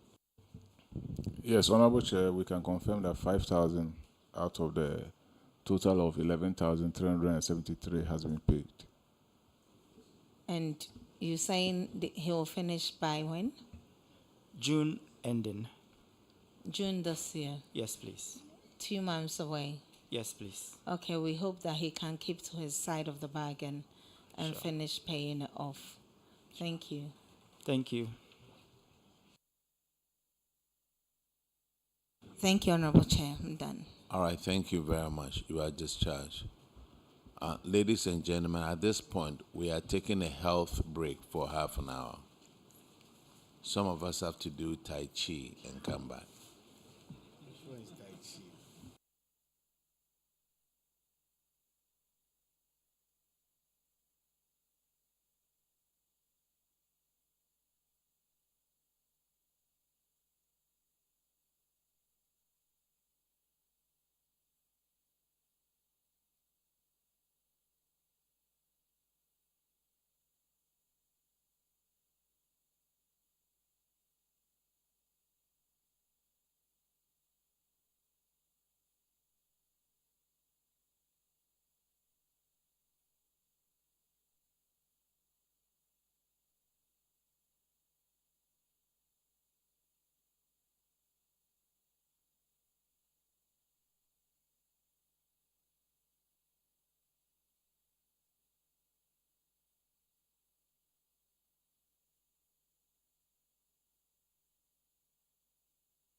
Okay, ladies and gentlemen, the meeting is called to order. Let's call a few schools and colleges for us to take their oath. Then we'll call you one by one. We'll call St. Monica College, Enche College of Education, Aguna SDA College, and these other schools. Secho Dumasi, Biposo, Ejuraman Anglican, Ken UST, Oforukrum, I think we've done that. We've done that one. Okonfanochi SHS.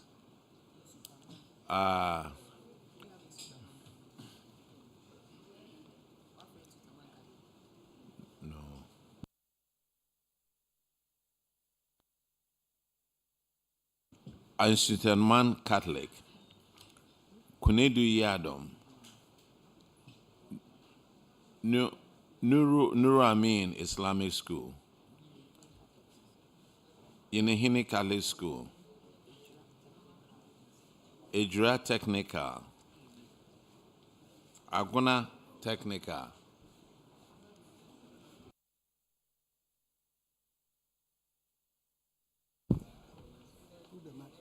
Adamumase,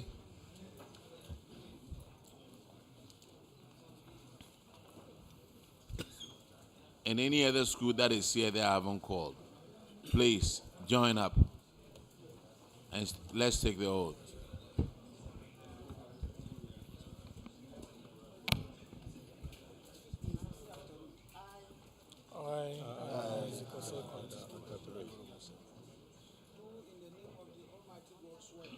Do in the name of Almighty God swear that the evidence I shall give before this committee touching the matter in issue shall be the truth, the whole truth, and nothing but the truth. So help me God. Enche, what school? Enche College of Education, please have a seat.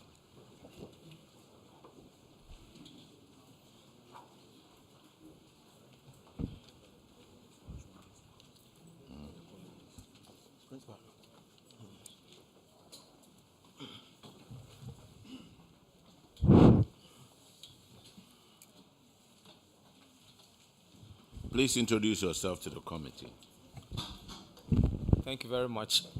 Thank you very much. And good afternoon, Honorable Chair and Honorable Members. Please, my name is Professor Francisco Ando, College Principal. Thank you. Nda Akabre, College Finance Officer. Right, Crunchy Apple, at a registrar. Bernard Poby, Account Officer. All right, Enche College of Education. We are looking at your financial performance. Let's see here. I see that your total income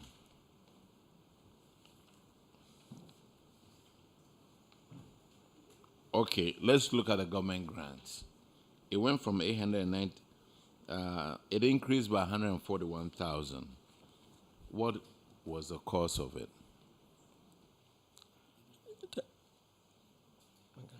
Thank you, Mr. Chairman. That's increase in compensation of employees, book and research allowances, and other related costs. Thank you, Mr. Chairman. Okay. Now, internally generated funds. What do you do for the internally generated funds? With our records, the internally generated fund, they are fees from students, and there's an end we have done something to improve the IGF. Now there is revenue mobilization. We have set up a committee to come out with water sachet factory. Then now we have printing press. Even now, there's a partnership between the college and one university from USA that they are going to help us even.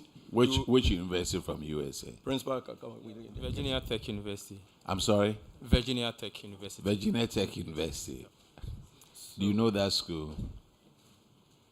No, we have had meetings with them. I have not been there, but You haven't been there? Yes, please. Yo. Yo. Yes. Virginia Tech University. Yeah, right there. Thank our university, and they are going to help us to do farming. Yes. Thank you, Mr. Chairman. Yo. Don't get your hopes up too high. Mr. Chairman, did he say they were going to help him do farming? Yes. Yes. Mechanized farming or what kind of farming? We have vast land, and we want to farm on the land. So some of the measures we have put in place is college will invest a little bit, but they are coming in with some ideas, help us to not mechanize, because they don't do mechanized farming, but they are more into community agriculture. So that is where but community agriculture, yes, we can do it better. So they are not really coming to help us do the farming, but they are coming to help us, as you said, with funding. Yes, we are still discussing with some kind of funding. So what exactly are they coming to help you do? Because if it's the farming, I know we do it better than.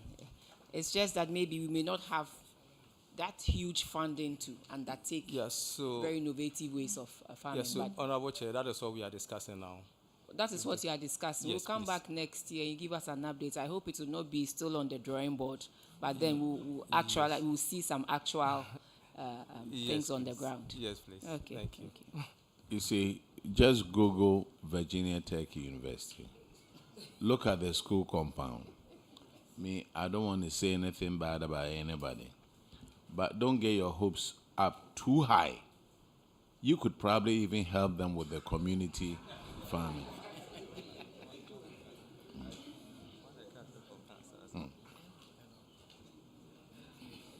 Hey, Brianni Jono. Now, look at it. So compensation shot up 1.1 million. After a huge increase for your grant, you chopped all the money for compensation. And then your use of goods and services came down. And consumption of fixed assets is about the same. But if you look at your position there, surplus, deficit in 2023 was 548,000. 2024, it went up to 719. That was a deficit. And you are waiting on Virginia Tech to teach you farming. Yo.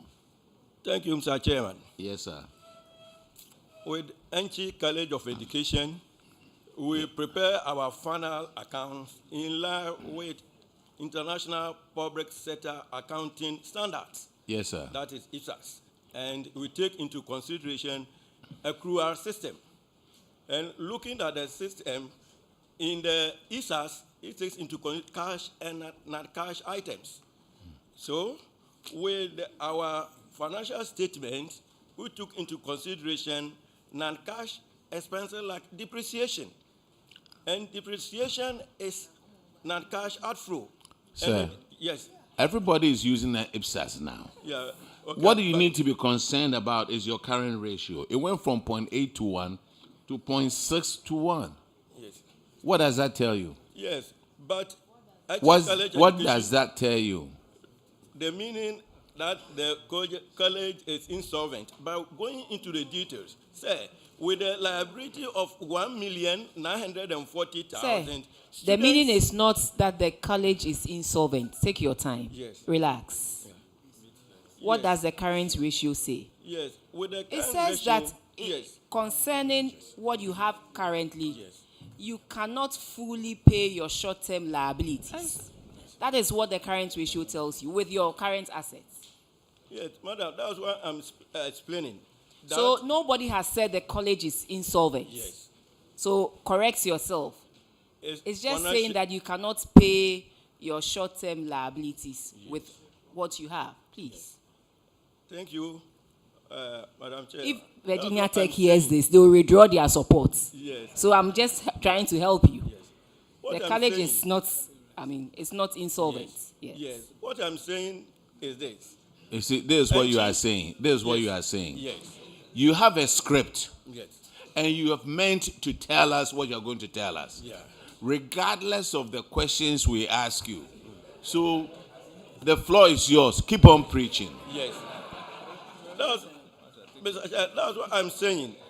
The college, that's what I'm saying. The college, we use ISA system with the ratio of 0.6:1.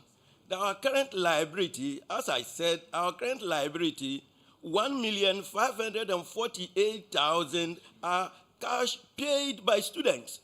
It's fees in advance.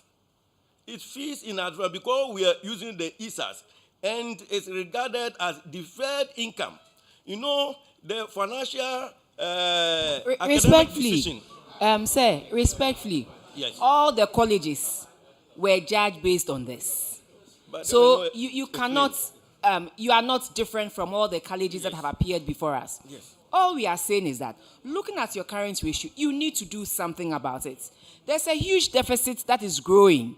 It grew from 548,000 to 719,000. So please, work on it, one, to reduce your deficits, and two, work on your financial position to improve upon your current ratio. All this long talk is not going to help. But what measures are you putting in place? You are not the only college being judged on the IPSAS. All the public colleges are being, judged on the same thing. So please. Thank you very much, Honorable Chair. Since I assumed office last year, September, I have set up a committee. I have set aside some funds for us to invest into sachet water. We have studied the market, and we know that it's something that a business that is viable. So this is something that we are going into. We also are preparing our campus for events. One of the auditors suggested that we have a very beautiful campus, and so this is something we could make some money from. So we have put in place certain measures to go into some investment and businesses to improve our revenue. Thank you.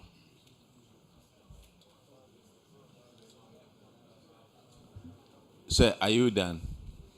So I wanted to come out with something because this public. I'm wanted to Sir. come out with something. Say. Sir, can I give you a personal advice? Enchi is far away, and you still want to be talking. You are discharged. Thank you very much, Honorable Chair. Thank you very much, Chair. Let's call St. Monica's College of Education. St. Monica's, are you here?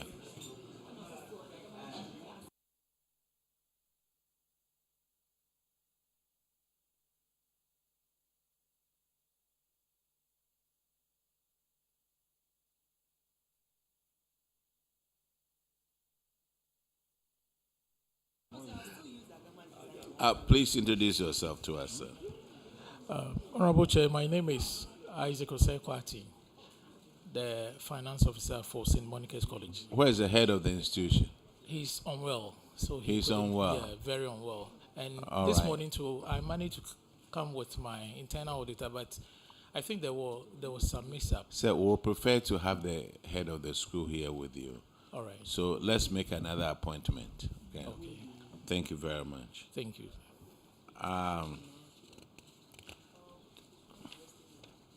We'll be going to Western Region, so you can come out there. Agona SDA College of Education. Are you here? Yes, sir.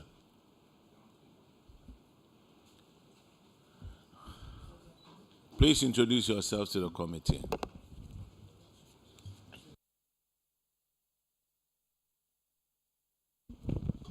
Thank you very much. I'm Dr. Peter Takra, the principal of the college. Please, I'm Richmond Owusu, account staff.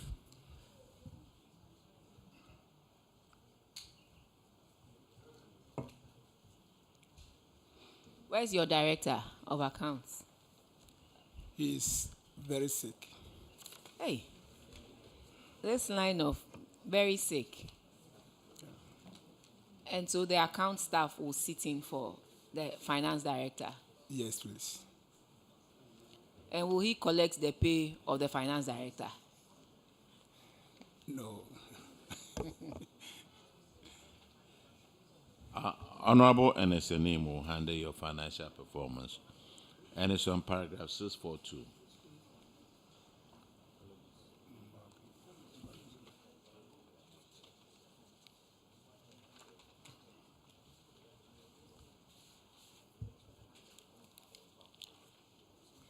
You have a huge following, I won't say a following, congregation in Etiwa East, the SDA Church, yes. Yes, Yeah. yes.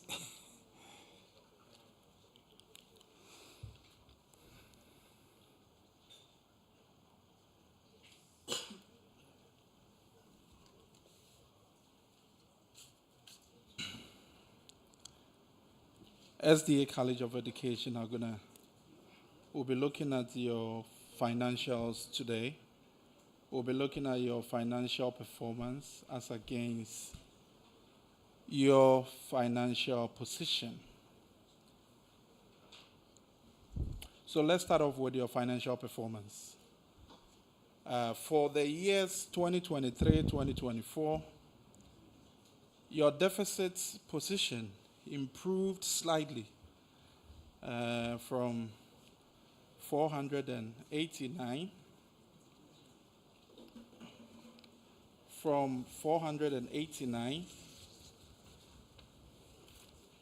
one second. Alaji.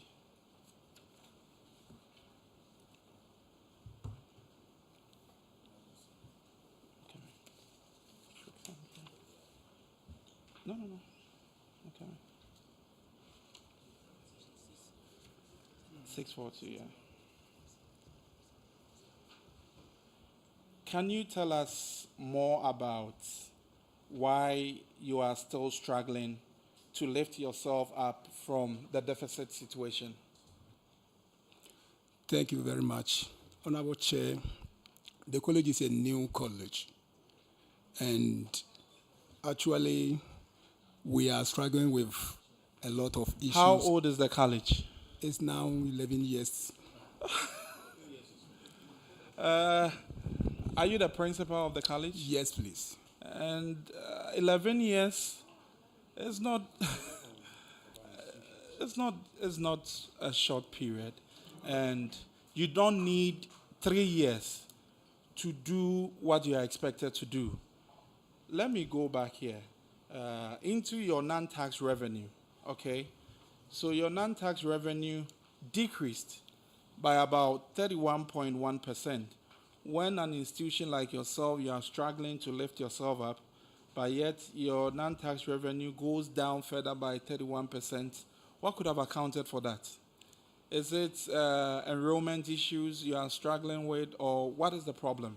Yeah, Honorable Chair, during the period under review, the prices of goods and services actually shot up. We are talking about revenue, please. Non-tax revenue has nothing to do with prices of goods in the market. So please, let's stick to the report.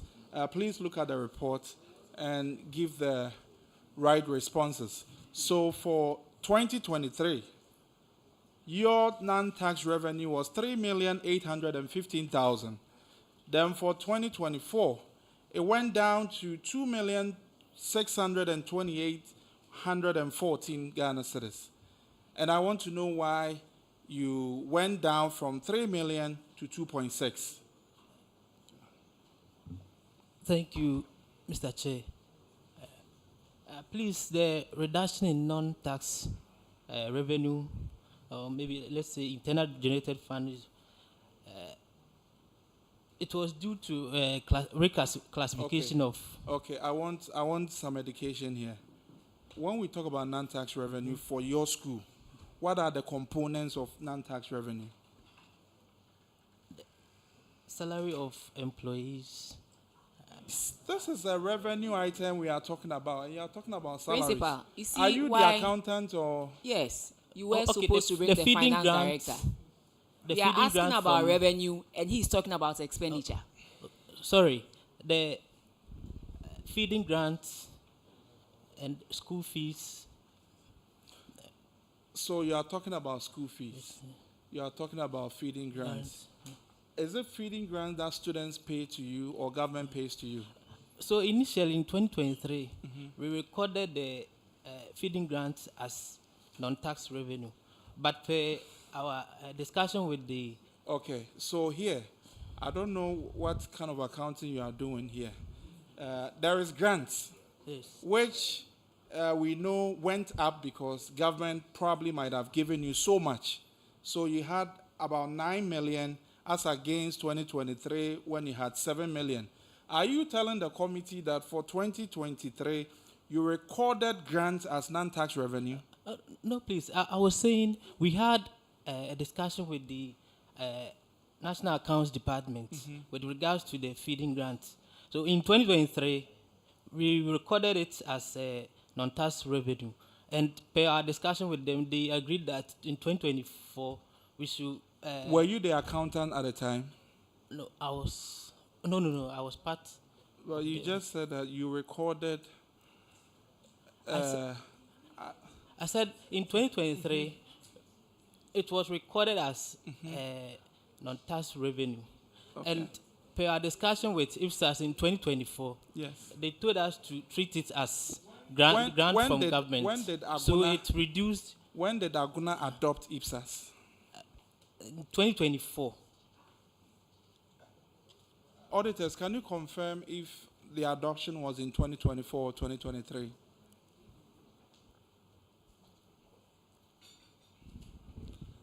Honorable Chair, my understanding is 2024. Okay, so you can continue then. So we treated the grant, the feeding grant as non-tax revenue. So per the discussion we had with the Department of the National Accounts, they told us to treat it as government subvention. That's why it reduced the price. From your explanation, for 2023, you had recorded portions of grants into non-tax revenue. That shot up your non-tax revenue for 2023 as against 2024 when you adopted IPSAS. Yes, please. So that is the reason why for 2024 your non-tax revenue went down. Do you have a collection of your non-tax revenue for 2022 so that we can judge this performance for 2023, 2024? Unfortunately, we didn't bring the... Okay, that's well understood. So now grants for 2024. How come you had so much in grants for 2024 as against 2023? So that's the reason why I was saying we treated the feeding grants as government subvention. You are getting the issues mixed up. You are getting it mixed up because for 2024, your non-tax revenue was 2.6. Yes. Are you now saying that you had added almost $1 million from 2023? Yes, please. Okay. You want to accept it as it is, right? Because consequently in Honorable- 2024, the Honorable Member. feeding fund amounting to 1,910,608 cedis were recorded as government subvention. It wasn't part with the non. What was the actual government grant for 2023?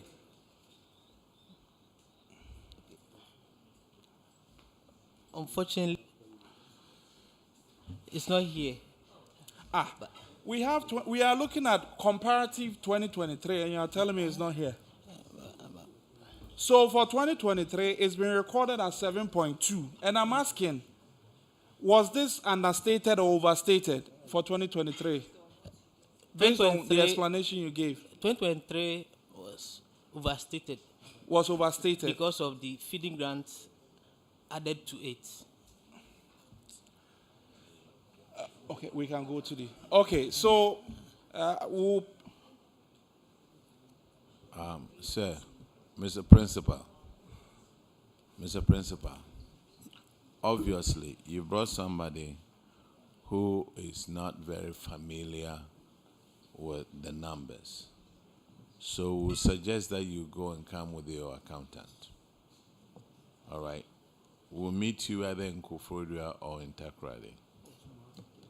Or tomorrow, if you can get him, we'll talk to him. Okay. All right? Very well. Thank you very much. You are discharged. Yeah, thank you. St. Monica's, please.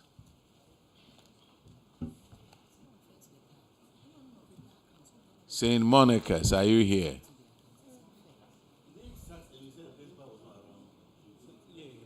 No, the account. St. Monica.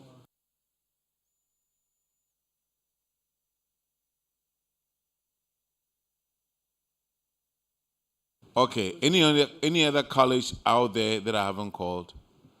Okay, now let's go. Let's go by my plan over here. Let's call Secho Dumasi.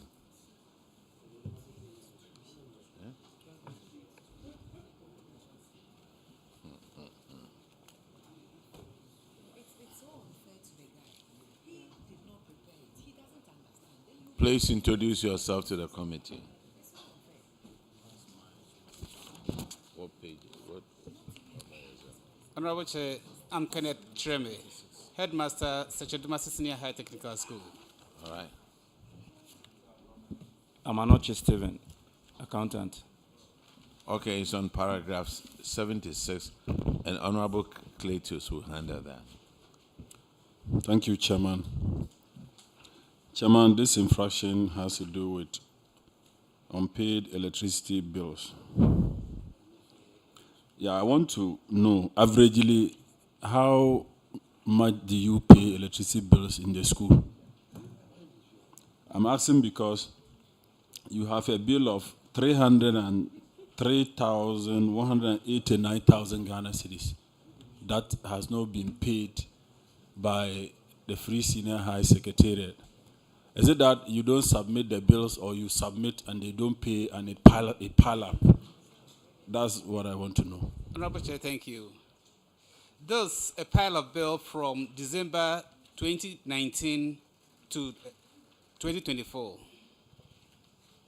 We submitted, but it was not paid by that time. Has it been paid now? Yes, please. It's been paid. As at now, currently, we looked at the outstanding payment from 2024, and we had 516,381 cedis, 23 pesos paid. Don't owe electricity. That was that of 2024 and part of 2025. Sir, we are talking about audit up to the 31st of December 2024. What has happened later is not in front of us. That the amount stated here, the 303,000 Ghana cedis, has it been paid? Yes, please. Please confirm. Yes, Honorable Chair, the amount has been paid. All right, sir, you are discharged. Thank you, sir. Let's call Biposo SHS.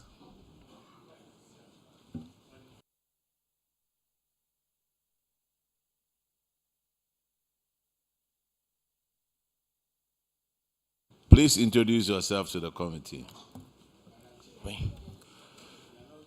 Honorable Chair, I'm Mr. Boatin Andrews, Headmaster, Biposo SHS.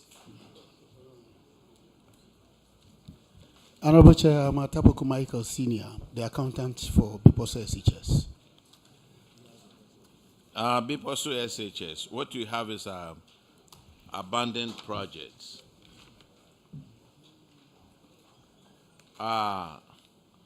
Dining hall and kitchen complex is roofed.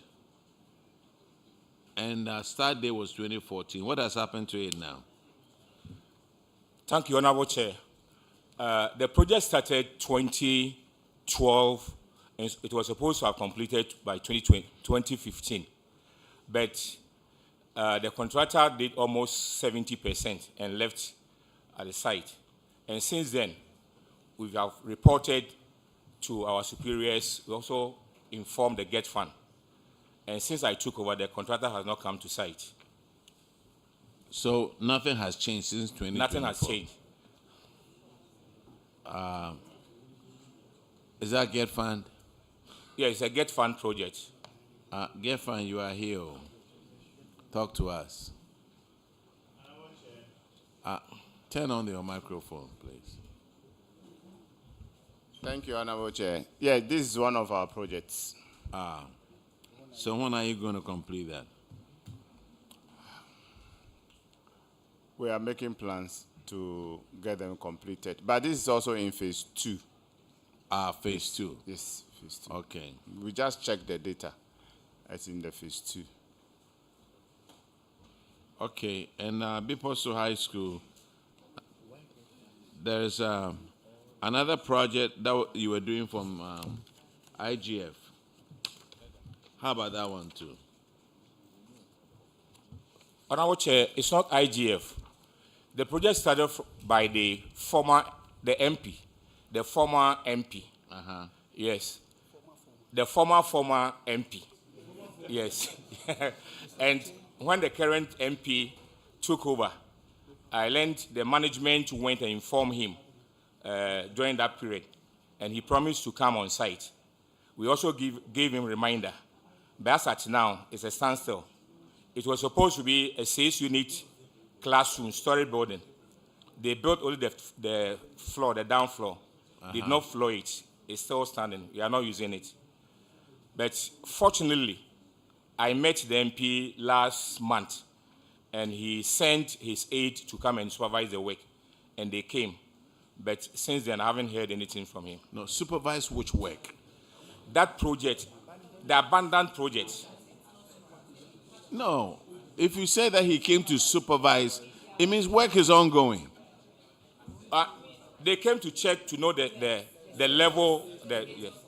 Sorry, sir. So when is he going to touch it? Look, a 6-unit classroom block. Yes, MP's common fund. But if they complete it, it's for the community. Yeah, a 6-unit classroom is a story. And it started by Honorable Simon Semensa. And since he left, and the new MP came, the former educational minister came and took over. And since then, nothing has been done on that project.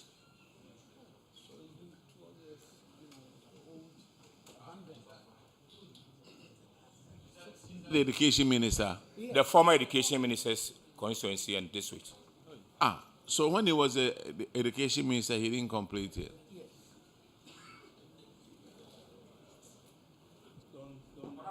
Went there 2 years ago. Yes, and we informed him, but nothing was done. It's recently that I said I met him one-on-one, and he decided to send his special aide to come and check the project. Okay. Was he aware of this issue at the time? Yeah, yes, he's aware. I thought you But said you just came said 2 you years were there ago. two- So yeah, you came 2 years ago. So if you are saying was he aware? How can you confirm with certainty that at the time he was aware? He was You see, he's not here to respond to I'm not issues. responding. My predecessor. No. Madam Chair, Okay. the minister, the former minister you are referring to, is not here to answer for himself. And you have just confirmed that you've been at the school for only 2 years. And at the time the issue happened, did you inform him? At the time you were cited for all this, did you inform the minister at the time? They cited for coming here. Yes. This was the 2024 report. Yes. And at the time, he was still minister. So when they came on site and... No.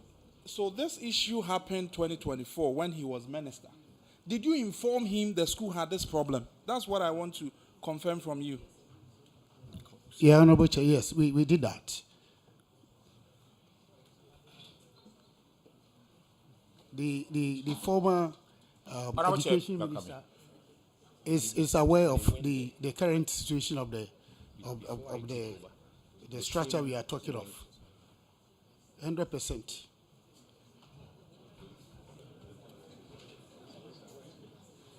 Before I took over, the team.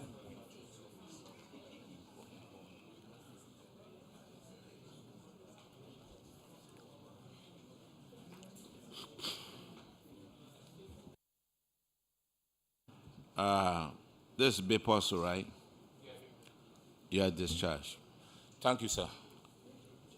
I know you will come back next year. So, Ejuraman Anglican School.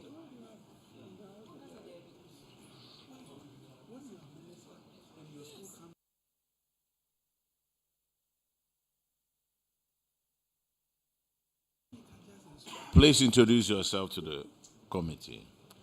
Honorable Chair, I am Efua Sapon Asamabunsu, Headmistress, Ejuraman Anglican SHS.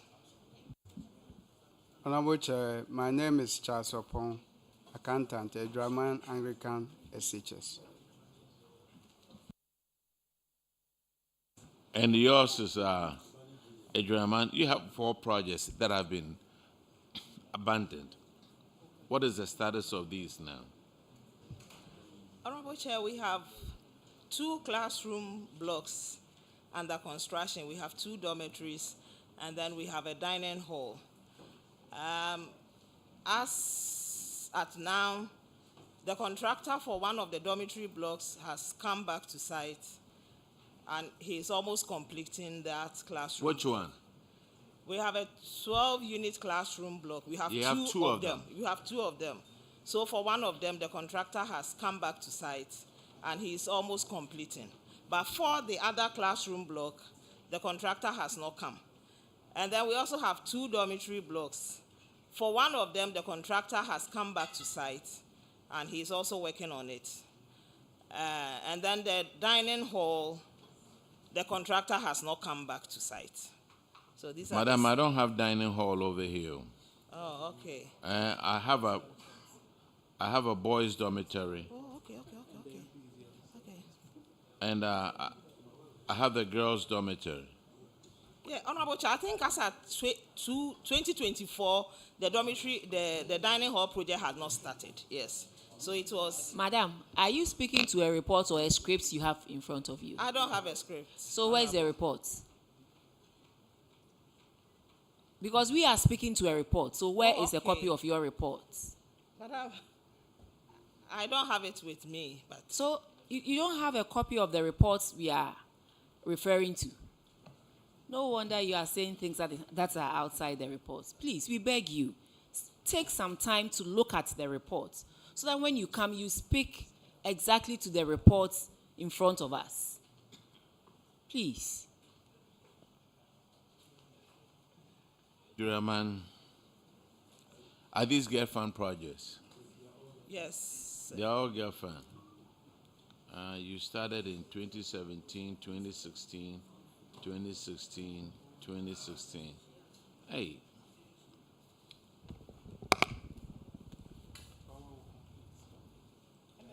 Is that your school?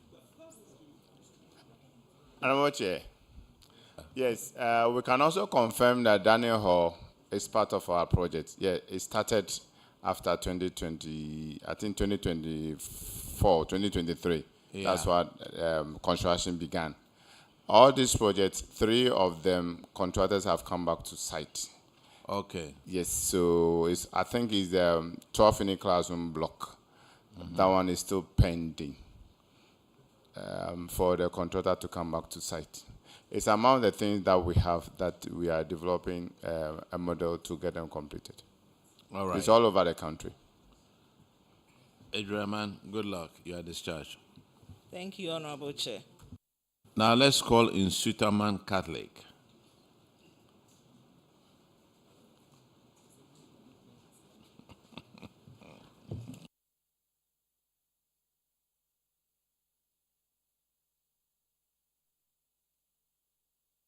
Please introduce yourself to the committee.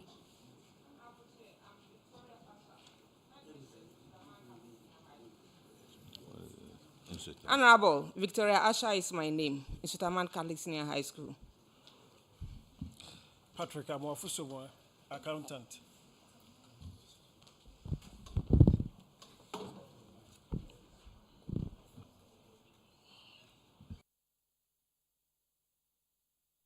And if you want to respond to, it's not honorable, respond to the chair. Insutaman, what brings you here? Abandoned Get Fund projects. Abandoned Get Fund projects. How many of them? 12-unit classroom block and 12-seater toilet block. What is the status of these? The classroom block is 78% complete, and the toilet is 70%, according to the consultant. According to your consultant, yeah, in Sutaman, you are. Let me see. The 12-unit classroom block, 65%. Has the contractor come back to it? No, please. And who is the contractor? Atachi. Atachi. Yes, please. Have you consulted him yet? I speak to the project manager because he's the one that have his contact. When was the last time you spoke to the project manager? Even before, I think last week, I called him again. Last week? Yes, please. The last time I called him. But not the contractor? No, please. Why not? That's why I'm saying that it is the project manager that I have his contact. But project manager, I want to see the contractor. I need to talk to the contractor. All right, I'll do so. Project manager is an employee of the contractor. I'll do so from here. You do so from here? Yes, please. Madam. All right, madam, you are discharged. Thank you. Let's call Kunedu Yadam.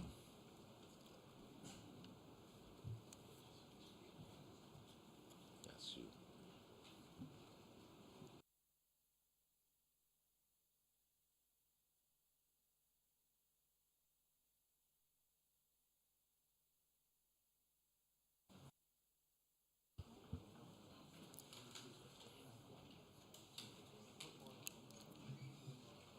Please introduce yourself to the committee.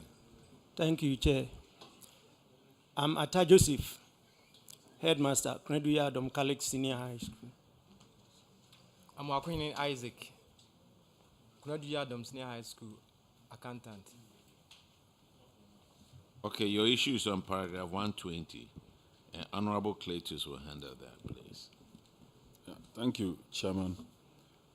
Chairman, this infraction is on paragraph 120. It has to do with the Get Fund project not in use since 2016. And the auditors observed that there's no electricity to the building, no access road, and other ancillary facilities. Can you tell us whether the project is being fully completed and utilized? Chair, according to the contractor, he has finished the project. But if you look at what we've stated, the auditors have stated in their report, there is no electricity on motorable road, no pavilion for the student to prep during prep time, no teacher quarters to monitor the children over there. And the project was sited at new site, far away from the main compound. And so since then, project has not been used.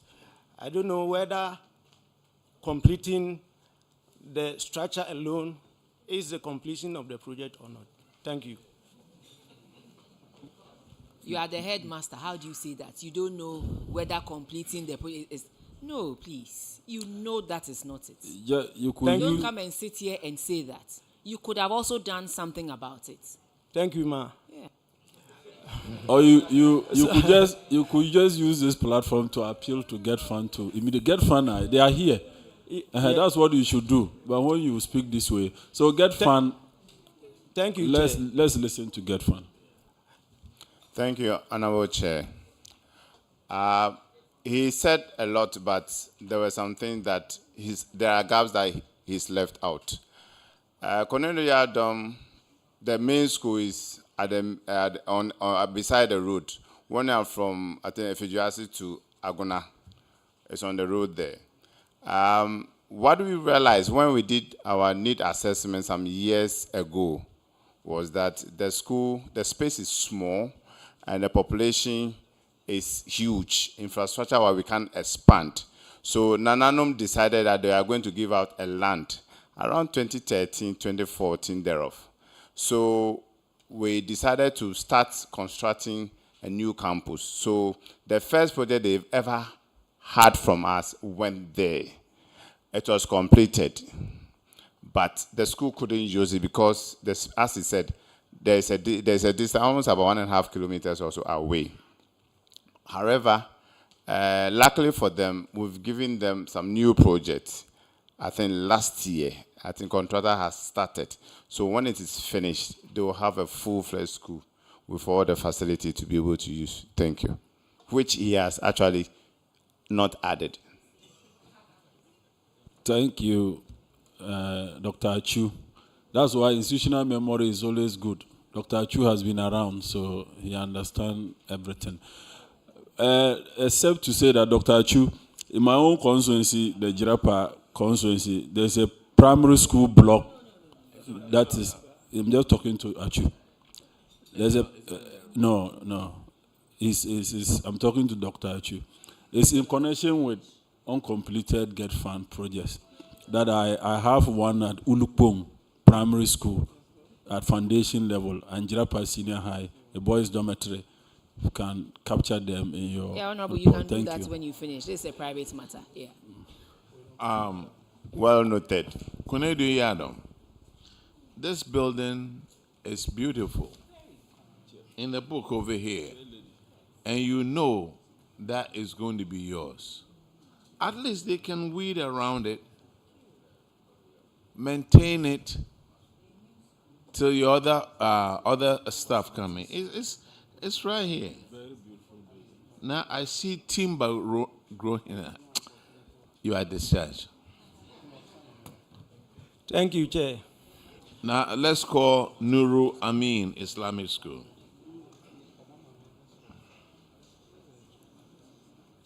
I'm appealing for something. I know. Sometimes they want to hear. Yes, sir. MP has done.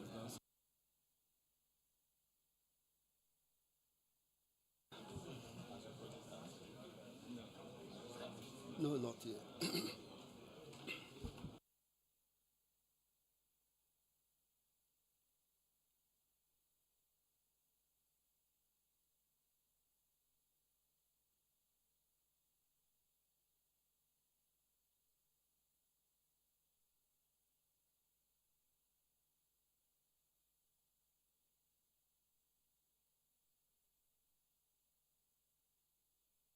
Please introduce yourself to the committee. Thank you, Honorable Chair. I am Mohammed Basha, Headmaster Nur Amin SHS.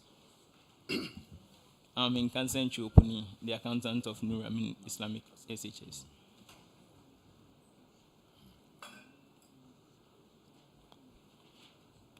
Your infraction is on page 93. and Honorable Bauer will handle that. Thank you, Chair. Nura, I mean, you have your infraction is about an unearned salary. One of your staff, Idris Mubarak,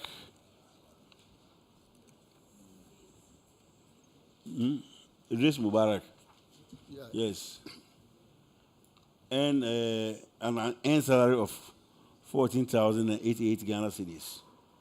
And the recommendation was that you should collect this money and pay to the Auditor General's recoveries account. Have you done that? Yes, we've done that, Honorable Chair. Auditors, can you confirm that Nurul Amin have recovered this money? Yes, Honorable Chair, they have made the recovery has been made and paid same into the AG's account. Chairman, that will be all. All right, you are discharged. Thank you. Let's go to Aguna Technical Institute. Honorable Chair. Yes, sir. Before they are discharged, Nura Amin, there is a 12-unit classroom block. We checked the data. It doesn't seem to be our project, so... Really? Yes, so if they can speak to it. Yeah, the contractor is on site. He's come back. Oh, okay. Yeah. All right. Aguna Technical Institute, introduce yourself to the committee, please. Thank you, Chairman. My name is Daniel Amon, the Deputy Regional Director for Ghana TV Service, Ashanti. All right. Thank you, Mr. Chairman. My name is Dr. Zede Neti, Principal, Aguna Technical Institute. Collins,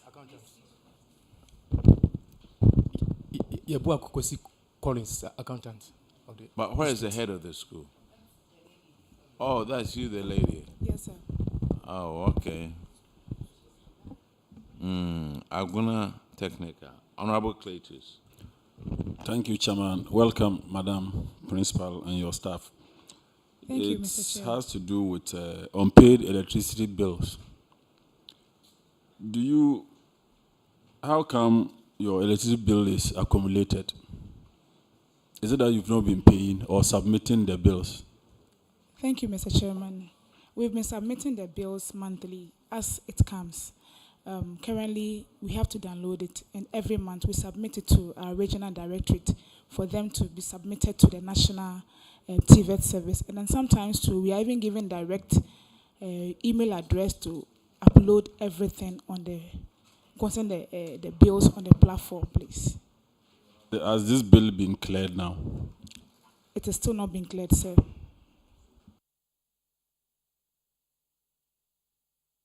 So what steps have you taken? Thank you, Mr. Chair. I have spoken to my directorate, and then they kept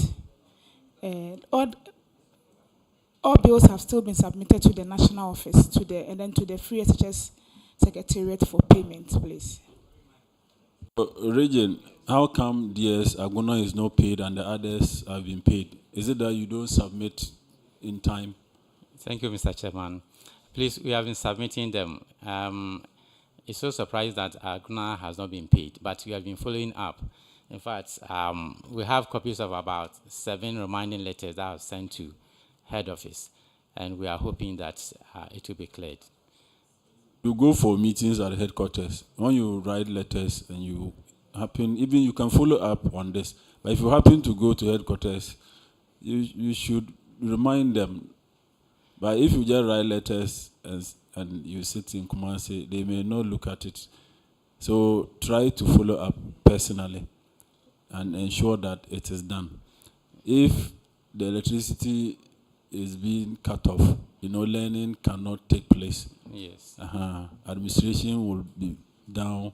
Students cannot learn. So it's a very important thing that you need to do for the school. So take it up. We don't want it to occur again in our next report. Thank you very much.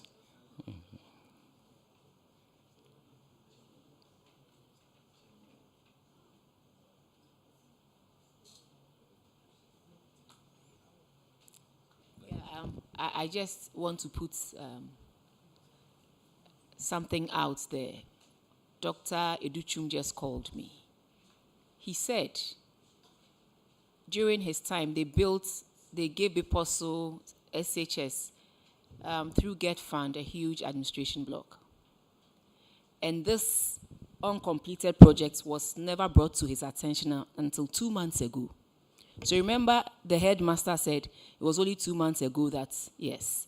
So it was never brought to his attention until 2 months ago when he sent, when it was brought to his attention, he sent his PA to come and he told them he's going to use his MP's common fund to complete the project. Please, when we come here, let's speak the truth and nothing but the truth.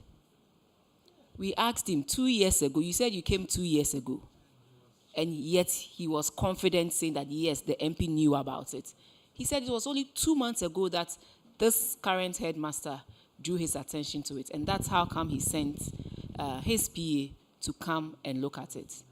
Please, today it is somebody, tomorrow it may be you, and you wouldn't like someone to treat you that way. So let's be careful. Let's watch what we say, knowing very well that if it is something we can't substantiate, we shouldn't put it out there. Please. Thank you. And yes, I also want to put this across to the head teachers. As MPs, within our constituencies, when you meet me at a funeral or an occasion and you present a project or something to me, do not expect action. Let's put it on paper. Let's make it official, like he's just admitting here. If he had evidence that he had written to the MP's office on this particular date, informing him about this issue, I'm sure MP will not deny anywhere that he didn't receive such a request. So please, let's make everything official. Documentation is very important, and I believe that as minister at the time, once he had received such a request, he won't just turn it over. So please, head teachers, let's make sure our relationships with our MPs are well strengthened, because education is the key. And for an MP in any constituency, he would prioritize these projects. So please, let's make sure we do the right thing and not come here and embarrass people. Thank you. Thank you. I hope they take the advice. When it comes to Teachers Appreciation Day, that one they will write a letter.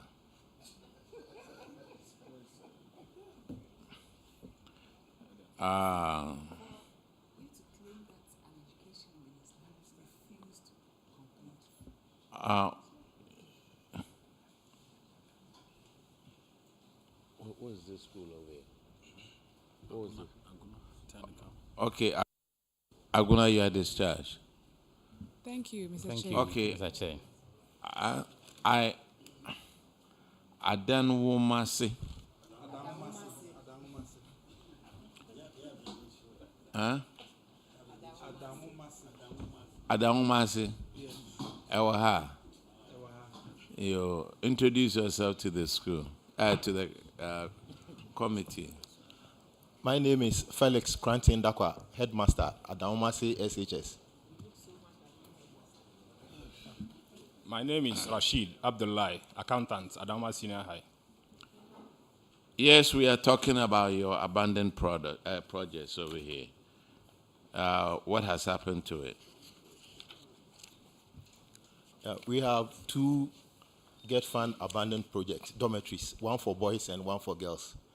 And since we came, we have been writing letters to the Get Fund through the Director General, through Regional Director.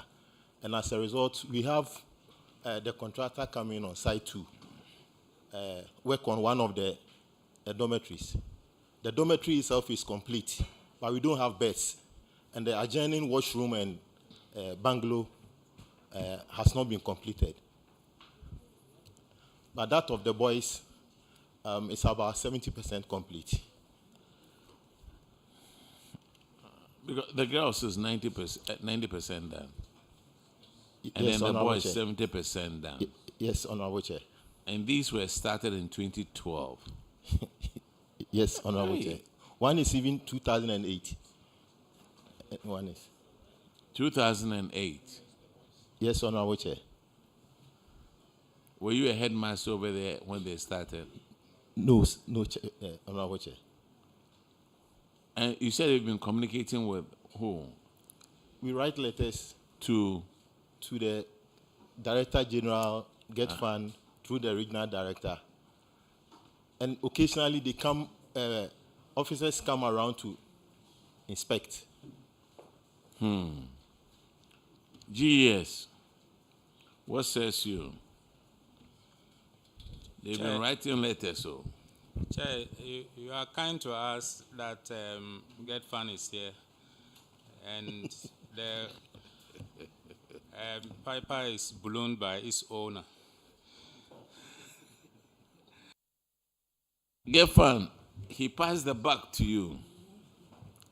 DG is saying that we are the ones supposed to now play to the tune, so we will.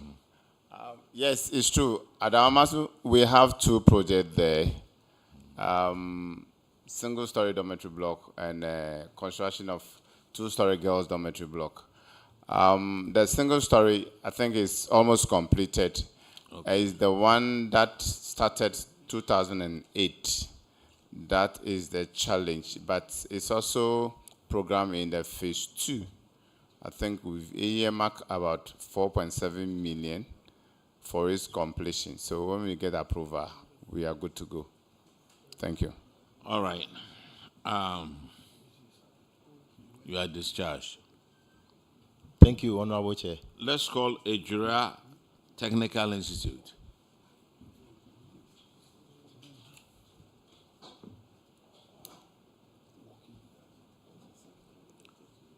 That is you. Introduce yourself to the committee, please. Honorable Chair, good afternoon. I'm Bernard Tabi Amponsan, Principal at Draman Technical Institute. Honorable Chair, I'm Ebenezer Denchi Esiama, Accountant. Your infraction is on paragraph 136, and Honorable Ernest Name will handle that. Yeah, thank you, Chairman. A German technical. This infraction has to do with absence of title deeds to your school land. So the auditors indicated they did not cite any title deeds to the land that the school is presently occupying. So we just want to know, what steps have you taken? You had indicated to the auditors that the board was taking steps at the time. Where are we with the entire process? As it stands now, payment has been made to Stu Lance, and the assembly and the chief also has come in to help us with the cost to complete. So they have assured us at last week that the necessary documentation will be made ready so that Mampong chief will sign, then we'll proceed to Lands Commission to do it. Have you updated the auditors with all the information you are giving us? Yes, please. Auditors, do you have any confirmation of this? Yes, they have updated us. Thank you, Chair. You are discharged. Yinahini Thank you, Chair. Catholic Very much. Senior High School.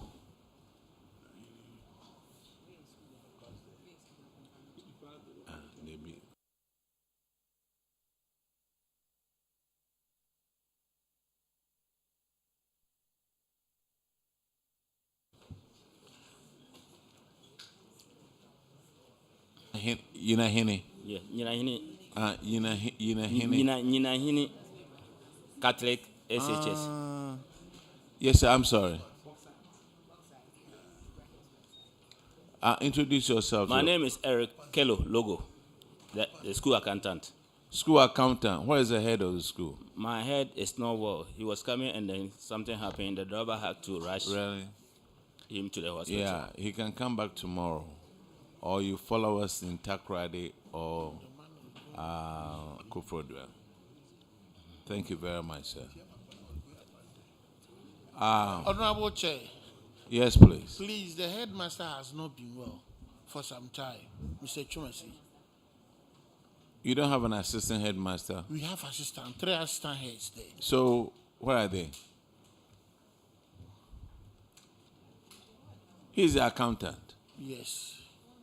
So that headmaster that is not well, isn't somebody deputizing for him? There are 3 people. So there are 3 people, and they are not here. It's either they didn't know to come, or they didn't care to come, or maybe they don't have the proper tools to get them to come out here. Hey, Omar from Kumasi, me Chair, I think again we will take responsibility. Other than that, the system is structured. Behind the head is assistant administration. Thank you. Ordinarily, followed by assistant academic and assistant domestic, in Thank that you. order. So our people should understand, but we'll take responsibility. So some education will take on. Thank you, sir. You are discharged, sir. Honorable, please, if we can bring them tomorrow. Yes, One sir. of them. If not, they will come to Crawfordwell or to Takrady. Yes, Honorable. Thank you.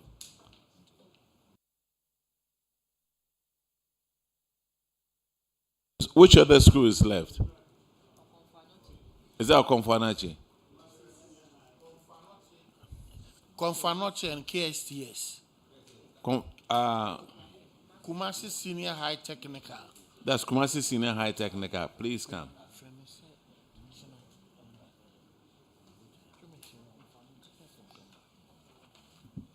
Please introduce yourself to the committee. I'm Yao Chimesi, head Kumasi Senior High Technical School. Oseko for Vincent, accountant. You also have some abandoned schools. Construction of a dining hall and a kitchen complex. What has happened to it so far? Chair, we wrote letters to remind Get Fund. Just about 2 months ago, the consultant came to the school and gave us the information that they've been asked to repackage the project and award the contract again. So I guess that is being worked on. So when is it going to? When are you going to re-award to somebody else? Is it a Get Fund project? Yes, please. Or is that why you keep on looking at him? I thought that the question was directed No, at it's to you. Okay. He will only come and support you. Okay.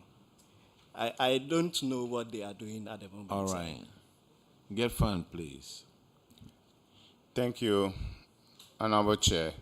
Yes, it's our project. This project was awarded, I think, 2023 or 2022. It's a 2-level dining hall because of space. The contractor has actually taken steps to execute the project to a certain extent, but when price of material, because it's it was a lump sum contract, he was having some financial challenges, so he curtailed work. We reviewed it. We are looking at processes to also get it completed. I think we need about 8.6 million to finish it. That's our cost to complete, as we have here in our data. Yes, I think from the data, they should be linking with FPMU, that's Ministry of Education. We've sent approval there for them to get it completed. So from after this meeting, I'll get in touch with the consultant and FPMU to quicken the process of getting the contractor back to site. Thank you. All right. You are discharged. Thank you, Chair. Konfanoche, are you here?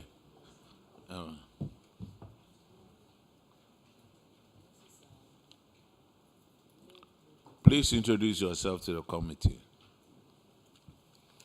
I'm Boachi Yadomboama, headmaster of Konfanoche Senior High School.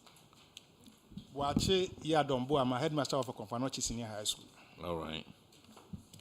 Eric Labi, accountant. Now, you two have some abandoned projects. Two-story, 12-unit classroom block, and then construction of assembly hall. They've been delayed for about 9 years. What's going on right now? Nothing is going on. Nothing. Yes. We wrote letters and then the 12-unit classroom block was re-awarded to a contractor. Okay. He came and then did some work up to about 80% completion. But he has also abandoned the project. And since then, we have not been able to see him. No, when the auditors came in, it was at 80%. So Yes. since the auditors came in, Nothing has been done. That's what I wanted to hear. And what And then about the Assembly Hall to Assembly nothing? Hall, it was started in 2016 and then built to the routine level. A windstorm came and then blew it to the foundation level in written letters, but nothing has been done. And we have not been able to trace the contractor up to this time. So get fun. Thank you, Honorable Chair. It's true. For the classroom block, they've been on that project for years. I've been to that school about 4 times. They've changed contractor about 3 times on that project. I don't know. For the assembly hall, there was a structural defect. So we asked that it's halted. So we have actually repackaged it among the phase 1 thing to be completed because it's been there for long and the school needs it. Population of the school, I think, is over 3,000 now. So they would need a facility to be able to do gathering, learning and teaching. Thank you. Get fund. Is it get fund? Get fund. So we've been hearing structural defect. But I understand each project will have a consultant on it. So when it happens that way, what do you do to the consultant? To be honest, hitherto they've been going scot-free, but from today we are putting. No, I'm being honest. I'm being honest to you. Hitherto, since our inception, we've been leaving them. But what transpired in Newtown? So we are putting assessment framework in place now. And I think we've drafted it. We've given it to our administrator. He's looking at it. We are going to assess the consultant now. It's not going to be business as usual because they are causing a lot of challenges. Because to the best of our knowledge, all consultants will belong to a professional body. It's so true. If they're not doing what they're supposed to do, you report them. They even get paid. Yeah. Please. Thank you. All right. You are discharged. Now, have I left any school out? Okay. Chair, I hope this discharge is a general one. Take your time. Yeah, with you till tomorrow when we are done. So we missed these colleges of education, schools. Mampon Technical College of Education, Offenso College of Education, Akokre College of Education, St. Louis College of Education, Al Farouk College of Education, St. Ambrose College of Education, Atebubu College of Education, and Bia Lamplighter College of Education. And so we are hoping they will come tomorrow. Yes, sir. Are you drawing my attention to something, please? Yes. Yeah.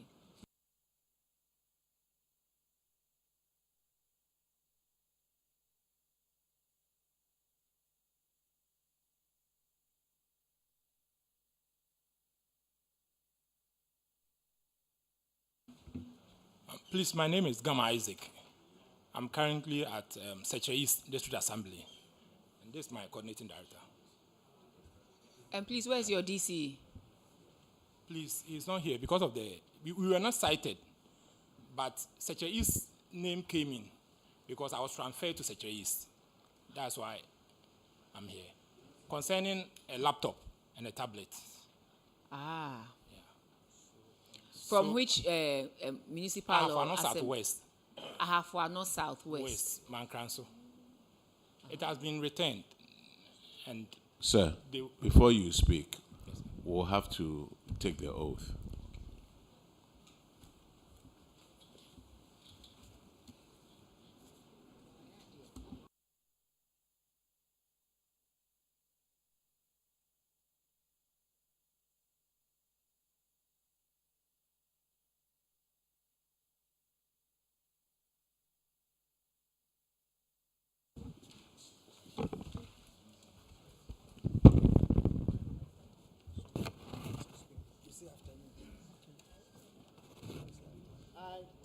I, Gamma Isaac, here, do in the name of the Almighty God swear. do in the name of the Almighty God swear That the evidence I shall give before this committee, that the evidence I shall give before this committee touching the matter in issue, touching the matter in issue shall be the truth, shall be the truth, the whole truth, the whole truth, and nothing but the truth. and nothing but the truth. So help me God. So help me God. Now, sit down and introduce yourself to the committee.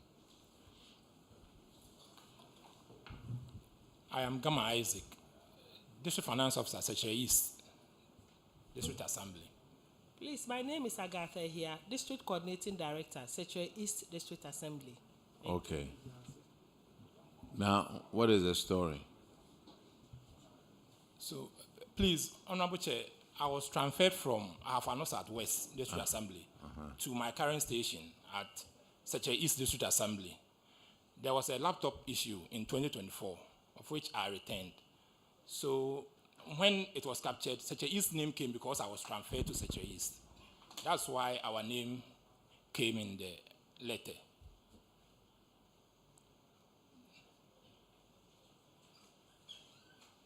Now, auditors, did you know about this laptop that was returned? Yes, Honorable Chair, they have returned them. They've returned it.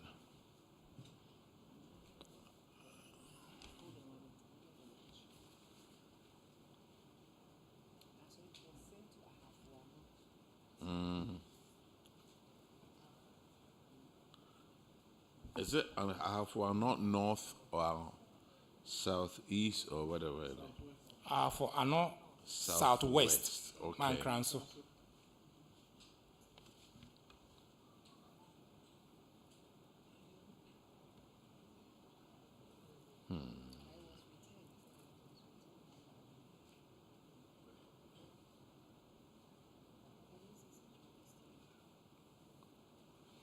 It doesn't, okay, I see I have for North Southwest about unrecovered rent.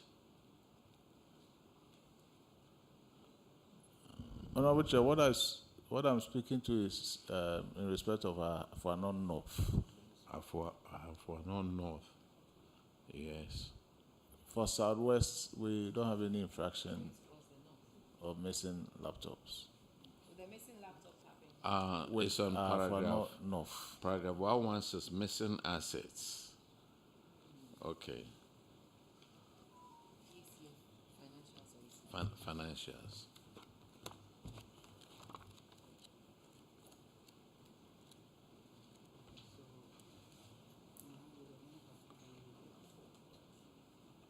Mm, 116.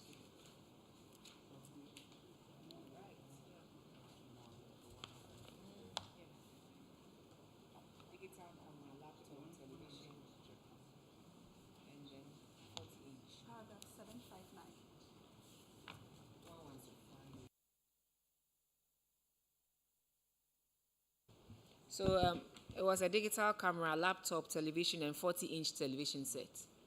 Is it that one? No, Honorable Chair. It was a laptop and a tablet. That's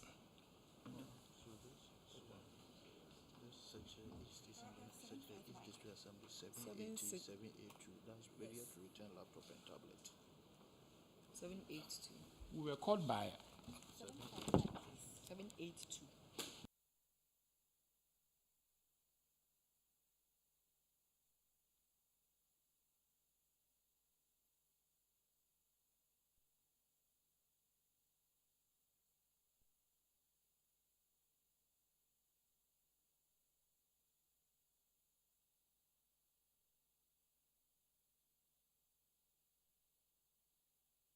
$59. Failure to return laptop. You were the financial officer there, right? Yes, Honorable Chair.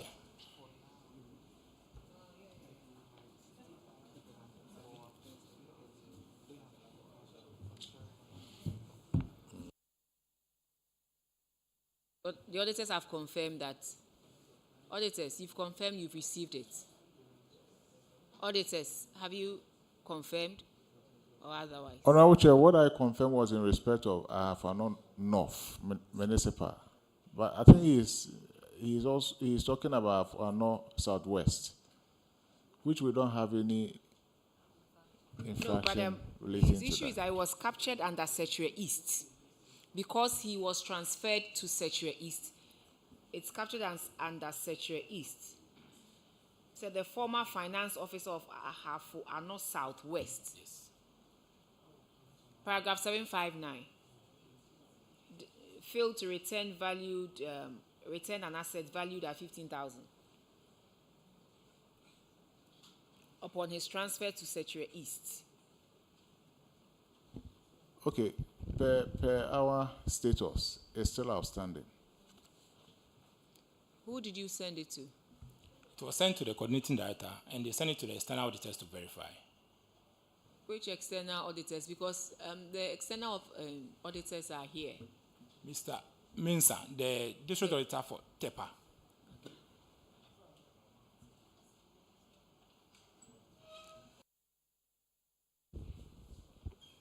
Honorable Chair, so that we can find out from TEPA district auditor. Yeah. I think it's fair that they do that. So tomorrow you pass by that time they would have confirmed, and then you can. Thank you, Honorable Chair. Thank you, sir.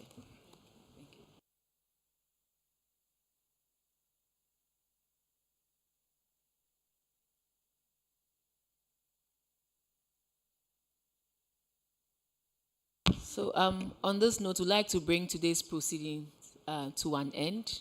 I'd like to thank ranking and members of the Public Accounts Committee, the audit team, our secretariat, the invitees, as well as the media. We are very grateful to you for your support. Tomorrow we will continue with the pre-university educational institutions from Bono East, Ahafo, and Western North.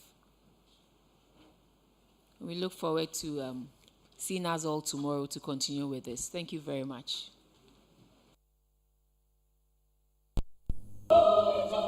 Mama,